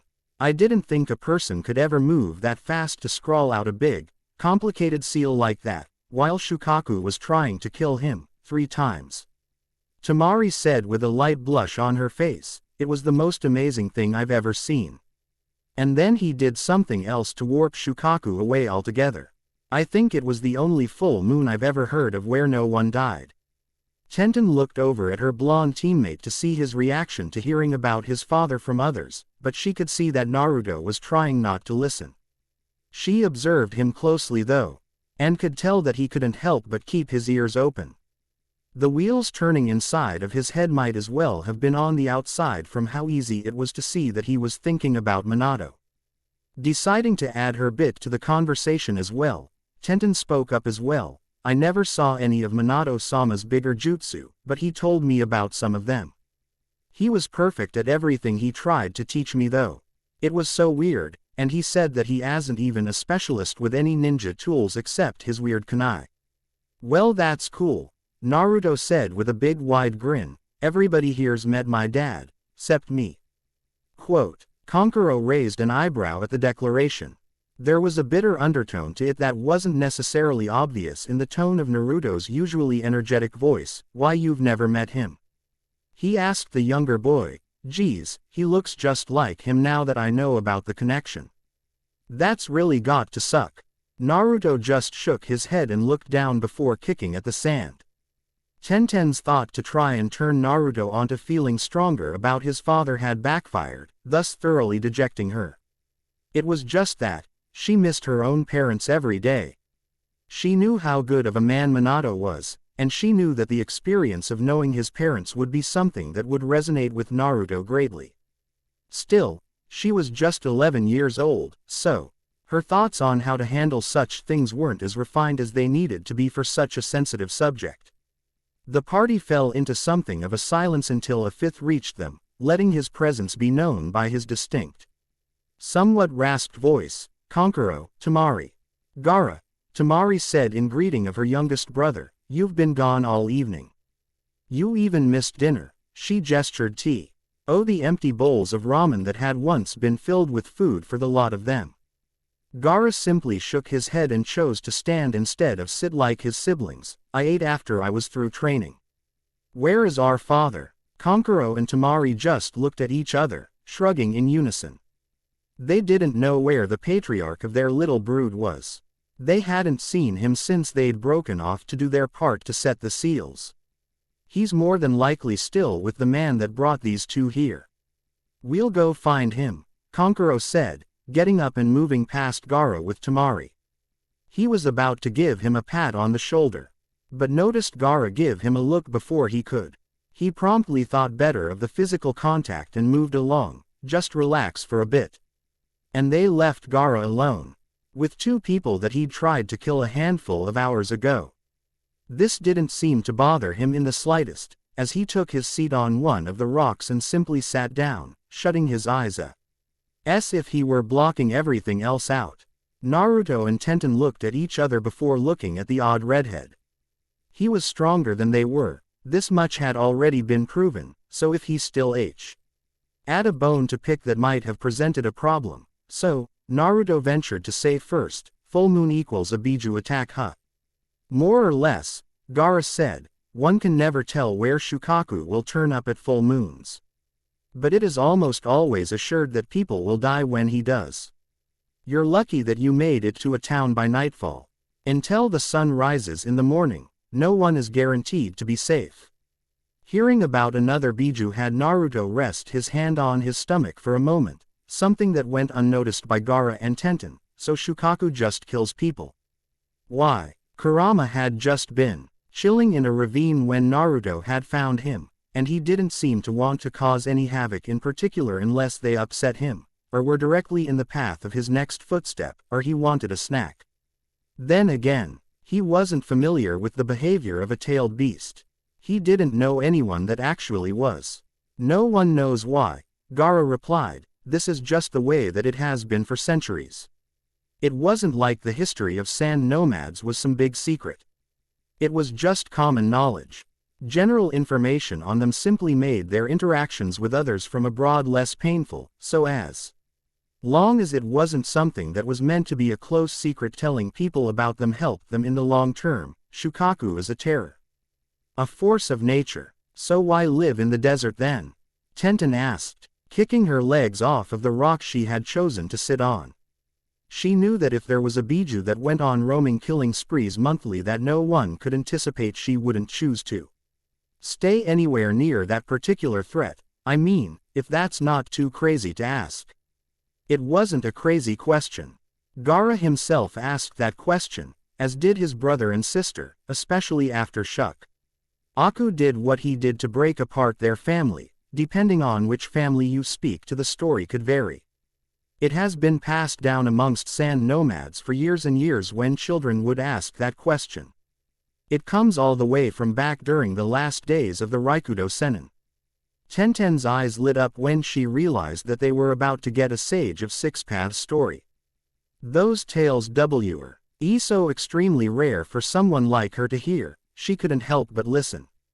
It was a once-in-a-lifetime chance for many ninjas, especially a clanless girl like her, and added on to her love of Bine. Privy to select information, she was hooked before hearing another word.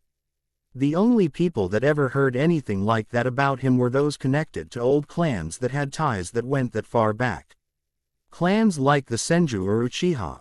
They treated anything about the Raikudo Sennin and their clans like state secrets, thus no one outside of those clans were privy to the legends that involved him.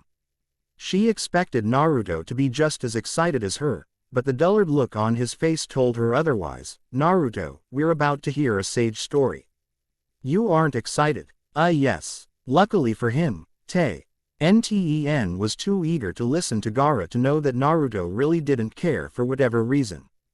History had never been his favorite thing. Some guy did something somewhere else a long time ago. It was just names he didn't know to faces he couldn't picture, in places that he would probably never see. And most of them were probably untrue to begin with. Seriously, some of the stories he'd heard couldn't possibly be true. People couldn't possibly do everything that he'd heard in some word-of-mouth tales, since no one in ninja society ever really wrote their stories down.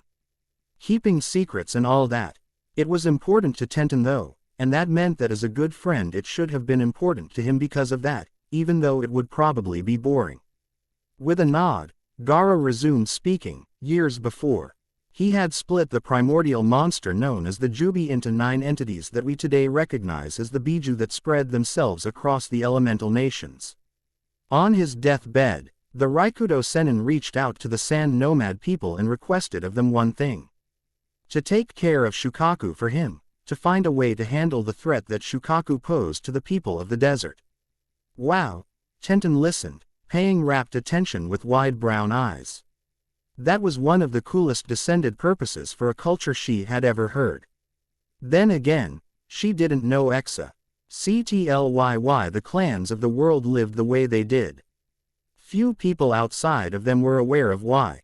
He knew of his destructive power, Gaara continued to say, and that was why he requested the ninjas of this land that he'd passed down his teachings, to defend this land against Shukaku, and struggle against him to one day keep K's no Kuni safe. I believe what my father tells me that he believes. That I have within me the potential to be the person capable of this. It's the reason why I exist. It's why I believe my mother sacrificed herself to ensure that my siblings and I survived the full moon attack years ago that took her life. Today, even as young as he had been at the time he'd lost her, Gaara could remember the last words his mother said to him. Tamari, Konkuro, Gaara, don't be afraid. As long as you're alive, just remember, there's nothing I won't protect you from. Ever. I promise. Loosening a tight fist into a loose hand, Gaara moved it around to bring up sand from all over the area around him. Now that it wasn't being directed at them, Naruto and Tenten actually found it quite amazing that he could control such an abundant resource with his chakra. With a flick of his fingers he sent it raining down all over the night-cloaked Moon Village. The woman that brought me into this world sacrificed her life to ensure my survival, because she believed in me as well. Shukaku is the lord of the desert.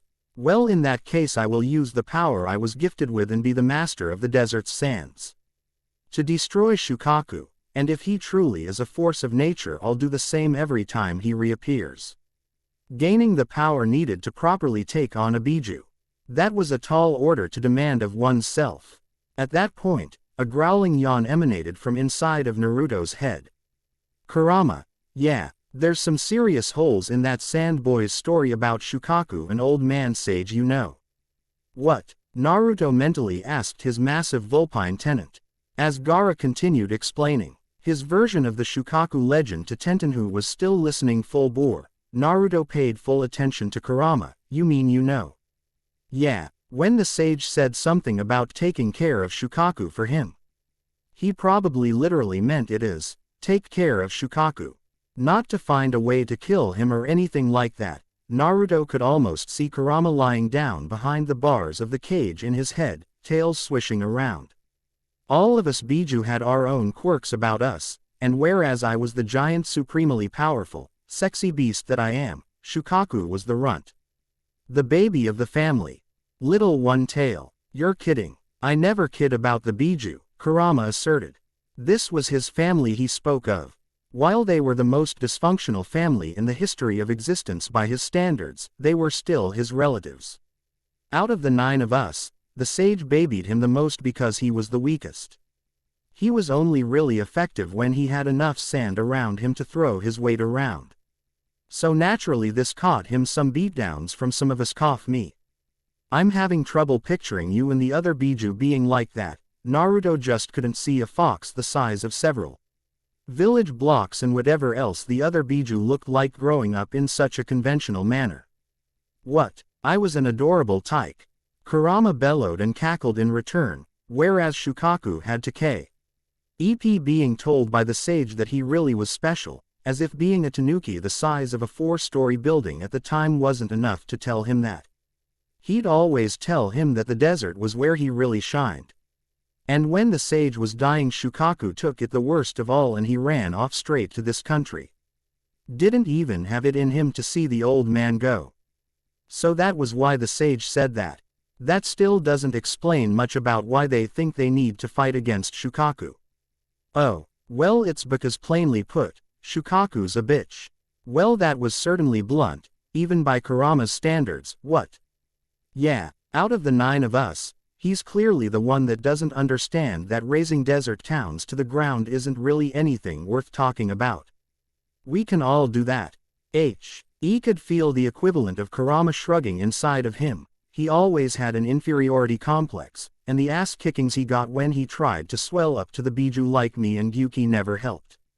When the sage died he lost his biggest supporter, that he was tough, so he went to the desert to throw a temper tantrum that's lasted for a few hundred years now. When they first confronted him he probably went to town on them and started this whole thing. Total bully. I don't want to hear you call anybody a bully if you bullied Shukaku when you were all little. Naruto thought aloud, eye twitching at the hypocrisy of the statement. That's so messed up. I am not a bully. He kept coming at us trying to prove something. The affronted Kurama replied, I have self-respect. Unlike him, I don't massacre weak-ass humans by the townful unless they're asking for it. At least when I choose to take something on, it's usually something that's got a chance of putting up a fight. He then sniffed haughtily. That's the only way it's any fun. The rest of the time I'm sleeping. Even so, to hear all of that the foundation of the sand nomad belief system was based off of a misunderstanding from centuries past. It was pretty heavy stuff. And it wasn't like Kurama was lying. Kurama had yet to lie about anything to Naruto, and even if he had done so before, what would have been the point of lying about this? How could something like that happen? How many other incidents similar to this were there all over the elemental nations? How many other clans and organizations based on some NCE of the Sage of Six Paths began their path through history based on a mistake?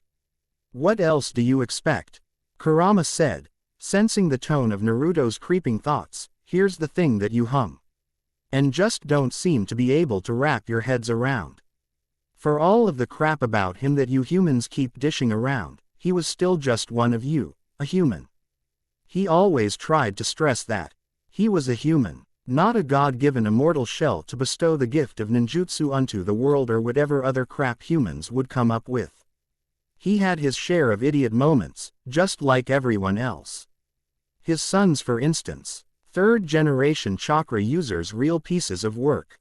He was a child that was tired of all of the fear and destruction that the Jubi brought forth, that was tired of the constant warfare between people that lived in his era.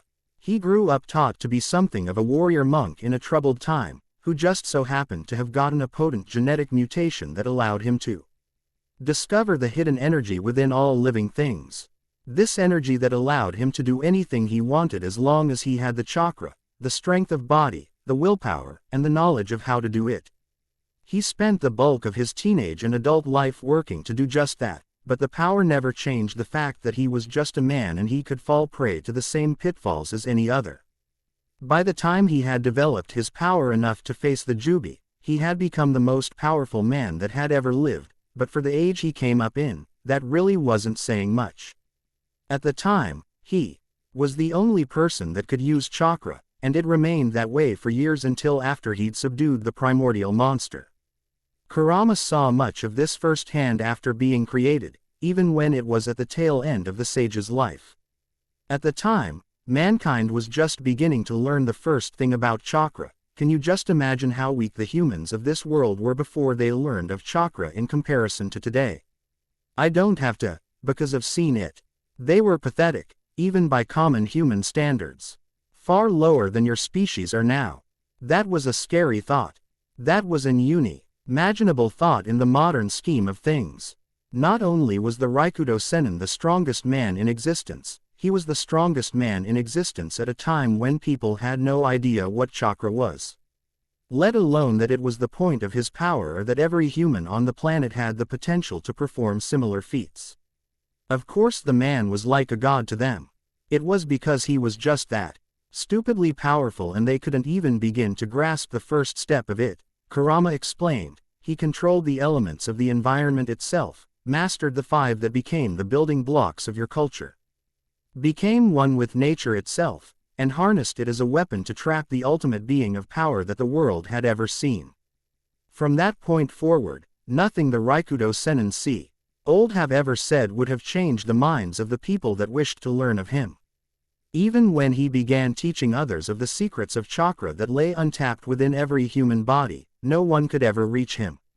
Even with all of the teaching he could possibly give, it was simply impossible for anyone to learn everything. When you pass things like fighting techniques down, no one will ever learn anything perfectly. There are things that people are good at and things that people are less than up to par at. It's human nature. Even if someone did learn perfectly, there will always be slight deviations to differentiate one person's version of smithing from another's, like a signature. Thus began the dilution of the purest form of the sage's arts, which slowly gave birth to the multi-ple focuses and disciplines of the shinobi sect that descended into the clans of today after his death. It also gave way to innovation, but nothing was ever as pure as the sage's method of the ninja arts. But with all of that power and influence, as the greatest man that had ever lived, his word was bond, and what he said wound up being taken as deeper and more profound than he really meant some of his comments to be. Even something as simple as, "Take care of Shukaku," wound up binding an entire culture to the deserts of K's no Kuni to live up to the request of Sage of Six Paths. His actions, his words, his image, all of these things mattered.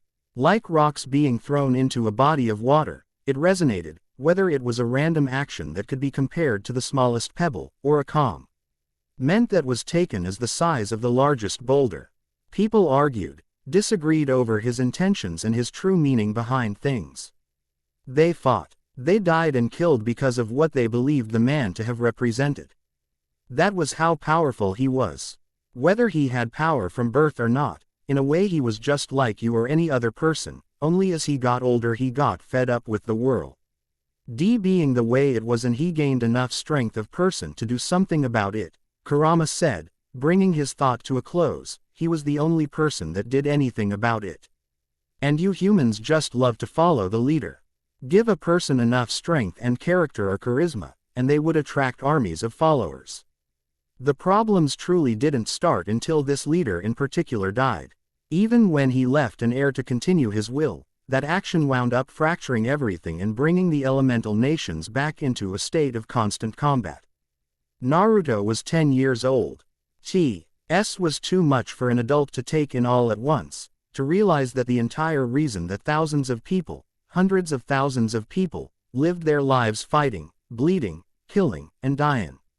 Believing that they were interpreting the message of the Sage of Six Paths, or that they were the truest example of the man's teachings, it was enough to make you sick. Imagine being a child and being told all of these things by a creature old enough to know. And he could never tell anyone in the hopes to try and change anything. Not now at least, not for a long time, because as he was, they would never believe a word he said. Because he was 10 years old. Realizing that he'd gone far away from his point, Kurama caught himself and embarrassedly stopped right there. "Ah, Naruto, you should really let me know when I begin to ramble like that talking about the old times." He seemed to refer to them, and to the Sage of Six Paths, so fondly though. Anyway, the point I started to try and make is that Shukaku is a dick. And if he ever comes around and realizes that I'm inside of you, well, you know how humans will watch a line of ants and then they'll see a big fat one in particular. Yeah, in the scenario of Shukaku ever coming across you and realizing that you're my Jinchuriki, consider yourself the big fat ant. Squish. Without another word, Naruto got up and seemed to aimlessly ghost his way away from the sitting area as Gaara continued to regale Tenten with the legends of his people. He needed to. Well, he didn't know what he needed to do. He just didn't know. The little blonde soon found his way into the closed-down ramen cart, his inner conversation taking long enough that they had put up shop for the night. Ayame sat at the server's counter behind the shut window, doing her schoolwork until she noticed Naruto sit at another stool and set his head down in his arms. Frowning at the lost look on his face, she shut her textbook and paid him attention. "Naruto-chan, what's wrong?" "Come on, I'm all ears," she assured him with a lovely smile. Naruto just shook his head in return. I don't know. I wouldn't even know where to start or where to begin.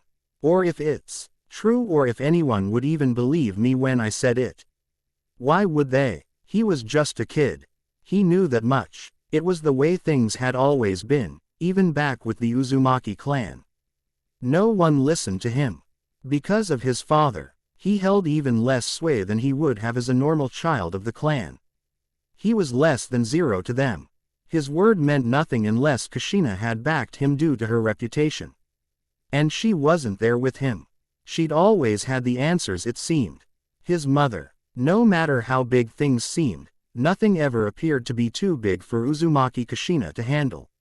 She was larger than life to him.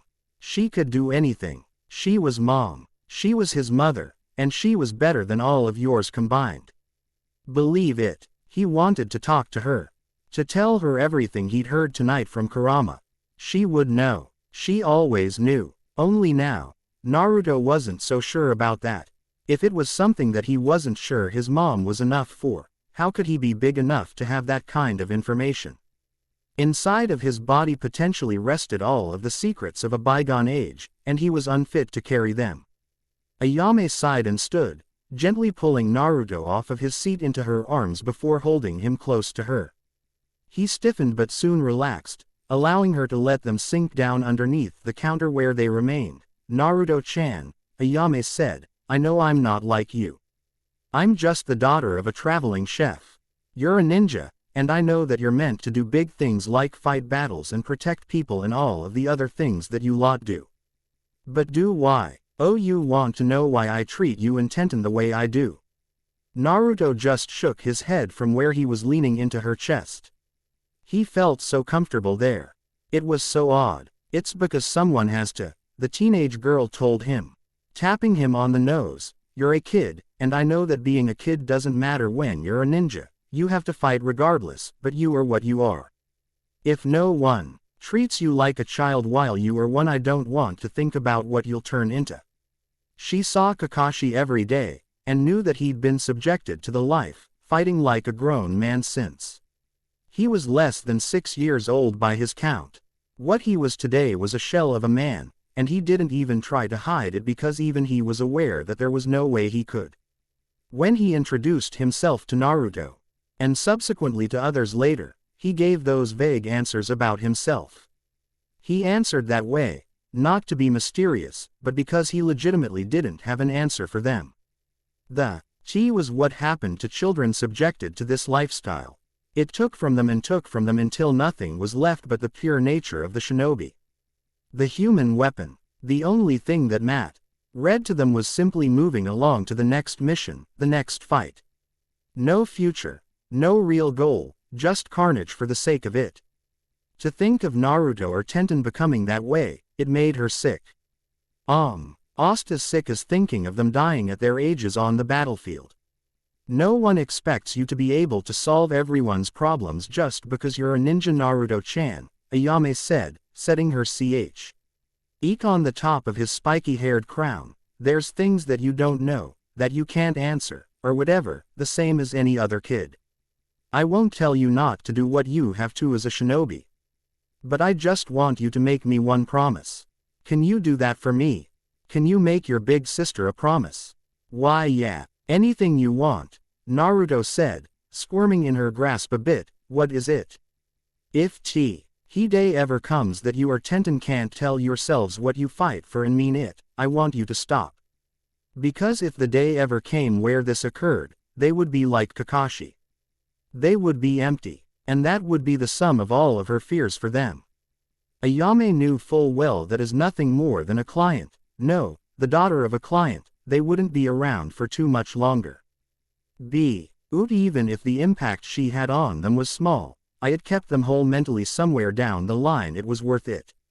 Somewhere after the little talk, the two of them drifted off, only to be rewaked by a shaking that caused the cart to rumble. Naruto awakened with a start, rolling from underneath the counter and out of Ayame's arms, motioning for her to stay there. Another rumble and he went back outside of the door to see what was happening. Ayame knew that it wasn't an earthquake. It wasn't a sustained enough vibration of the ground to be one. It seemed more like footsteps. Really big footsteps. What's going on? She asked as Naruto helped her out of the cart and shut it up. I dunno, but I don't think it's in the village, Naruto admitted upon seeing the present sand nomads stand on the rooftops looking in a certain direction, letting her lock the cart up before shooing her off. Go find your dad and hide with him, would you? Not needing to be told twice, the civilian girl ran off to do just that. Figuring that her father had gone to book them a place to stay at an inn instead of inside of the cart while they were in town. Meanwhile Naruto took to the roofs to join the sand nomads and find Tenten, who stood with Gaara, Temari, and Kankuro. Everyone stared out at the vast desert before them and saw the moonlit form of a monstrous sand-colored tanuki stomping their way. Its blue vein-like markings were on prominent display in the well-lit night, illustrating that if there had been any doubt before, this was Shukaku. That's not possible, Temari said, shaking her head at the sight. We set the seals. We locked them all in. All of them. They all glowed when we were done. The seals were idiot-proof. If you did them right you'd know it. If you screwed them up you'd know it. There was no maybe about it. Kankuro let out a humorless laugh and knocked into Naruto with his elbow. You guys picked a hell of a time to come here. With a gulp, Tenten looked Betwy and her new acquaintances and realized that the entire sand nomad population that had been in the area numbered past 200. Someone had to have something that they could do, right? There had to be someone. What do we do then? Is there something that can stop him? No one had any answer for the girl.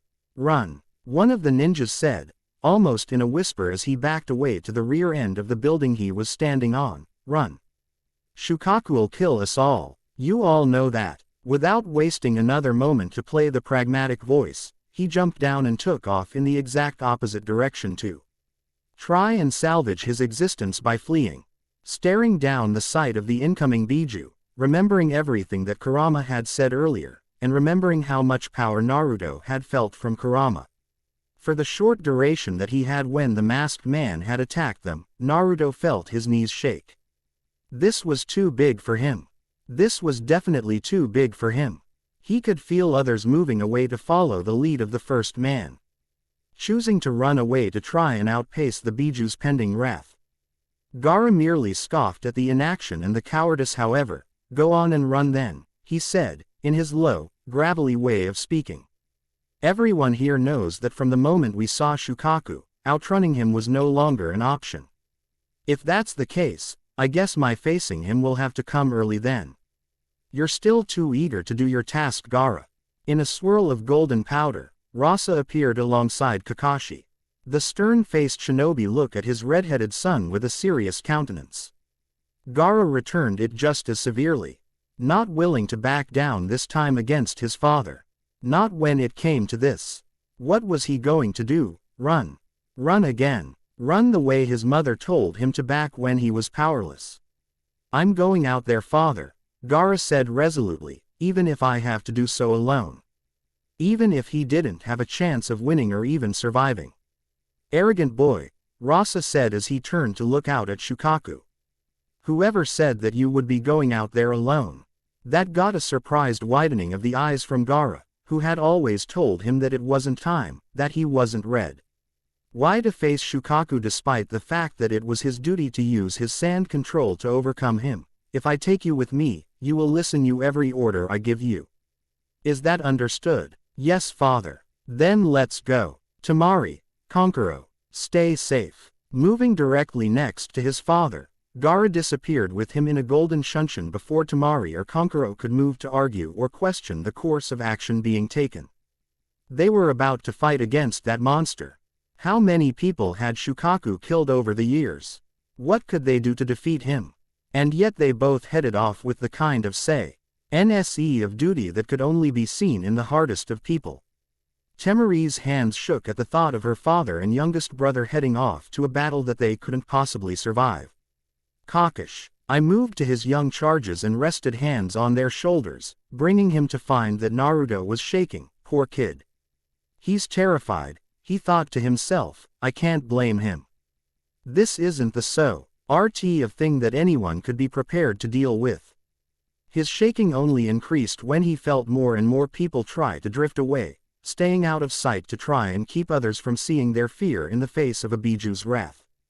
So that's it, huh? Everybody's just gonna run away and scatter, and hope that after Shukaku flattens this village he doesn't go after them in the desert before the sun comes up.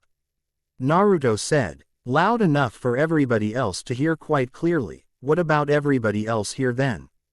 When every ninja here takes off, what happens to them?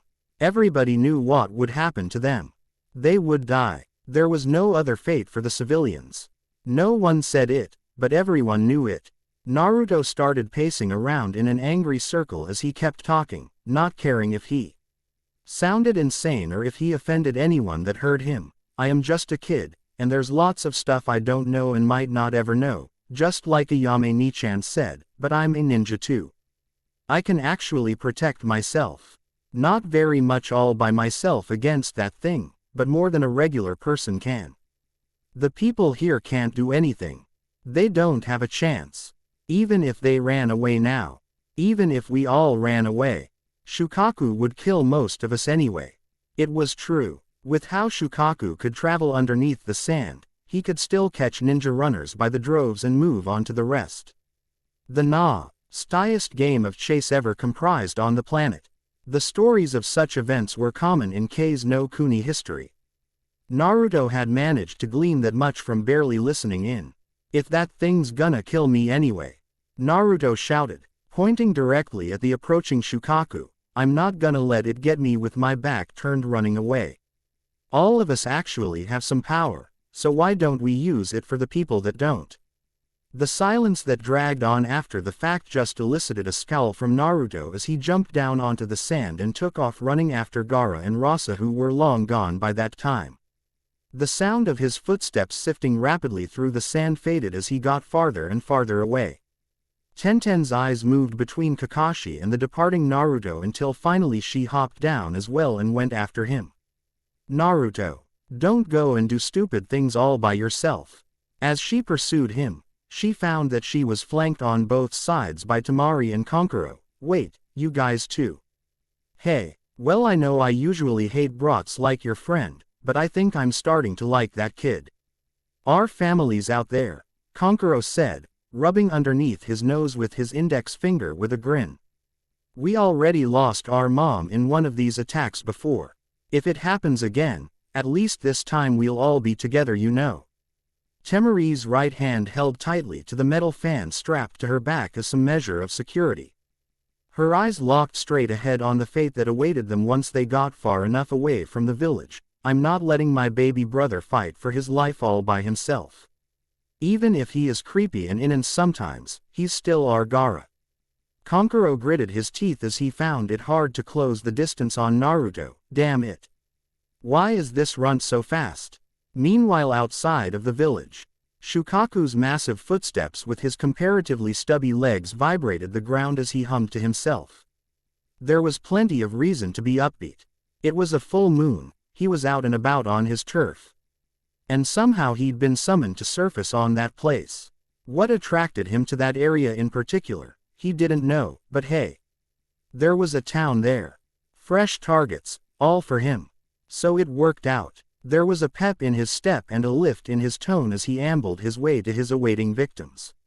His progress was inexplicably halted when sand captured one of his legs and held them in place with pressure that would have crushed anything else.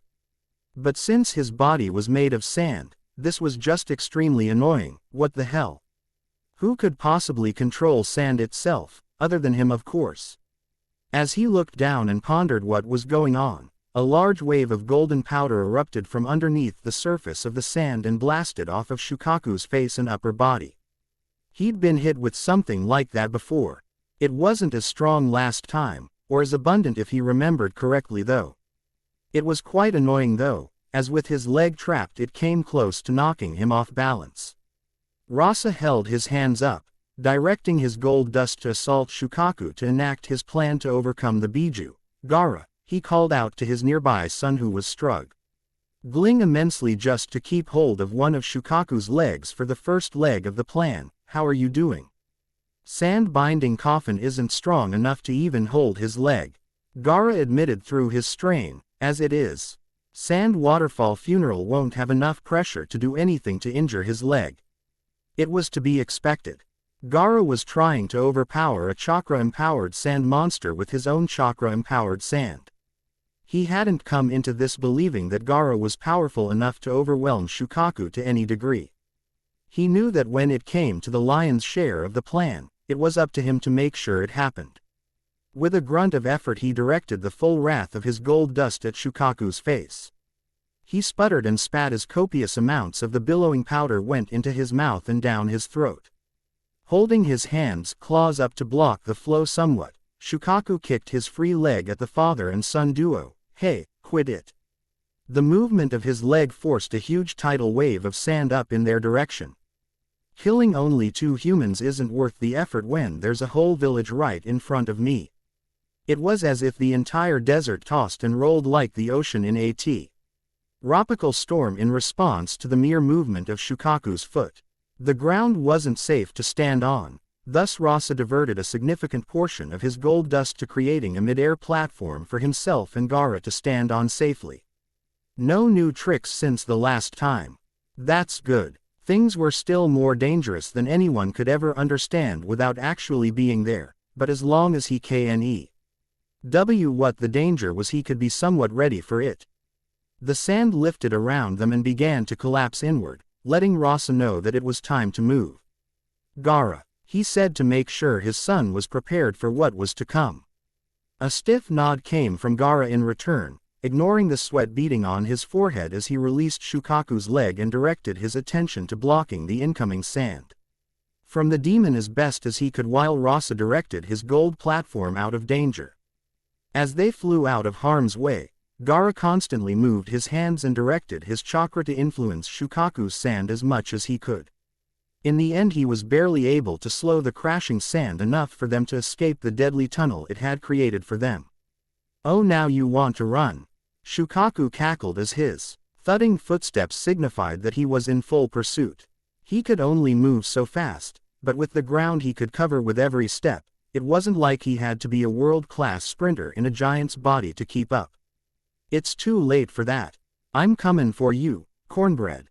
In a direct battle of strength we don't have a chance," Rasa thought to himself as he focused on keeping himself and his away from the raging Biju as best as he could, dodging upward blasts of sand pillars that spiraled into the air.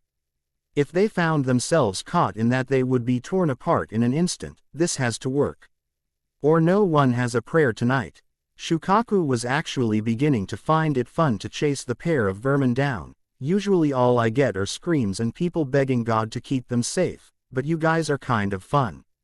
An annoying sort of fun that'll feel therapeutic when I stain the bottom of my foot with your corpses, but still, fun." As he continued to chase an attack, an errant step caused Shukaku to plunge into the biggest pit trap ever created. It was an actual crevice, carved into the earth over thousands of years that Gaara had covered with a thin layer of sand over the opening to disguise it and the fact that the terrain became rockier instead of sandy. Between that and working his mojo to constantly upset Shukaku's own sand control, by this time Gaara was exhausted. Asa knew it as he hurriedly set his platform down and brought forth the full weight of his gold dust down onto Shukaku to try and pin him down. Gold weighed more than sand, thus he could possibly keep the Biju at bay until he could draw the seal that had been given to him by Minato. That would ensure Shukaku's detainment until sunrise. "Are you all right, Gaara?" He knew the answer to that question no matter what Gaara said. He'd used a lot of chakra and was noticeably breathing hard. "Can you continue?" Trying to impose his will over that much sand that was already being controlled by a being more powerful than him, took its toll on his reserves. Even so, a ninja of the desert could never afford to show weakness. "Yes. Go rest," Rasa said, narrowing his eyes when he saw Gaara about to protest. "That's an order. Remember what I said to you before I allowed you to come with me. I have this handled from here. There's nothing more you can do." Gaara, hearing Tamari and Konkuro's voices, Gaara heeded his father's demand by begrudgingly heading over that way, all the while thinking to himself how weak he was. When it came to making a difference, all he could do was ensure that they had a chance at running away. The trap only worked because Shukaku was too maniacal and eager to spill their blood. Upon reaching his brother and sister he found that Naruto and Tenten were with them. Strange. But it was of no consequence to him. "Why are you all here?" "Because I'm not gonna sit back and wait to get killed," Naruto said, tapping his foot on the sand impatiently, but the Shukaku thing disappeared. "What happened to it?" "It's handled," Gaara assured everyone. "We can't kill him. He has too much power. But father believes that his gold dust and the Biju warding seal can hold Shukaku down until sunrise." Boom. The edge of the cliff where Rasa had been standing so that he could smash Shukaku underneath the weight of his gold dust blew apart in a massive explosion of wind that rocked the entire area, forcefully blowing sand and chunks of rock even as far away as the kids had been standing. Tenten cringed at the first thought that came to mind after things began to die down.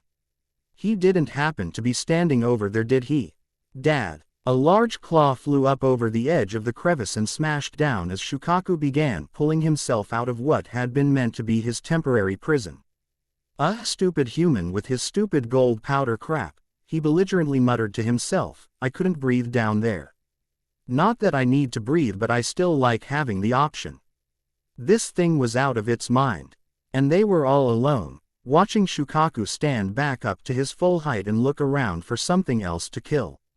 Needless to say, they were the next ones he saw, and he pointed straight at them as if he were calling his shot.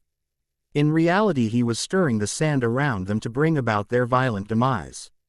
This had not been the best idea. Kuten. Shokyaku Ekoden no Jutsu, Scorch Release, Incinerating Flare Jutsu. A gigantic flaming red orb flew through the air and made contact with Shukaku's arm, exploding and absorbing even the slightest bit of moisture in it, causing it to harden and become a brittle, inflexible limb right up to the shoulder. From there, dozens of kunai with explosive tags attached hit him at the joint and blew the entire arm off in one move. O-K, Naruto said, not quite sure how to react to that gigantic joint attack that seemed to come from out of nowhere, apparently that just happened.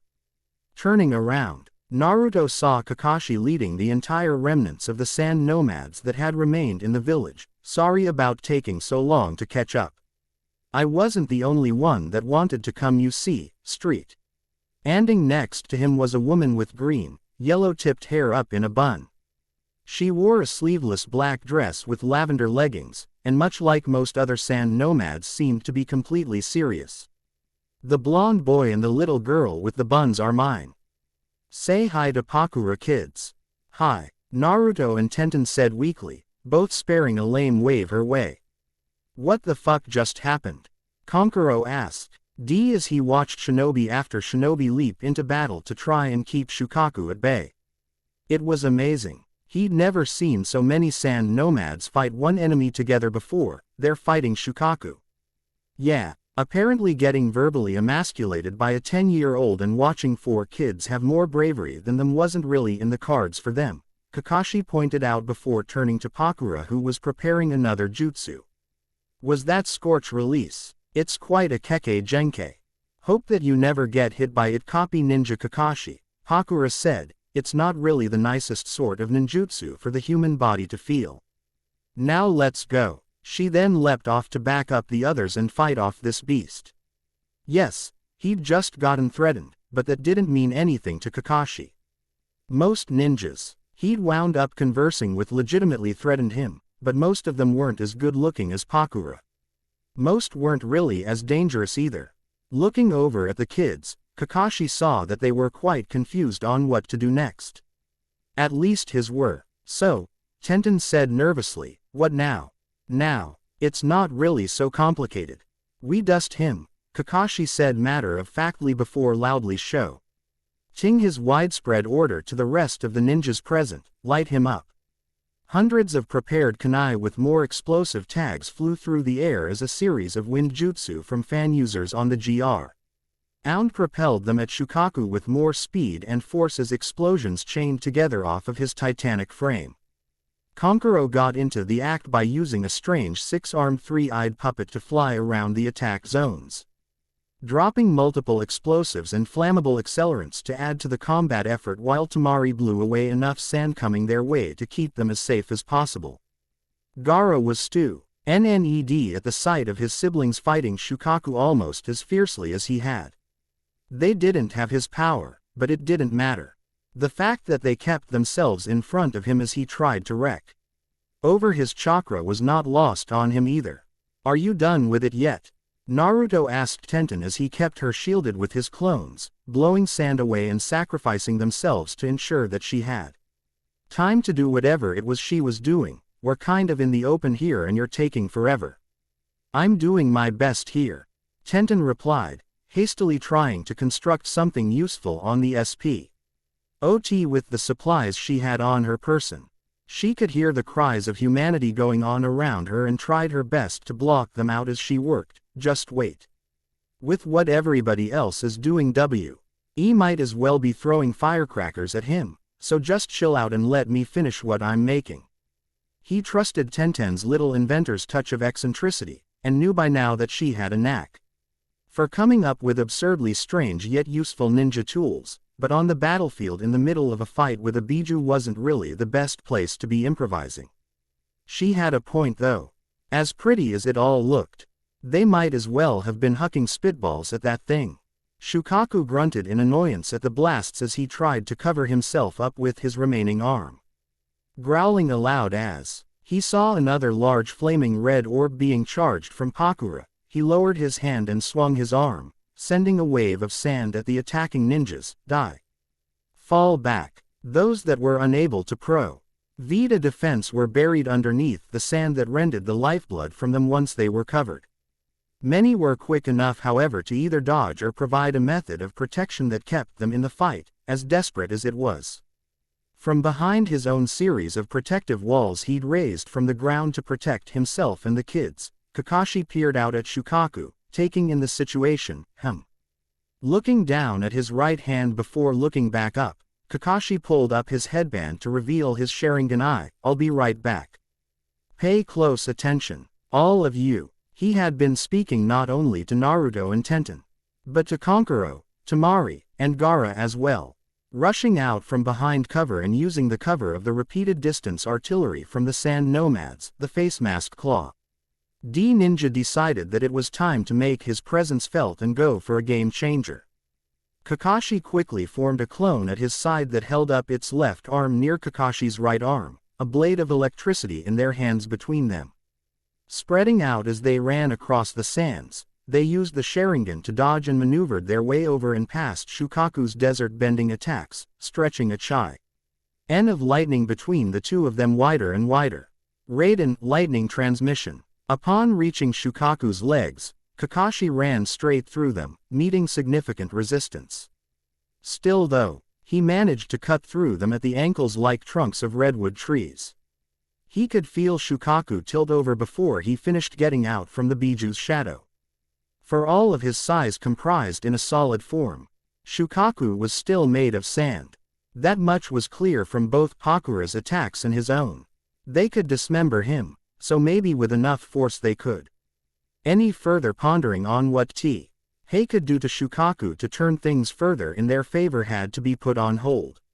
When Kakashi cut out Shukaku's legs and he began to fall, there was one appendage he had that could stop him from completely losing his balance. It was big, long, and rested behind his body. Shukaku's tail swung down the moment his balance was compromised in order to keep him upright. Kakashi barely saw it just as it crashed down on the sand right by him. Kakashi-sensei. Per his directions, Naruto and Tenten had been watching as closely as they could, and they saw Shukaku's tail slam down, presumably on Kakashi. There wasn't anything to Kawarimi without in the middle of the desert, and there was little chance that he had one prepared anyway with the jutsu he had used to attack with. Waving his one arm around to try and stay upright, Shukaku's tail posted on the ground helped him do so before it melded with the desert and he went still, completely ignoring the attacks of the other ninjas for a few moments. That was all the time he needed to regrow his feet and then his arm. "Grr, that's better," Shukaku said, glaring hatefully as he lifted his tail up into the air again and waved it back and forth slowly as it began to vibrate. "My prey isn't supposed to fight back." Suna Taiho, sand cannon. From his tail, Shukaku began launching large globs of sand, using the side-to-side waving of his tail to space out the multiple projectiles evenly across the battlefield. The chunks of sand whistled ominously as they flew through the air. "Naruto, you had better get behind that wall and stay there," Kurama demanded upon seeing the battle unfold through Naruto's eyes. Every time one of the sand cannon shells made contact with anything, they exploded in highly pressurized bursts of volatile air. The shockwave of the air being released had enough power to cover a 15-foot circumference. Regarding defensive setups like Kakashi's walls that he'd left, being hit with these directly blew entire pieces of them away. Weaker ones never stood a chance, along with the souls behind them. Those without any means to take cover were even worse off. There didn't seem to be a limit on the number of these shells that Shukaku could launch, because they simply kept on coming. This was the power of a Biju, and it was nearly unlimited. Shukaku seemed to take delight in his destructive hail of ATH that he wrought down upon his enemies. Even in his darkened eyes, you could see the mirth in the yellow dots at their centers as he watched the blood stain the sand from the body count he was begging to pile up at an increasing frequency. Having heeded Kurama's advice, Naruto turtled up with the rest of the people taking cover, watching Shukaku's relentless attack bombard the desert around him. "How are we supposed to stop this guy?" Naruto thought to Kurama. "Hey, you fought him before. How did you do it?" "Well, I never had a real fight with him in the desert. He's actually tough here." Kurama. "Alright, let me think. Okay, compared to me he's slower than dirt, so there's that. Oh, And he can regenerate as long as he's in the desert, but you saw that already. In his defense it been a long time since he'd actually fought Shukaku. Well, normally I'd just blow him apart with a Bijudama and leave before he pulled himself together. I'm kind of lost on how to fight him like a weakling. There had to be something. Nothing was totally unbeatable. Kurama had a point. Shukaku wasn't very mobile, but he wasn't coming their way at all anymore since Pakura had taken his arm out and Kakashi had gotten his legs. There was something seriously up, because if he was really able to shrug off their best stuff the way he had been, why not keep going their way and trying to crush them? They couldn't stop him. Was this really all there was to him? Was the best Naruto could do really sit around and make himself a target to eventually take out while everyone else got massacred around him? He'd never been on the battlefield before. He'd never seen this kind of death before. This kind of bloodshed. Even during the Hyuga Uchiha battle, he hadn't seen much of it other than the aftermath.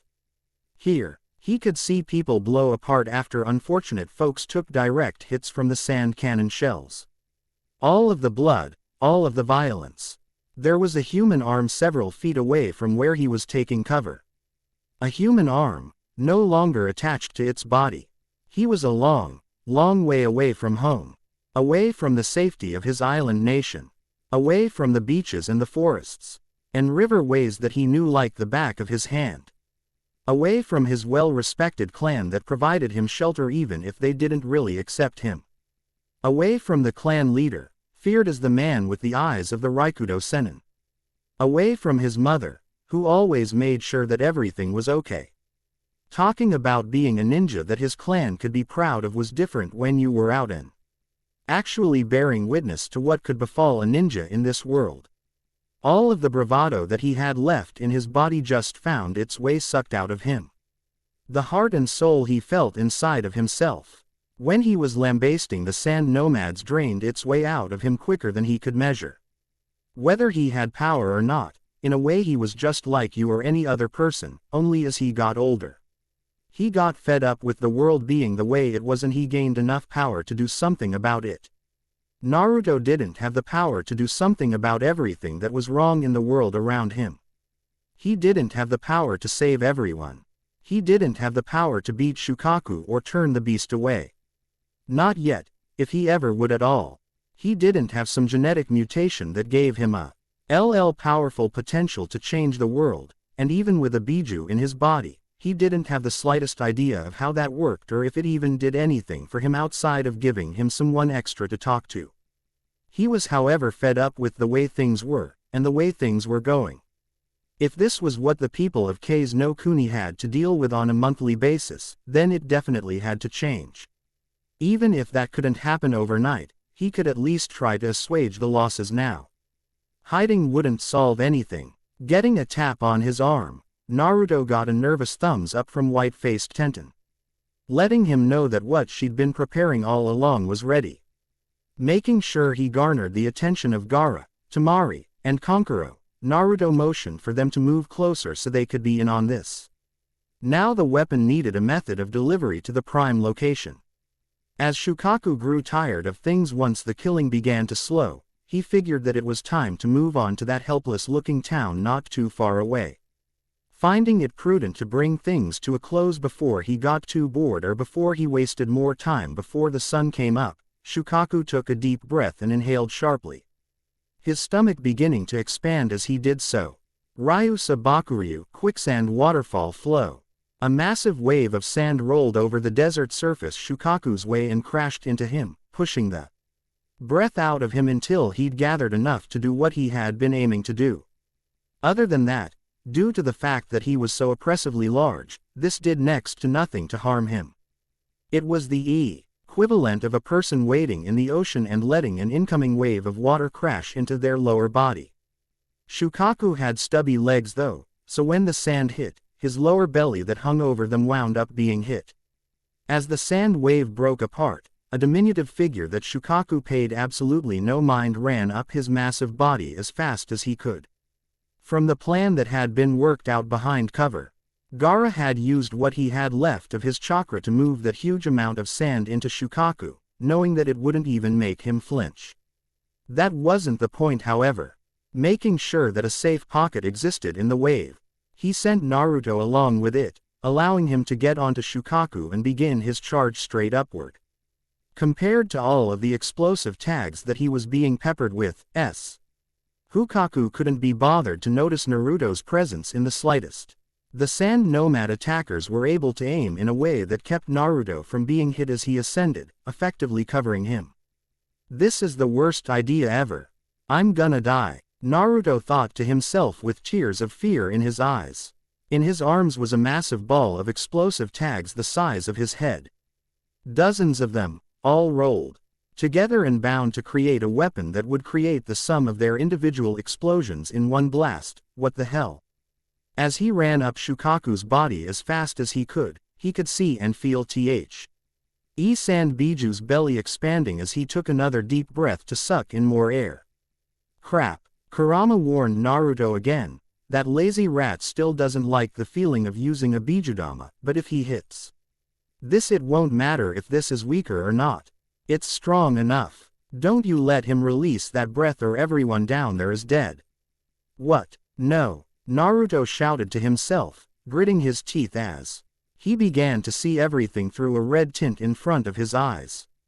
The pace of his footsteps inexplicably picked up and increased his speed to something he'd never felt before.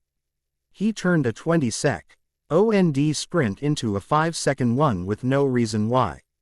He was running up a vertical surface, faster than he had ever moved on the ground. Yes. Yes, yes, yes, yes, yes. He'd never felt so aggressive or powerful in his life. It was incredible. He could do it. With this he could help. He could do something. Inside of Naruto's body, Kurama bit back a growl that was intended for himself. He promised himself when he got locked up that he wasn't going to let that brat have any chakra, but he somewhat liked Naruto more than most humans, and if the boy had to watch Shukaku decimate what was left of the sand nomads fighting the battle, well, in the end it didn't matter. Kurama still just felt like he was getting soft on some worthless human boy. He would give Naruto some of his chakra this time. Only this time. No more freebies. Make it count, Naruto. Get up that wall, boy. I'm going. Ibeo. The moment he reached the top of Shukaku's chest, he saw him open his mouth and raise his arm to hit himself in the belly. This was it. Lighting the fuse on the gigantic explosive tag ball, Naruto jumped straight forward and upward, positioning himself right in front of Shukaku's mouth where he hurled the improvised weapon into his gullet as hard as he could. Raw. Fuden. Renkuden, wind release. Drilling air bullet. Bang. The moment Shukaku hit himself in the stomach to release the wind of his attack, the explosion of the oversized ordnance met the volatile, tearing air and caused a horrid reaction at the back of Shukaku's throat.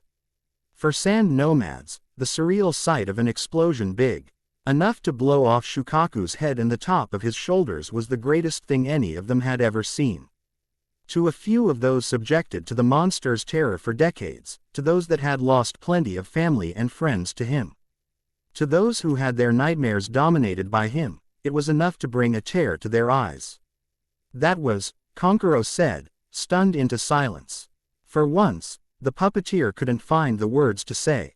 Tamari fought back tears at the sight of Shukaku's head going up like a party popper. She hoped that it hurt. She hoped that he'd felt that all the way to his core.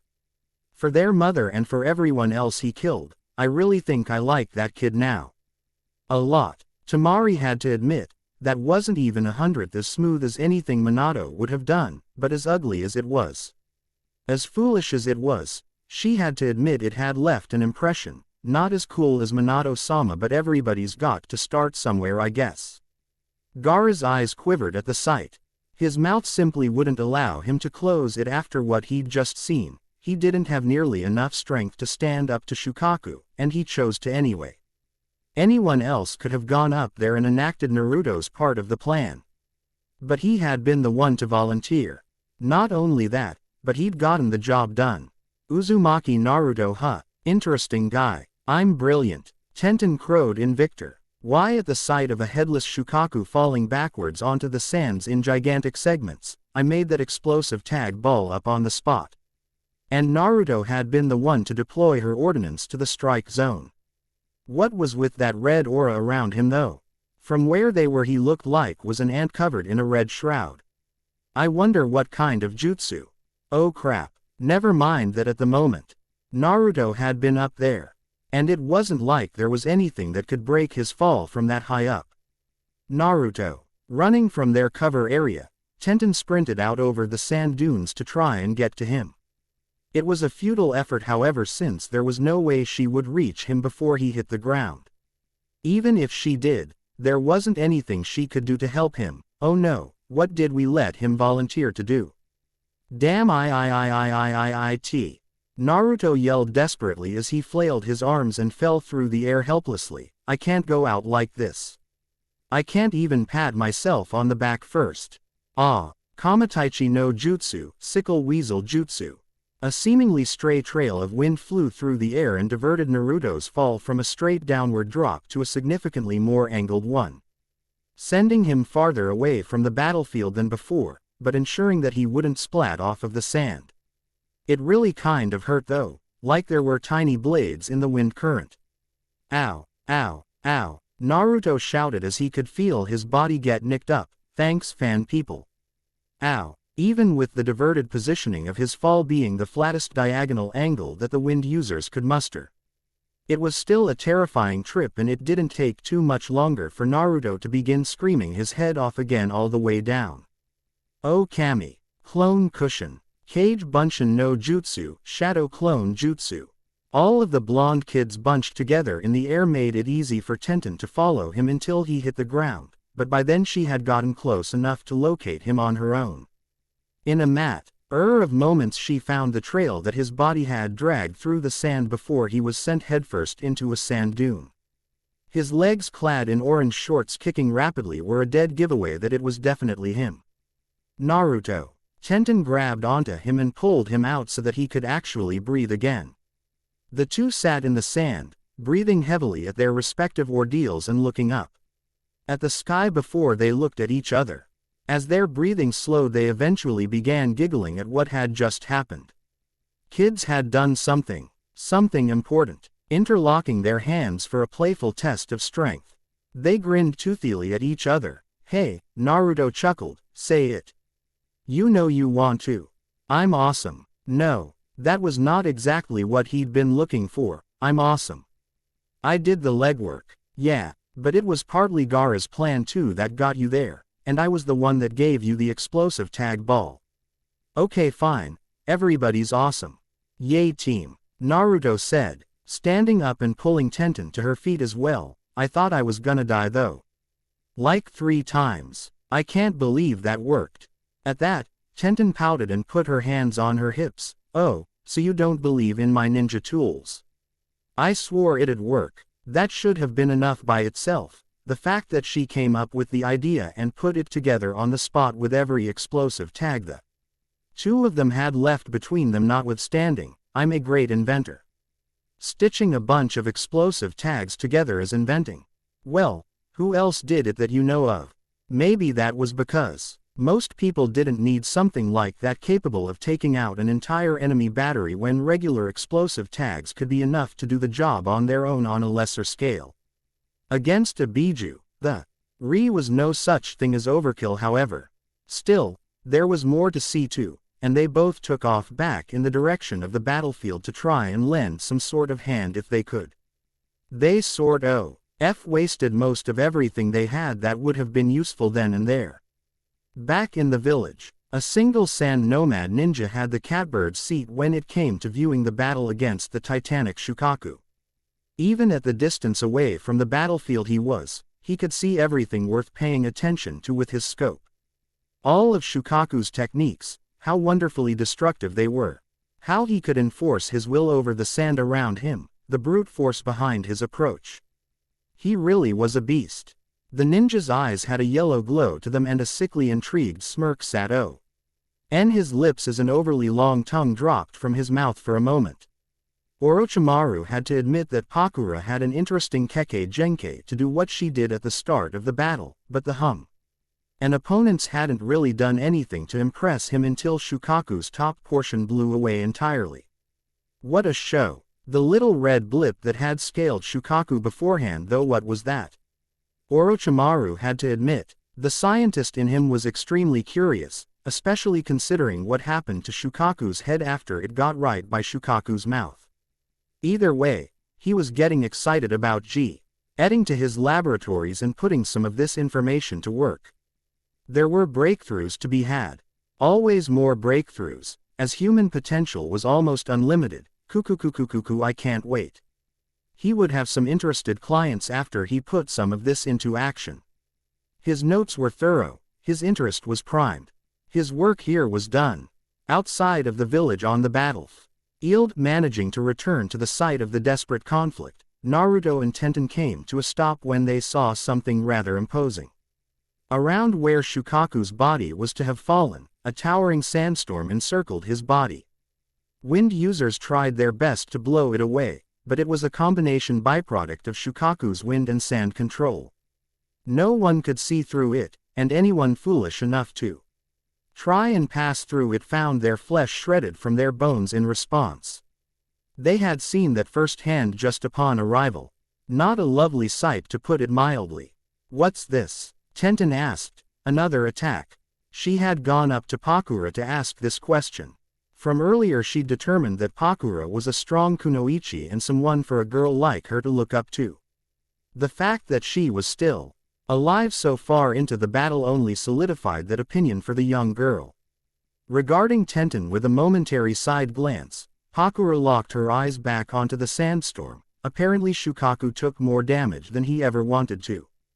He can't regenerate it and keep fighting. Naruto and Tenten high-fived in response, but the green-haired woman wasn't done, so he's put this measure up to keep Anyo Nei from reaching him until he's fully healed. I forgot what an annoying runt Shukaku could be, Kurama muttered, the arrogant idiot. Even when he screws up like he did, it still doesn't matter. You can't kill him in the desert. You have to get him outside of it, otherwise it's more impossible than it usually is to hurt one of us. He doesn't even feel pain in the desert. That wasn't good. He was going to fully regenerate and he didn't even feel pain. They blew his head off. Who regenerated that? Who didn't feel that? What did you have to do to put a Biju down for the count? Whatever it was, none of them particularly had anything left to do it with. Pakura still had chakra, but Scorch Release wasn't going to do any good against a sandstorm. The wind users were trying to use their fan-guided ninjutsu to break the storm. But nothing was working. Anyone got any more big plans? Naruto asked, leaving the question open for answering by anyone in the general vicinity, the last one probably. Used up my good luck for the whole month. It kind of filled my good idea quota too. Yes. How flexible are you, little one?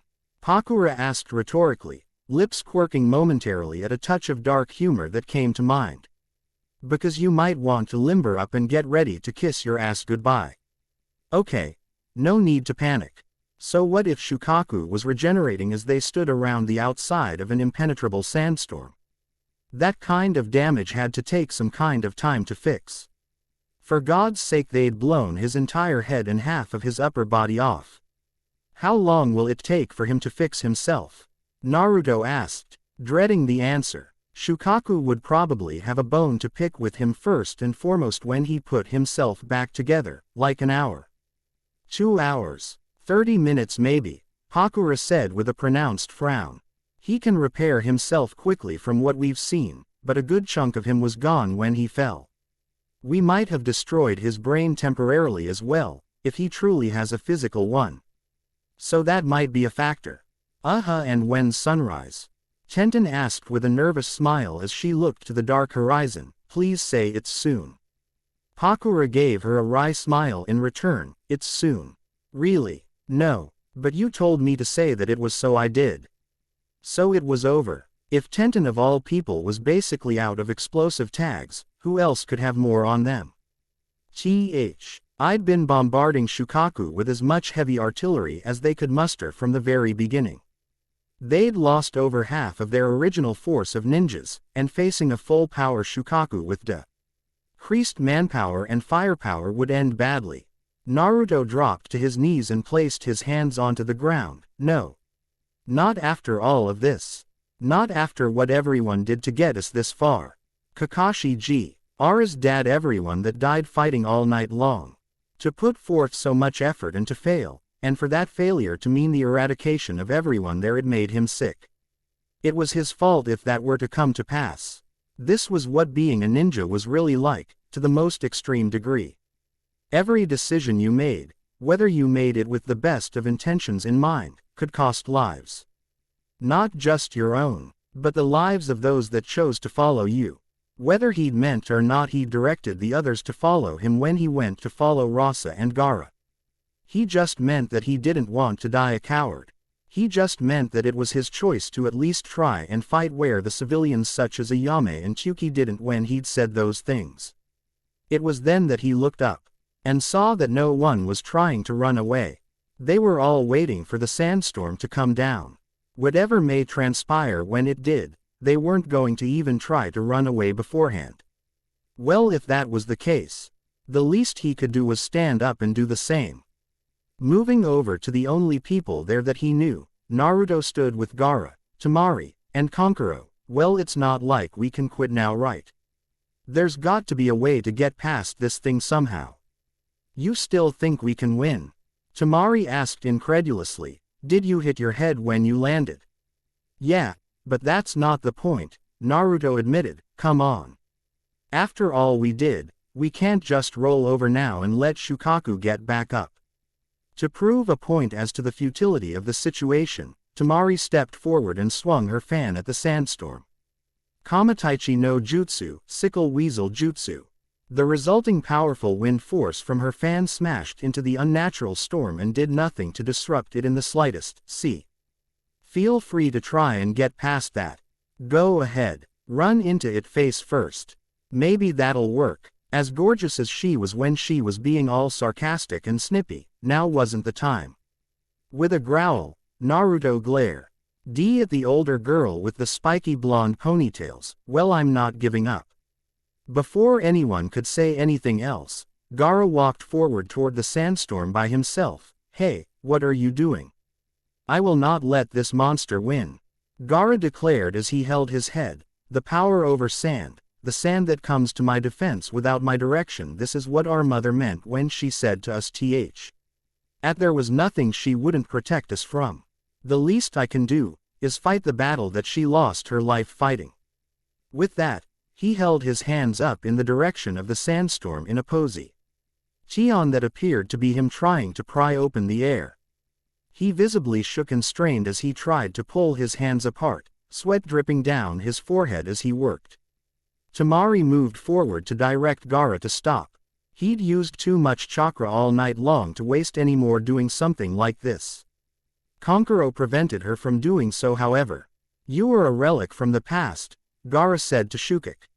You, as he tried to rip through his sandstorm covering, the only reason you seem to exist is to cause pain and torment to the people of the desert. My mother, she had a heart that was willing to face you to protect others despite heading to her death. She knew it was our purpose to prevent you from massacring others that can't fight back. Her purpose is my purpose and I have the strength to fight for it. Suddenly, Gaara's hands spread far apart and a massive rip appeared in the sandstorm. The amount of effort he had to put forth in order to achieve such a task was enough to force blood to gush from his nose. Amazement set aside, every ninja present proceeded to pile through without missing a beat. They didn't know how long Gaara could keep it open for, and it was the best chance they had to try and stop the monster inside. Amongst them were Naruto, Tenten, Temari, and Kankuro. How in the world did he do that? Tenten asked aloud as they all ran into the breach. Kankuro just chuckled at the question. Our Gaara is strong. Stronger than even we thought, apparently. No kidding. Naruto and Tenten now felt more grateful than ever that they really didn't wind up fighting Gaara when they'd first met. Upon getting far enough past the sandstorm, they came upon an incredible sight, however. It wasn't that of Shukaku rebuilding, though he was indeed trying to do so. Every time Sand tried to O rise to reform parts of his body, it found itself pinned down and spaced back apart by gold dust. Impossible. They had seen Rasa fall at the fury of Shukaku hours ago. But as they drew closer they saw that indeed it was him directing the traffic of his own weapon of choice. Tamari and Konkuro could have run up to the man and hugged him, if that sort of thing wasn't frowned upon as a show of weakness in their culture.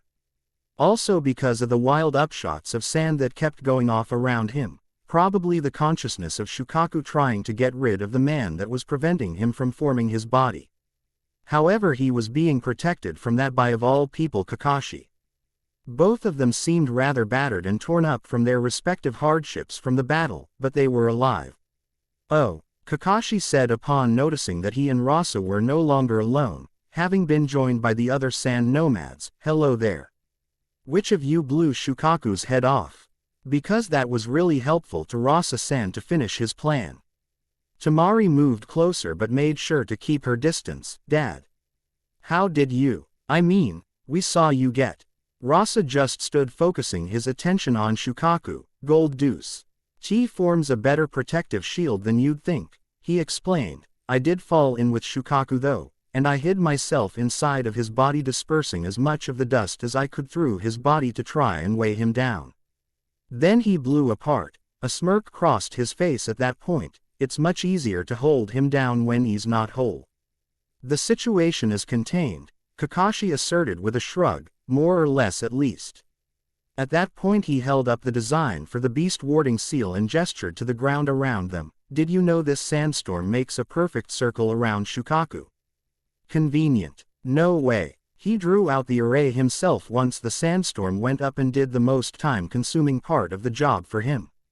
That sly bastard Kakashi. It was then that Naruto realized that. In the back of his mind he could hear Kurama shouting his head off and cursing Naruto for walking back into the limits of another one of those Biju limiting seals. In return he let out a chuckle that was more out of disorientation than humor, amazement that it all seemed to be over. So that was a real battle, where real people on your side died right in front of you with nothing that you could do for them. He had just fought in his first real large-scale battle, and he never wanted to do anything like that ever again. Within 2 hours when the sun finally surfaced, Naruto and Tenten savored at sight and burned it into their heads forever. It might have been just a sunrise in the grand scheme of things, but it was the most beautiful sunrise that either of them had ever seen because they had to live through the night just to see it. Thankfully it didn't rise in the direction where the bodies were littered. It let them enjoy it for just a few seconds until they had to make do with the aftermath of what they'd survived. What an interesting night, Orochimaru commented to himself as he left the village area, a content smile on his twisted white visage as he carelessly sauntered away. Why, from the sight of a battle for survival that he had directly instigated via his own actions, the Biju summoning ritual works, at least to attract Shukaku to an area. I'll have to test it later before I attempt to market the idea to one of the wealthier clans. But the things that I've observed. For some reason his mind kept going back to the sight of the little boy charging up Shukaku's chest, body covered in blazing red chakra. It was magnificent. It was something that he wanted to know more about. That wasn't regular chakra and he knew it, but that was all he knew. And that was what ate at him. That little boy was with Hitaki Kakashi. Well, that would make it somewhat easier to keep tabs on him than if he was with a no-name ninja. It would make him harder to get close enough to study though. But there were always means to an end, and he had the resources to achieve them. That power was beyond human, and the prospect of figuring out what it was and how he obtained it was just a delicious thought. Orochimaru believed that he might have just gotten a new pet project to analyze. He just had to get some things together to begin the process of studying him. Later that morning, headed back east. That was the idea. Kakashi had pitched it, and no one had any arguments against it. Get them the hell out of that desert. There was no reason to be there anymore since the trail on Minato had drawn them a little closer to him. And striking while the iron was hot was for the best. After the battle, Gaara had chakra exhaustion for his efforts to try and level the playing field of the battle. Rasa had several grievous wounds from his tribulation of enduring Shukaku's pressurized air attack and then surviving inside of his body for hours. Those two were required to rest for the time being after the dead had been retrieved, thus leaving Kankuro and Temari to bid farewell to the visiting party on its way out of the country. Naruto, sitting on the top of the cart with Tenten in they. Our normal guard positions, took to their task silently and dutifully. Neither of the two were complaining about something as trivial as the heat after the night they'd had before. It just didn't seem an why thing close to being important any longer. Kakashi noticed this. Between entering the desert and the beginning of their journey to leave it, they had grown. As horrible as the battle with Shukaku had been for them to have to see, it was probably for the best that they did. It's better for them to get a taste of what they've gotten themselves into sooner rather than later. Tenten passed part of her time drawing out designs for what she thought could be good weapons to try and create some time in the future once she got the supplies and the mechanical know-how to do her thing. Last night had proven to her, if she hadn't known it before, that she had a knack for ninja tools, and that would be her point of exploration for her development. Naruto's mind was elsewhere at the moment. That was a biju, he said. Stating the obvious before he gulped hard. We shouldn't have survived that, should we have? No, Kakashi said bluntly, not willing to sugarcoat something so serious. Shukaku is considered the weakest, even with his desert powers. Not for a lack of brute strength or power, mind you, but because out of the 9 of them he has the weakest mind. I didn't know what people meant until I saw it for myself. Could have fooled me, Tenten said. Nothing about him seemed weak. Kakashi just tapped on his own temple for emphasis. He could have tried to destroy us all far sooner than when he actually tried to wipe you and the sand nomads out at once. He relies so much on his brute force and size, and the killing was nothing but a game to him, even when he was losing limbs since he regenerated everything. He neglected to pay attention to the smaller threats in exchange for trying to wipe out as many of you as he could at once. Smaller threats like Rasa surviving, and Naruto her special delivering a blockbuster explosive down his throat. At that, Tenten gave Naruto a grin that he returned and nudged his shoulder jestingly. By the way, Kakashi gave Naruto an overly pleasant smile behind his face mask that did nothing to hide the severity of his pending order. Don't ever do anything like that again. If you died before I could get you to Minato-sama, I could never face him or Kushina-sama again. Wow, they were glad to see that he cared about them for the right reasons.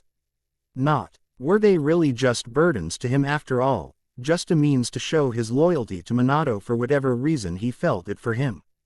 It was kind of a punch to the stomach to think about, really.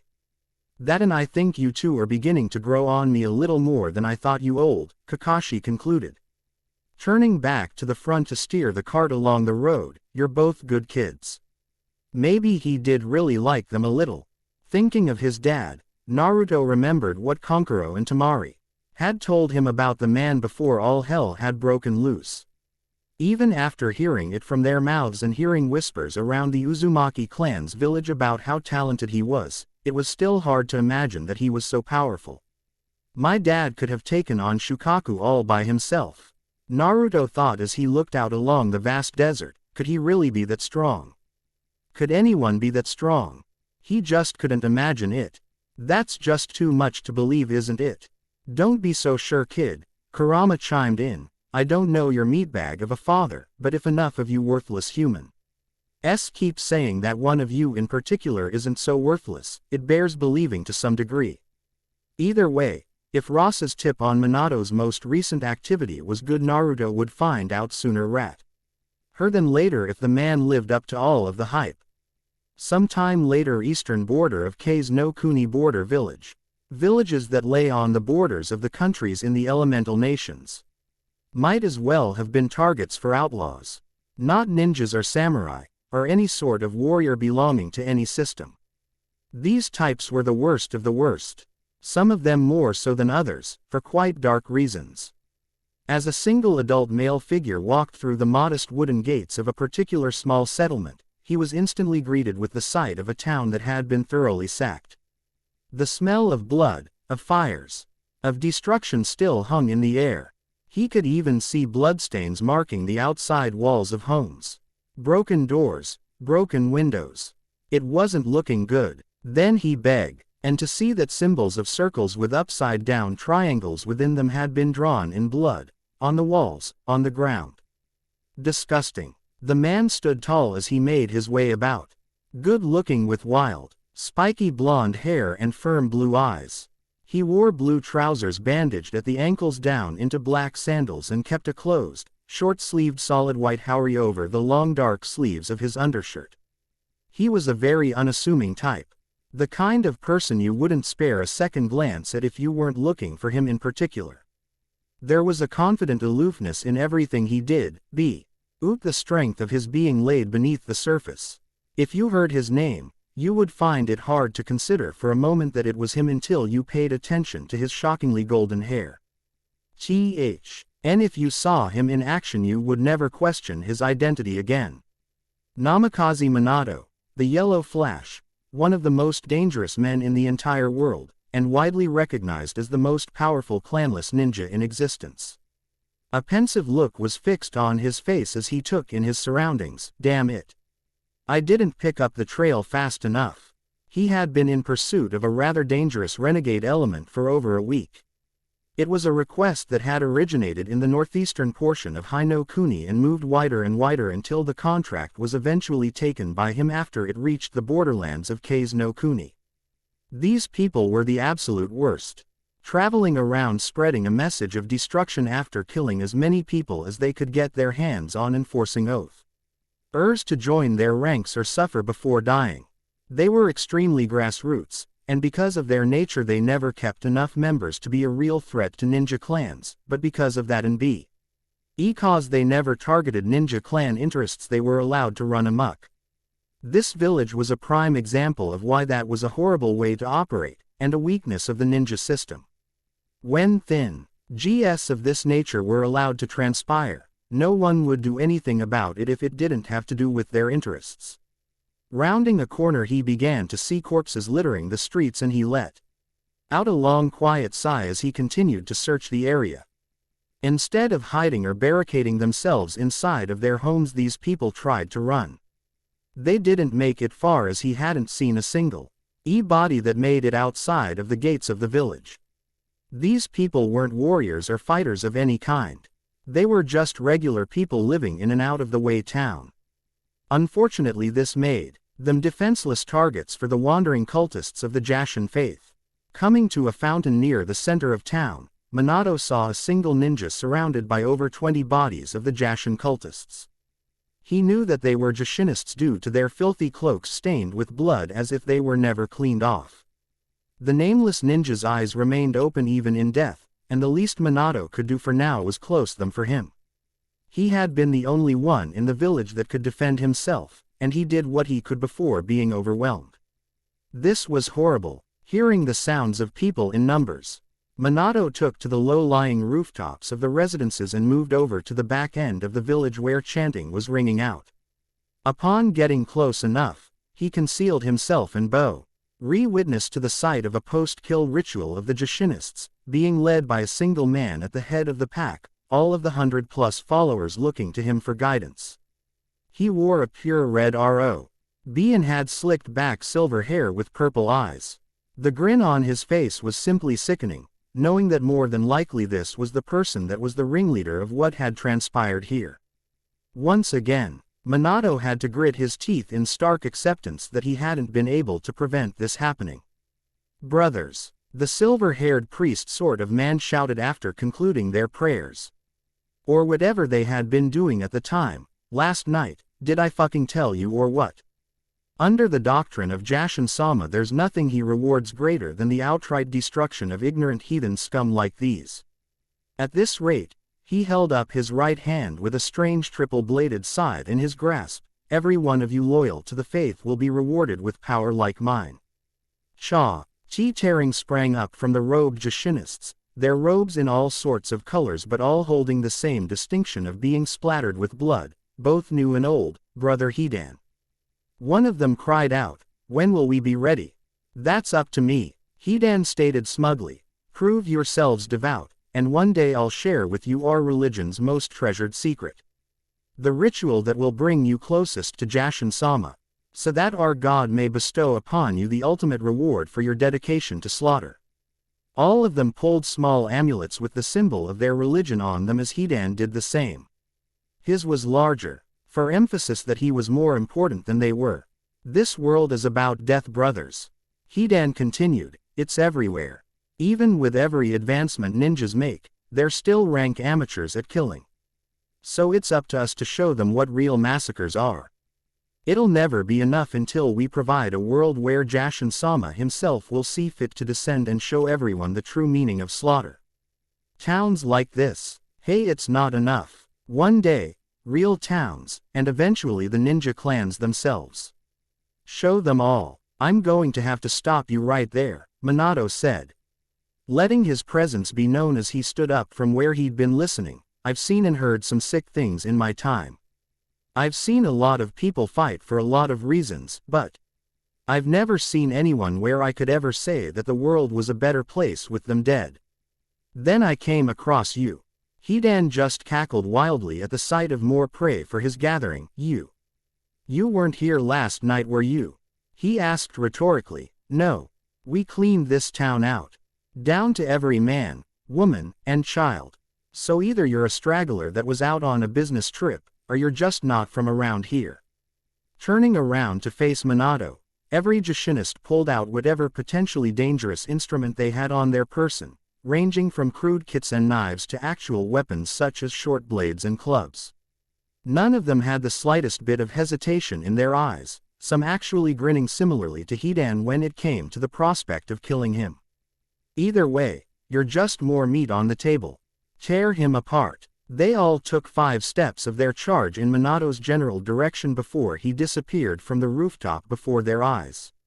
In a matter of 5 more seconds, Minato appeared at the backside of the pack holding a strange 3-pronged kunai in his hand, the blade covered in blood. The entirety of Hidan's cult fell to the ground, spraying blood from their respective fatal wounds. Minato didn't flinch, turn back, or even blink as he flipped the odd weapon in his hand and caught it by the handle. He simply kept his eyes locked seriously on the ringleader in front of him. I didn't even see you move, Hidan said, thumping the back side of his triple-bladed scythe on his shoulder several times. As the blood from his deceased followers ran out onto the ground. Hidan didn't seem to regard their deaths as anything worth fretting over in the slightest. Those clowns aren't fighters, but that was still impressive. I swear though, I think I know who you are from what you just did. Oh really? Yeah, Hidan said, his grin slowly growing. A man so fast that his every move looks like a flash, that stupidly bright yellow hair, working alone the way you are, yeah. You're Namikaze Minato, aren't you? When Minato didn't deny anything, Hidan laughed maniacally. Oh fuck, you really are insane, aren't you? The man that stole an S-rank ninjutsu from the Senju clan. A deep scowl formed on Minato's face at being accused of any sort of thing from a man like Hidan. He was well aware of the rumor behind his obtaining the jutsu, because it had been spread by the Senju clan themselves after he began to rise to prominence, but it was not the truth. Traditionally, clanless ninjas received the bottom-barrel jobs of the shinobi world. NECL. I ain't willing to pay large amounts of money for work would always shop their missions around to the clans in their area, making sure to balance price with quality. Even though clanless ninjas were always the cheapest, their quality was always the lowest. If you were a clanless ninja, you had to get used to working for the bare minimum to survive or hoping for a commission from the larger clans that needed extra bodies for certain reasons. Those were your 2 options, or you otherwise learned a trade to support yourself. For Minato, on a particular mission commissioned by the Senju clan, it had suicide ramifications behind it. But being young and eager, he accepted the recruitment for the mission, especially when he found out that instead of just receiving money he would be given a jutsu from He Senju clan arsenal needed to complete the mission. It was the perfect carrot to bait young and dumb freelance ninjas into doing the dirty work of other clans. The upfront payment was training for Hiraishin no Jutsu. And he and 2 others were taught the technique in something of a mini-camp seminar to give them an easy way out of a fortress protected by the Uchiha that they were requested to infiltrate and steal a state secret from. Upon obtaining what they needed and using the technique to escape to the pre-marked extraction point by the Senju clan, they were ambushed upon arrival so that no witnesses were left from the mission and there were no outside learners of the Hiraishin. Minato's 2 temporary teammates were killed in the ensuing trap, but Minato however was more than powerful enough to survive on his own and kill his attackers. While he wasn't given his post-mission payment due to the treachery, he was paid plenty in jutsu knowledge. Even if they only gave him the unfinished version that required 3 people to work, his genius and overall ability as a ninja hadn't been known at the time. In a matter of years he managed to reverse engineer the jutsu from what he already knew about it and made it his own. The Senju clan hadn't bothered to learn who he was when he'd taken the mission. He was meant to die at the end of it. Thus when he surfaced years later gaining F.A.Me from using what was the jutsu of their Senju Tobarama, it was purported that he had stolen it. That in of itself opened a gigantic can of worms in his life that he felt the ramifications of to that very day. There was more than just the reason of him being an outsider that kept him away from his wife and child in Uzu no Kuni. It was the Uzumaki clan's close relationship with the Senju clan. The IR clan ties and working relationship that dictated that an enemy of the Senju was an enemy of the Uzumaki, and vice versa. But that was another story that he was intent on achieving his dream to fix one day. Hidan swiftly attacked Minato with surprising ferocity. For someone that knew who he was, he certainly wasn't fighting as if he were wary of his reputation. Minato was more than fast enough over to avoid such a reckless assault and moved past one of Hidan's strikes before he even knew what hit him. The silver-haired dark priest spit blood as a result of the 5 stab wounds he'd taken before Minato dodged him. Heart, liver, each lung, and left kidney, all punctured deeply by the awkwardly pointed knife in Minato's hand. To his surprise however, Hidan simply growled. He didn't even drop to a knee. Turning his head, Minato jumped out of the way of the scythe sent his way in a ranged attack. Now he had 2 questions. Not only, how did he survive? But also why was he throwing his scythe? As it flew past him, Minato found that it was attached to Hidan's body underneath the sleeve of his robe by a thick, lengthy cable. Again showing why he was the fastest man in existence, Minato ran up the length of the cable before Hidan could even blink at the feet and kicked him right underneath the chin hard enough to break his neck. Gook. Hidan had been kicked hard enough for his head to dangle backwards off of his spine like an open Pez dispenser. Minato watched in morbid intrigue as Hidan pulled his head back into the correct position with a wet series of pops and cracks. That Iration no Jutsu, Flying Thunder God Jutsu, is really something.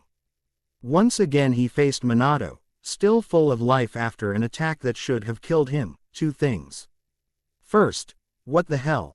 It's a gift from Jashin-sama, Hidan declared, constantly coming up with new rituals to express my devotion to the only real god this world will know granted me this ability.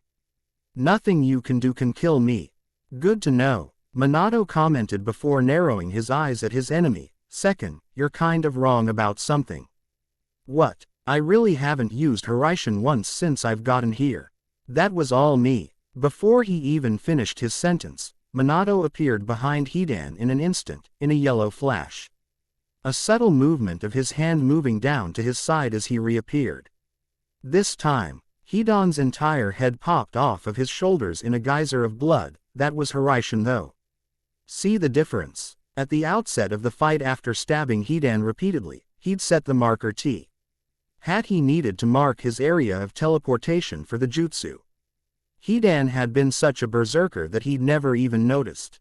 Most people that saw Hiraishin no Jutsu never really lived to spread the word on how it was used anyway. So it wasn't like he would have recognized what it was for if he had been paying attention. As his body dropped limply to the ground and twitched wildly for a few seconds, Hidan's head just bounced off of the ground and rolled for a spell before coming to a stop. Yeah, you see the difference, Minato said, swiping the blood off of his Hiraishin kunai as he stooped down to pick up Hidan's head by the hair. After lifting him up though, he held him at arm's length when Hidan's facial muscles moved and he started snapping his teeth. Whoa. I'll rip your throat out, you son of a bitch. Is that all you've got? Decapitation. I'm a mortal bitch. Your mother sucks D. Minato shut him up by hurling the head against the nearest wall he old see, effectively concussing Hidan and knocking him unconscious. For a holy man he had quite the mouth on him. At least he had proof of mission success to give to his contractor, and Hidan by his own machinations wouldn't have. Death is an easy escape from what he'd done. Though he'd have to put a muzzle on him before he turned him in if he wanted to keep from punting him 100 yards away every 5 minutes. With a sigh, Minato kept Hidan's head with him as he began to do what he felt was his duty as the first responder on the scene. As far as he was concerned, it was up to him that he put the people of this village to rest. No one else was going to do it if it wasn't him. Later that evening, Western Kawa no Kuni, Minato entered a bar in an extremely popular travel town with a weary look in his eye. He'd spent much of his afternoon after destroying the Jashin cult burying the citizens of the unfortunate village he'd located them in. With the other Jashinists he'd simply burned their bodies before warping back to the town of origin where his client lived. The man gratefully paid and thanked him, even after receiving Hidan's still mumbling severed head. Minato didn't feel much for being thanked, however. He'd seen his share of atrocities in his life, but at times it just got to be too much. You didn't get used to certain things, no matter how much time passed. After changing his filthy clothes at the inn his longtime mentor had booked for him while he was on the job, Minato went to find the man himself. He wasn't very difficult to locate, even without a Hiraishin marker on his person. All he had to do was find the red light district in the bigger cities and locate the place with the most boisterous sounds of laughter coming from within. BWA ha. BWA ha ha ha ha. Yep, he was in the right place. It didn't take him long after entering to find his mentor sitting in the middle of a corner booth with 2 women on each side of him, hanging off of him as he presumably paid for drinks and told them stories of a grandiose shinobi nature. That Jiraiya, always into civilian women. Jiraiya was a bright man of middle age, with long shaggy white hair in a long ponytail down his back, a wart on the side of nose, and red lines trailing down his face beneath his eyes. He wore a sleeveless red haori over a green long-sleeved kimono top and similarly colored pants, as well as a pair of wooden sandals, hand guards, and a horned headband with the kanji for oil on it. Walking up to the table, Minato set his hands down on it and leaned forward, bringing whatever Jiraiya's story had been to a close. Thanks for all of the help, sensei. Really? Jiraiya raised an eyebrow and easily noticed Minato's sarcasm. The man wasn't good at it. Okay, aside from setting the beacon point at the inn to give you a quick trip here. Would me going have made the fight you had any easier? There was no possible way that fight could have been any easier for Minato, no. Then at most, all I would have done would have been to slow you down. Jiraiya reasoned before grinning at his pleasurable company. This is the man I was telling you about. My pupil, the reflection of my greatness as a ninja. Bask in his greatness and know that it was I, the gallant Jiraiya, that laid the foundation that his castle in the sky was built upon. The woman, whether it was because of the drinks or Jiraiya's way with words, giggled or swooned at his literary prose, while Minato just stared at him for several long seconds. How can you set a foundation for a castle in the sky?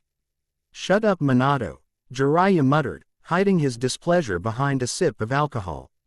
So the mission. You were right, Minato said with a sigh, pulling up a chair to the front of the table. Taking you along probably would have slowed me down, but I wasn't exactly timely myself. Jiraiya cringed in understanding without having to say it and spooked the ladies. He knew what the Jashinists were supposed to be all about. It's times like those I don't know. Between things like that and the way some clans take my ideas, I'm in over my head here, I think. What kind of dream? None of that crap. You got to those Jashinists as fast as you could. And dwelling on it won't change anything. If you couldn't find them fast enough, no one could have, Inuzuka's included. Jiraiya cut him off effectively before he could get too far on his self-effacing tangent. I didn't teach you basics of the life back when you were a ratty little kid because I thought it would be fun to corrupt a runt. I did it because I saw something in your eyes. You've always exceeded my expectations, Minato. No matter how large the task. I keep waffling back and forth on whether or not I'd ever want my son to meet you, Minato said, a small smile slowly spreading across his face. There are times when you say things like that and you prove that you're the man I look up to. And then, without really saying it, Minato gestured to Jiraiya's drinking and fraternizing loosely with the fairer sex. Most of the time you're this guy. I work hard, I play hard, Jiraiya said, pulling his lady friends in closer to him for emphasis. Besides, you never know when it'll all go to hell. We could all die any day, yada yada, you know the drill. Basically the whole basic hedonism justification riot act that you refuse to get into. Hey, Minato said, holding his hands up defensively. I actually have a wife and a kid.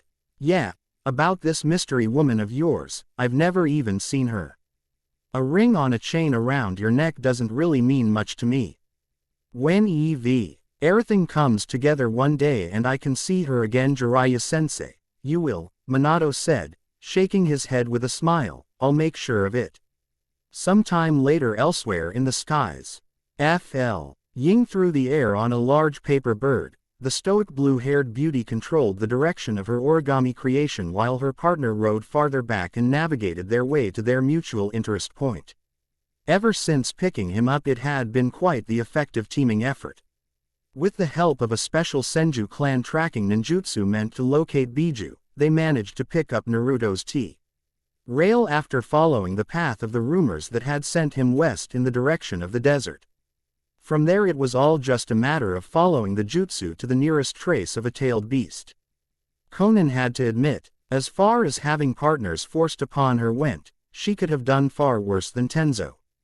As far as their relationship as makeshift partners went, he was mostly quiet, never really trying to chat with her unless it had to do with their job of locating their target, and she rarely caught him ogling her form clad in her form-flattering dress. If nothing else, he was a complete professional. Sporting short brown hair, Tenzo wore rusted brown plate armor with black pants and a black undershirt. He wore a forehead protector that framed the sides of his face and possessed a metal place. With the Senju clan crest on his forehead. He was a younger man than her, significantly so at 22 years old, which made it particularly annoying when during the times he did speak to her about something non-mission related. It would always come back to the same question. Why is it that you're so loyal to Uzumaki Nagato? There it was again. He just kept beating that dead horse. I don't see how my loyalties to Nagato-sama matter to anyone else, Konan said, not even turning around to face Tenzo. Still, she knew that he sat behind her, holding his arm up with his palm facing outward. The symbol for a special sensing jutsu emblazoned on it as a green crystal necklace dangled from around his wrist and hand, pointing in a direction like the needle of a compass. His concentration was, my actions on his behalf will ensure that the Senju clan knows of his resolve on the partnership of your two clans. That's all you should care about. I just ask because you're not an Uzumaki clan member. You're unaffiliated, Tenzo clarified. It's odd. You understand that, don't you? This is a delicate situation, and not really something that a clanless ninja would ever be involved in. I could ask you the same. Konan rebutted with a bit of ice in her tone at someone trying to dredge up her personal motivations. It's common knowledge for those out in the world of who you are, Mokuden no Tenzo. It's closer guarded knowledge that you aren't a born child of the Senju clan. Your origins to your clanship are rather shady reflection of your clan if they're to be believed, so why are you so loyal? Go ahead and say it. Tenzo declared firmly, I'm not ashamed of who I am or what I came from. So it's true then, you're the end result of the Merchant of Death Orochimaru's experimenta. On replicating the Mokuden bloodline, a distasteful look crossed Konan's face as she kept her back turned to fly the paper bird. The rumors are that decades ago he was contracted by the Senju Land to find a way to bring it about after it disappeared from their line. He used children for that. Over 60. Tenzo just chuckled in return. The way you put it, you make it seem as if was such an atrocity. 60 children. And only one survived. It seems like it was to me. 60 children that didn't have a future anyway, Tenzo clarified. Do you know how easy it is to abduct children? Are countless orphans in every country all over the elemental nations. No one cares about them. They're just byproducts of the fallout from the constant fighting. I figured that you of all people would know this better than most. And she did. Bitterly, Conan had to admit that Tenzo had a point. She was older than him, so she knew it better. When you lost your family to the ravages of war, and you had no one else, you were just background dressing to the rest of the world. Tenzo elaborated further on his point. Even if I was kidnapped, I was dead anyway. I know that. I didn't lose anything. Surviving it actually gave me something. When I showed signs of the Mokuden, I gained people in my life. Tsunade took me in personally, adopted me personally as family. The rest of the clan never saw me as anything lesser. They actually believed I was more Senju than they were because of my Kekkei Genkei. It doesn't matter if they were the reason that I suffered for a short time. What I got afterwards, it made up for all of it. After hearing that, Conan figured that if anyone would understand why she was loyal to Nagato, it would be Tenzo. The way he put it, his loyalty was due to finding something in the world that recognized him when he had nothing else. That wasn't too far removed from Conan's reasons. At a time when there had been nothing else for her to do but struggle for herself to survive, she found someone that believed in her and helped her whenever she needed him. In harsher times for her, Nagato had been her symbol of hope that she strived to reach. Now that she was powerful enough to return the favor, she would do so until he recognized just what she was willing to do to walk alongside him, as more than just his friend. Feeling a bit of camaraderie between them after Tenzo's previous admission, Conan sighed and decided to give him something in return. You might think it rather foolish, but you could refer to my reason of being loyal to Nagato-sama as unrequited love maybe. Tenzo raised an eyebrow curiously but remained silent. Why would anyone fail to return the affections from a woman like Conan? She was gorgeous. Most men on the face of the planet would risk putting themselves through hell if it meant obtaining the unconditional love from someone like her. I know that he doesn't feel the same way, no matter how wonderful he's been to me for years and years, Conan said. Casting a misty gaze to the lands over the side of the paper bird, he's always loved someone else. Someone else that already fell for another a long time ago. She laughed bitterly at that. What a vicious cycle it was. I don't care about anything else. He's the only person I'll ever show my allegiance to. No one else. I had someone else once but he's gone now. And my sens. He figured that he'd taught us enough and cut us loose. There was a stark melancholy to Conan's tone and in her eyes. Tenzo could see it even from the side view of her face that he had. Do you see now? People in my life have died and simply left me behind. Nagato-sama is the only one that never has. And for that man she would do something even as unsavory as taking the life of a child. Tenzo didn't say anything else, simply indicating from that point forward the direction that they needed to go in per the crystal's instruction to locate said child. With Naruto Western Kawa no Kuni Twin Ridge Town. Twin Ridge Town was perhaps the biggest town that Naruto had ever seen. It was quite the sight. Split into two sections across a spacious, scenic great river gorge, a large dam served as the primary bridge between the two sides. Normally one would be hard-pressed to find a settlement of this size, even places under the control and protection of ninja clans, but Twin Ridge Town had several factors going for it that built upon one another and made it so. Situated in Kawa no Kuni, land of rivers, it was a major stopping point for those going to and coming from the deserts of K's no Kuni due to the dam providing a convenient source of water for those needing to fill up their supply for their journeys. From that, a strong and thriving merchant spirit came to be, as more show. PS could be found here than anywhere else that Naruto had ever seen. He didn't even know why you would need 12 different places to go to shop for baked goods, but lo and behold, this town had that many. The number of weapons stores, bookstores, inns and taverns, and other shops simply blew his mind. Apparently there was also something of a thriving red light district, but that was something he was not going to be touched upon, at least until he was significantly older. With all of these things, it was also an epicenter of happenings. Since they were looking to get a bead on Minato's location, Kakashi deigned that this was the best place they were going to find relevant rumblings of the Yellow Flash's most recent whereabouts, so he took off after giving the kids a means to quickly signal him if needed. Needing to restock her supply of combat goods after quite the struggle in the desert, Tenten had been granted a shift off from watching the ramen cart to garner herself some replacement equipment. It was to be a quick errand, and she'd eyed a nice ninja surplus shop en route to their stopping point. In a nice overlook area where customers could also enjoy the view of the side of the ravine. Naruto sat off to the side, keeping an eye on things as had become routine at this point. It was all just part of the job, and when that job meant watching over people he cared about, of which Ayame was included, he found the boring practice to be more tolerable. He also had a new method of training that Kakashi had turned him onto that kept him busy while he kept watch. The practice of kunai spinning, a chakra control exercise that required Naruto to first learn how to use his chakra to safely balance the point of a razor-sharp kunai in the palm of his hand before then learning the next step, which was to use his chakra to make it slowly rotate. It was mundane and it hurt, but he didn't need to keep his eyes on it to focus on it. Kakashi had also assured him that if he wanted to learn a cool jutsu in the future he would practice this exercise. It also added something to his presence while on guard duty.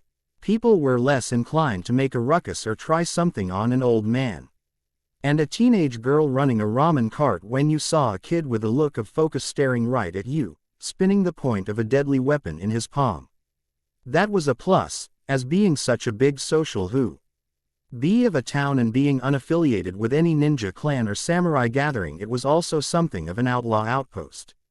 Ninjas from all sorts of clans, roving samurai, monks, bounty hunters, and all sorts of other unsavory characters moved through constantly, making it a possible powder keg at any moment.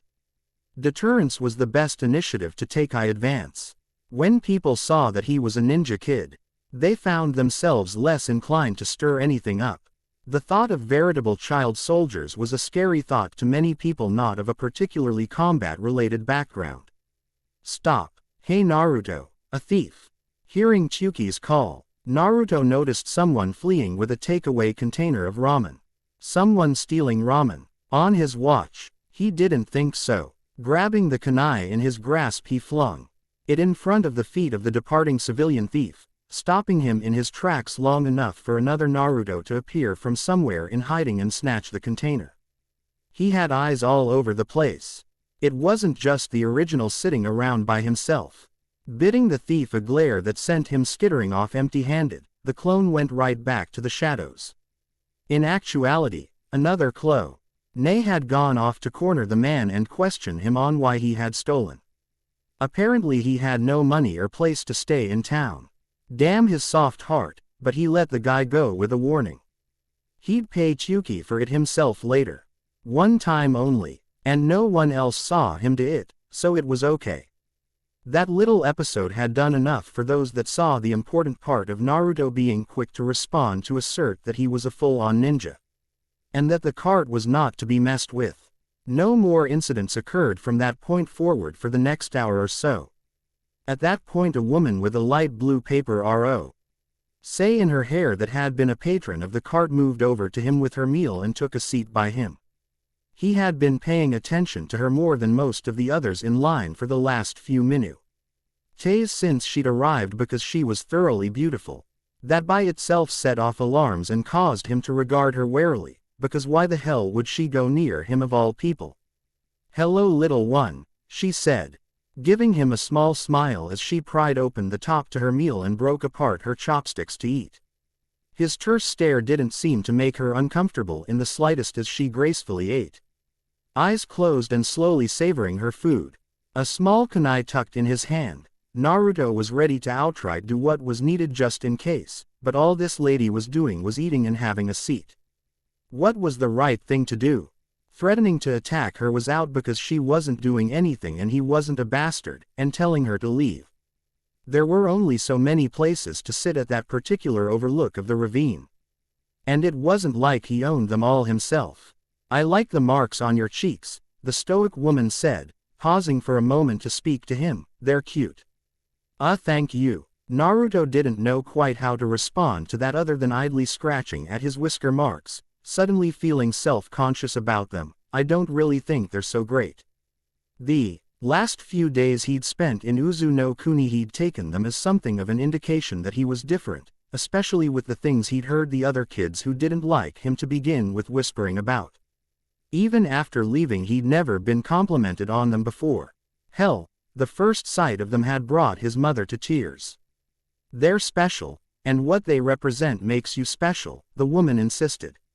Even amongst the rest of your clan, you're special, Naruto. For better or worse, upon dropping his name, she saw his eyes slowly widen in shock. Yes, I know who you are.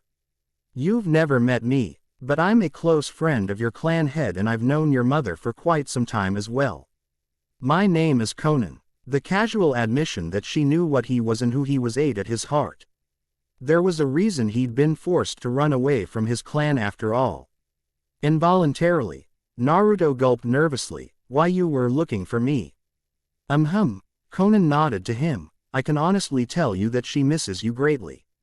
First your father was forced to leave and then you were taken, ripped right out of her arms.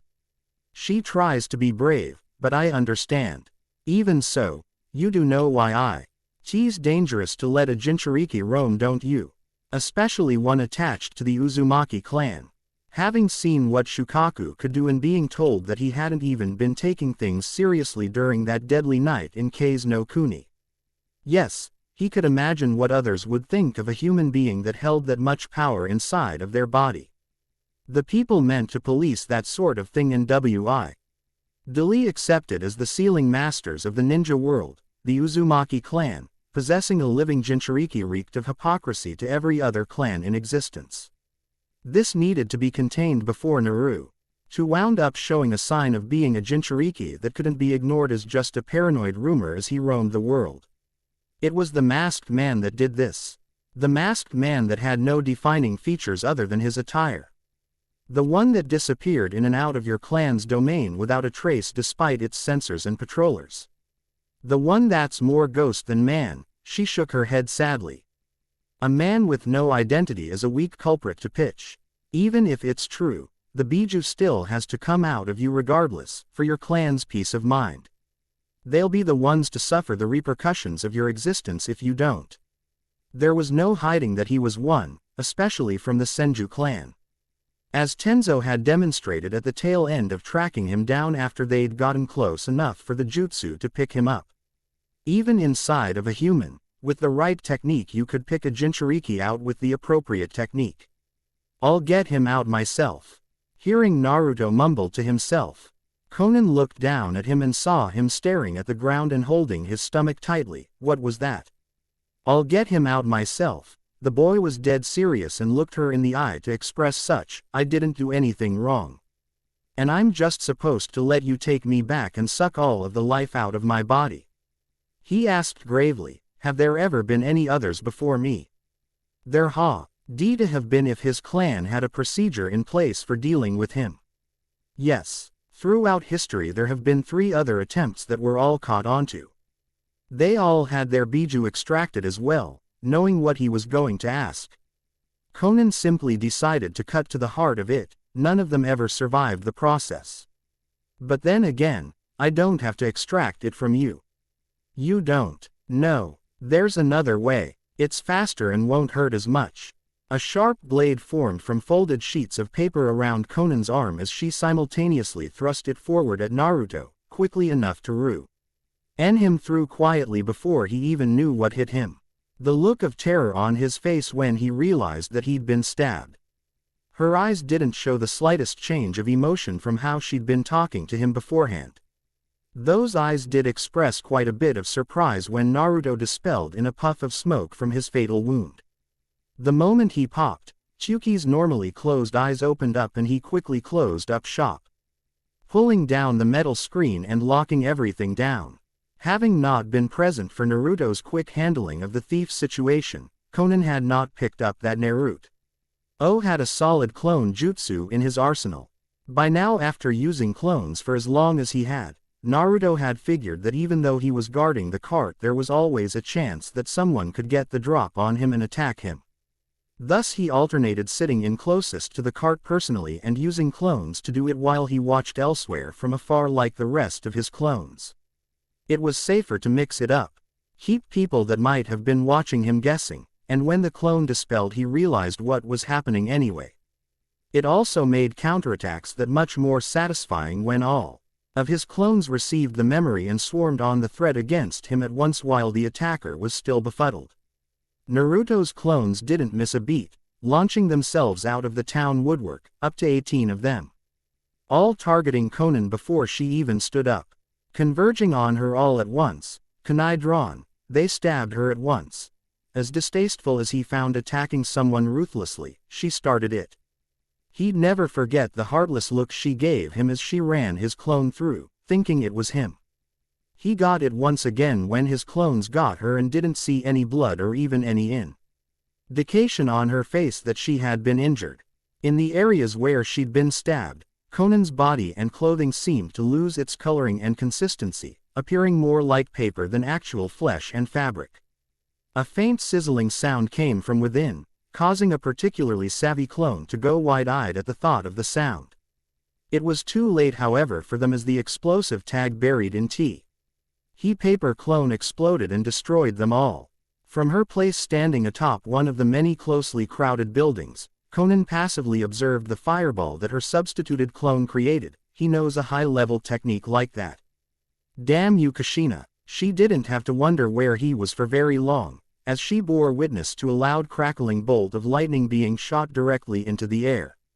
Narrowing her eyes, she formed a set of paper wings and flew swiftly over to the location where she found Naruto holding a moderately sized bamboo tube, staring up at the woman hovering in front of him with an owlish look on his face. Naruto didn't move a muscle, as if he were facing down some sort of predator that would attack him if he made any sudden motions. Conan stared him down and realized that the tool he'd just used was intended fired off a signal that could be seen and heard from far away. A double-edged sword of sorts, since while those with him would know something was wrong upon seeing it, she could find him as well. Then she stopped to think about it. You're not the real one, are you? Naruto pursed his lips and thought about it, tilting his head while thinking about how to correctly answer that question. Yes. I am the real one, because that's the answer that'll make you stay here the longest and let the real me actually find a place to hide. Conan was unamused by his attempt to be cute, instead using her chakra to force sheets of her paper to swarm around her body. In response, Naruto just slammed the bottom end of the bamboo tube onto the ground, shooting bolt of lightning up into the air with a booming crackle just as Conan tore him to shreds with paper shuriken.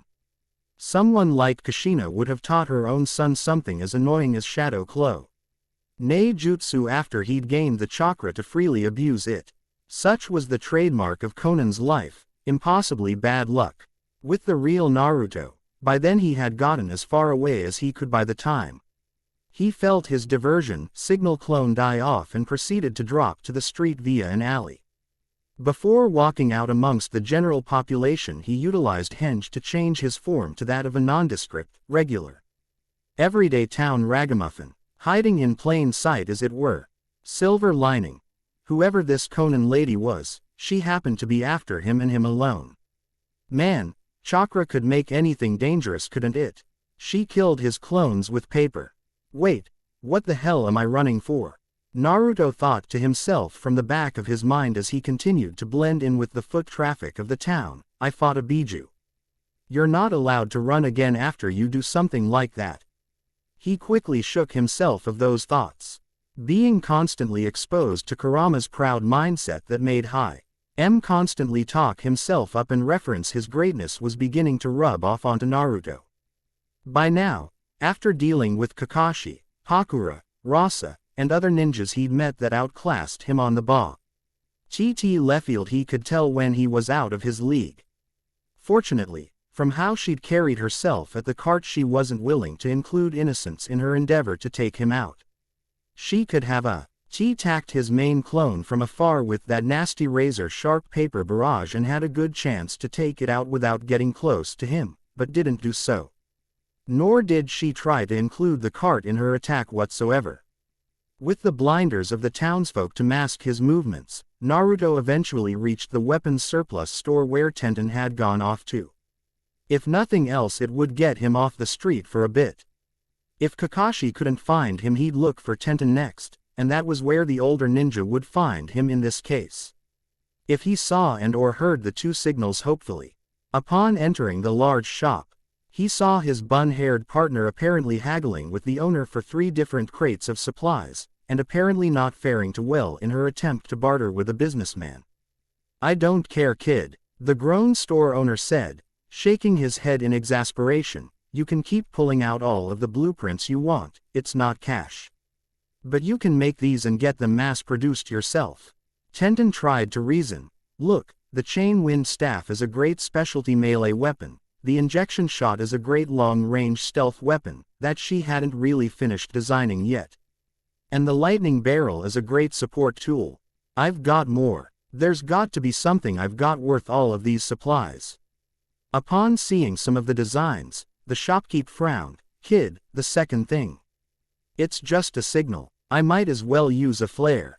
I sell flares already. And what about when you run out of flare shells and gunpowder, what then? This just needs some of your chakra to work and someone to set the base charge at the bottom of the barrel. Then it's good until you break it somehow." Putting on her best smile, Tenten tried to keep selling her invention. "They're handmade and the interior is lined with. I don't buy blueprints from kids. Sorry, I can't trust these things, even if you demonstrated one prototype that just so happens to work. That's so ageist. I put just as much research into." Tenten found her hand grabbed by some strange town boy who was surprisingly strong. Strong enough to drag her outside, where she quickly freed herself from his grasp. "What's your problem, kid?" Tenten, transformed Naruto, said, "Just act cool and come with me." Naruto. After getting a nod from her transformed partner, she forgot all about trying to at her foot as a weapons designer in the door somewhere and put her blueprints away as she began to follow him. "Why are you in a henge? And why aren't you with the cart?" "Somebody's trying to kill me," Naruto summarized. "And I didn't leave it alone. After I figured I ditched the lady chasing me, I made a few more clones to double back and watch over things there just in case." "Why is anyone after you anyway? You're just a cart's bodyguard." Tenten didn't understand it. If he left and the person attacking him still targeted him, he had to have something that they wanted. Aside from that, only bandits, other thugs, and low-class ninjas hard up for some kind of money would attack a food stand to begin with, and Naruto could and had easily handled those types almost every day. For someone to actually make him retreat in a fight, they had to be pretty damn good. "It's probably better for you that you don't know why he has people after him." A shadow was cast from above the two of them that covered the 2 young ninjas. "I'd understand why he wouldn't tell anyone he didn't have to, but you can't hide certain things from the world, Naruto-san." Both looked up to see a man in Senju clan-styled plate armor, holding up a green crystal necklace that glowed and pointed at Naruto. By now, the streets up and down the block had begun to clear, as there were enough fights on the streets for people to know that the best course of action was to get indoors or behind something sturdy when the killing intent began to fly. "I thought a woman was chasing you," Tenten asked as they looked up at the man before them. "What's going on?" Quote, "There was," Naruto replied before hesitating on the second question, "and I don't really know how to tell you what's going on." His eyes shot her way for an instant with guilt in them before he looked back up and noticed their assailant forming a hand seal. "Crap. Doden. Doryuso Earth Release. Earth Flow Spears." Naruto tackled Tenten out of the way, just as several spears of rock emerged from the ground in an attempt to skewer them both. By then, Tenten realized that the man above them was a real-deal Senju clan ninja. A member of the most powerful clan in existence. Her body began to shake as if she were about to face Shukaku all over again before realizing that this was just a man. A single man. The attack had caused him to lose his concentration and drop his henge. Leaving no doubt to the man before them that he was indeed the genuine article, you gave Konan-san the runaround. Unfortunately she isn't much of a censor, so she got cog. HT on a goose chase with your clones for a bit before I asked her to cover your only reel out while I did this myself. My abilities are better for taking on Jinchuriki than hers. Naruto's teeth clenched tightly at that word being brought up in front of Tenten, who didn't have a definition to put with the strange term, power of human sacrifice. What? She really doesn't know? The man asked rhetorically before dropping down from the rooftop onto the street. Like I said, I don't blame you for not advertising it. Nothing personal, kid, but you should tell her to leave. There's no need for me to take down 2 kids. But I've got no problems getting as violent as I need to. Still on the ground from being saved by Naruto, Tenten still had a lightning barrel in her hand and winked at Naruto as he started to get off of her. This time, when his body concealed most of hers from view, she turned the barrel upside down on the ground with enough of the opening tilted in the direction of their enemy. Shoving Naruto out of the trajectory of her move, Tenten hammered down on the back end of the signaling beacon tool and shot a quick stream of lightning out along the ground the Senju man's way. He could use the thing for more than signaling others. Maybe she was a great inventor after all. Being forced to dodge by sticking himself to a wall, the Senju man grunted at being faced with such a strange weapon. He'd never seen that before.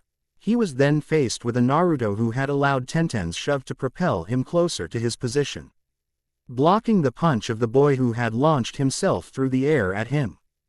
He dispelled the clone to get a face full of smoke. Dropping down from his place on the wall, his timing was good to avoid several shuriken thrown by Tenten once the clone had been dispelled. Well, that was all right too. If both were going to fight him, he might as well make sure that they weren't going to go anywhere. Mokuden. Jukai Heki would release. World of Trees wall. Countless wooden branches grew from nothing, spanning the width of the street as they wove together and formed a high, effective barricade directly behind Naruto and Tenten's position. They even formed on the rooftops, continuing the straight line and cutting off anything on either side from the other. The tight-knit setup of those branches and how quickly they came up gave Naruto pause. Those were trees. Trees that had come up from the ground where weeds couldn't even grow from. Trees that had grown from the rooftops of buildings. No, Mokuden. Kurama. This is not good. My name is Tenzo, the man said, giving a ghost of an apologetic smile to Tenten, but especially Naruto. For what it's worth, I'm sorry about this, Uzumaki Naruto. Blank, underscore, blank. Omake. New friends 1Ks no Kuni. Hey, have you ever thought about using puppets? On the long walk back from the desert battlefield to the village, Tenten's head perked up at the rather innocuous question from Kankuro. Even Naruto and Temari looked his way in interest, as after gathering the deceased and trudging over the early morning sands they needed something to take their minds off of it all. After being presented with the scenario, Tenten had to actually give it thought. You think I could? I really don't see why you couldn't, Kankuro replied, showing her the odd puppet on his back that he'd used during the battle.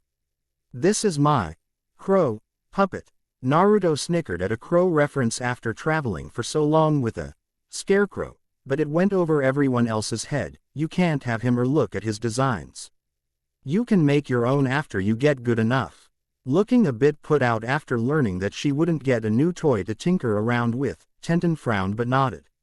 She wouldn't hand off plans of her own designs for nothing either, so when did you make that thing? Oh, I didn't make him. He was passed down to me. Kankuro caught himself a glare from Tenten for that. As he didn't even make it himself and was being stingy about coughing up a quick look at the designs. I do upgrades all the time though. Yeah, A lot of technical work goes into maintaining these guys. A lot of work. You can do it after you learn how to use chakra strings. Honestly, Tenten could see the merits of learning how to use chakra strings even if she never even used a single puppet, and she already made weapons for fun. So making puppets was probably I don't know. Because she really didn't care about puppets. At all. They were a creepy kind of intimidating from the looks of Crow. If she was going to intimidate someone, she preferred the look of fear because of cold, hard steel. That was the ticket. Are you actually gonna teach her the chakra string thing, or why? Oh, you gonna tease her by just talking about him too? Naruto asked, hands up behind his neck with a thoughtful squint on his face. Hey, wouldn't learning how to make puppets take a bunch of years to even be good enough to suck at? Shut up, runt. That was why Kankuro hated kids. At this rate, Naruto would wind up punching holes in his attempt to pass on the greatness of puppet-related combat. What did I say? Naruto asked, raising an eyebrow without opening his eyes. He was calling things as he saw them. I'm just saying, because the only reason most of my clan are really good at seals is because we're stuck learning about 'em right around the time we start learning kanji. Puppets seem like one of those things you've got to put in a ton of time and focus on. Naruto wasn't a complete rube. He was astute in quite a few situations actually. As someone that wasn't too shabby at seals but still had a lot left to be desired in that department before he would ever dream about screwing around with Biju-related things. Naruto was somewhat aware of when a particular facet of the shinobi arts would take more work than people necessarily had the time to put in for those not necessarily looking to master it. If you had to make your own puppet or get one passed down to you just to get your own, you probably had to know all about the mechanisms and everything that went into just making them move. Not to mention everything else. The way Kankuro had been talking, it was like it was something he could teach her while they were still around, and then within a few weeks of practice on her own she could use them like him. That clearly wasn't the case.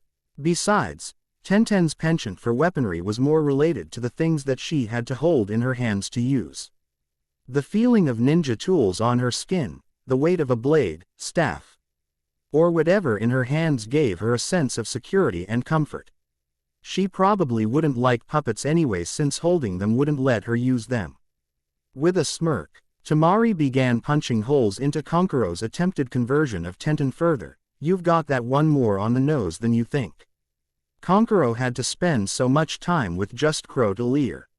And what he needed just to fight with it that he started talking to it like a person. Temari, the affronted puppeteer shouted at his grinning elder sister. You do, the fan-wielding girl pointed out, getting a kick out of embarrassing him. You even do play-by-play of what you're doing when you're working with it, and you act like you're doing surgery on a patient when you give it upgrades. Crow's just one of them. I'd hate to see what you're like by the time you're good enough with the other two. You have to use them in fights. I don't want to use puppets anymore, Tenten deadpanned instantly. Not my thing. The fact that there was a chance that they would affect her mental state in such a manner just drove that point home further. I understand. Once she gave him the big, no, con. Kuro knew there was no way he was going to be able to push it on her after that. Puppets kind of had that effect on those that didn't want to use them. I still want to learn those chakra strings though, if you don't mind, Tenten clarified. The idea of that seems really cool to me. I could probably do a lot of stuff with that. Okay, Kankuro said, dejected at not converting a ninja to the side of the puppet user. Those are pretty basic to teach. It's control heavy but basic. You look like you have good control, so just make sure you practice. Tenten nodded in return. With that, Temari eyed Naruto suspiciously. I'm not going to teach you how to use fans. Opening a single eye at her, Naruto gave her a bit of an objectionable look. I don't need a fan to use my jutsu, he reasoned with a sniff. Besides, fans are kind of girly. You sure you don't want to take that back? Temari offered, no venom in her tone. It was more like warning actually, and not one that meant she was the one that was about to do something. Why though? She was a girl, And Naruto would say that despite how heavy that damn thing probably was, when she swung it she looked extremely feminine. Thus the fan was a girly weapon. He was 10. It was that simple, thus he was going to say it. No, I meant what I said, Naruto said before realizing that several other fan users walking back nearby were now eyeing him angrily. They were all men. Meant it in the most macho way possible. Seriously, I love you guys. Fans saved my ass. Did I thank all of you for that before? I could have sworn I did. Yeah, stop talking now, Tamari told him, knocking him slightly on the head to shut him up. She sighed to herself as they continued onward, definitely not as cool as Minato-sama. We will continue in next part.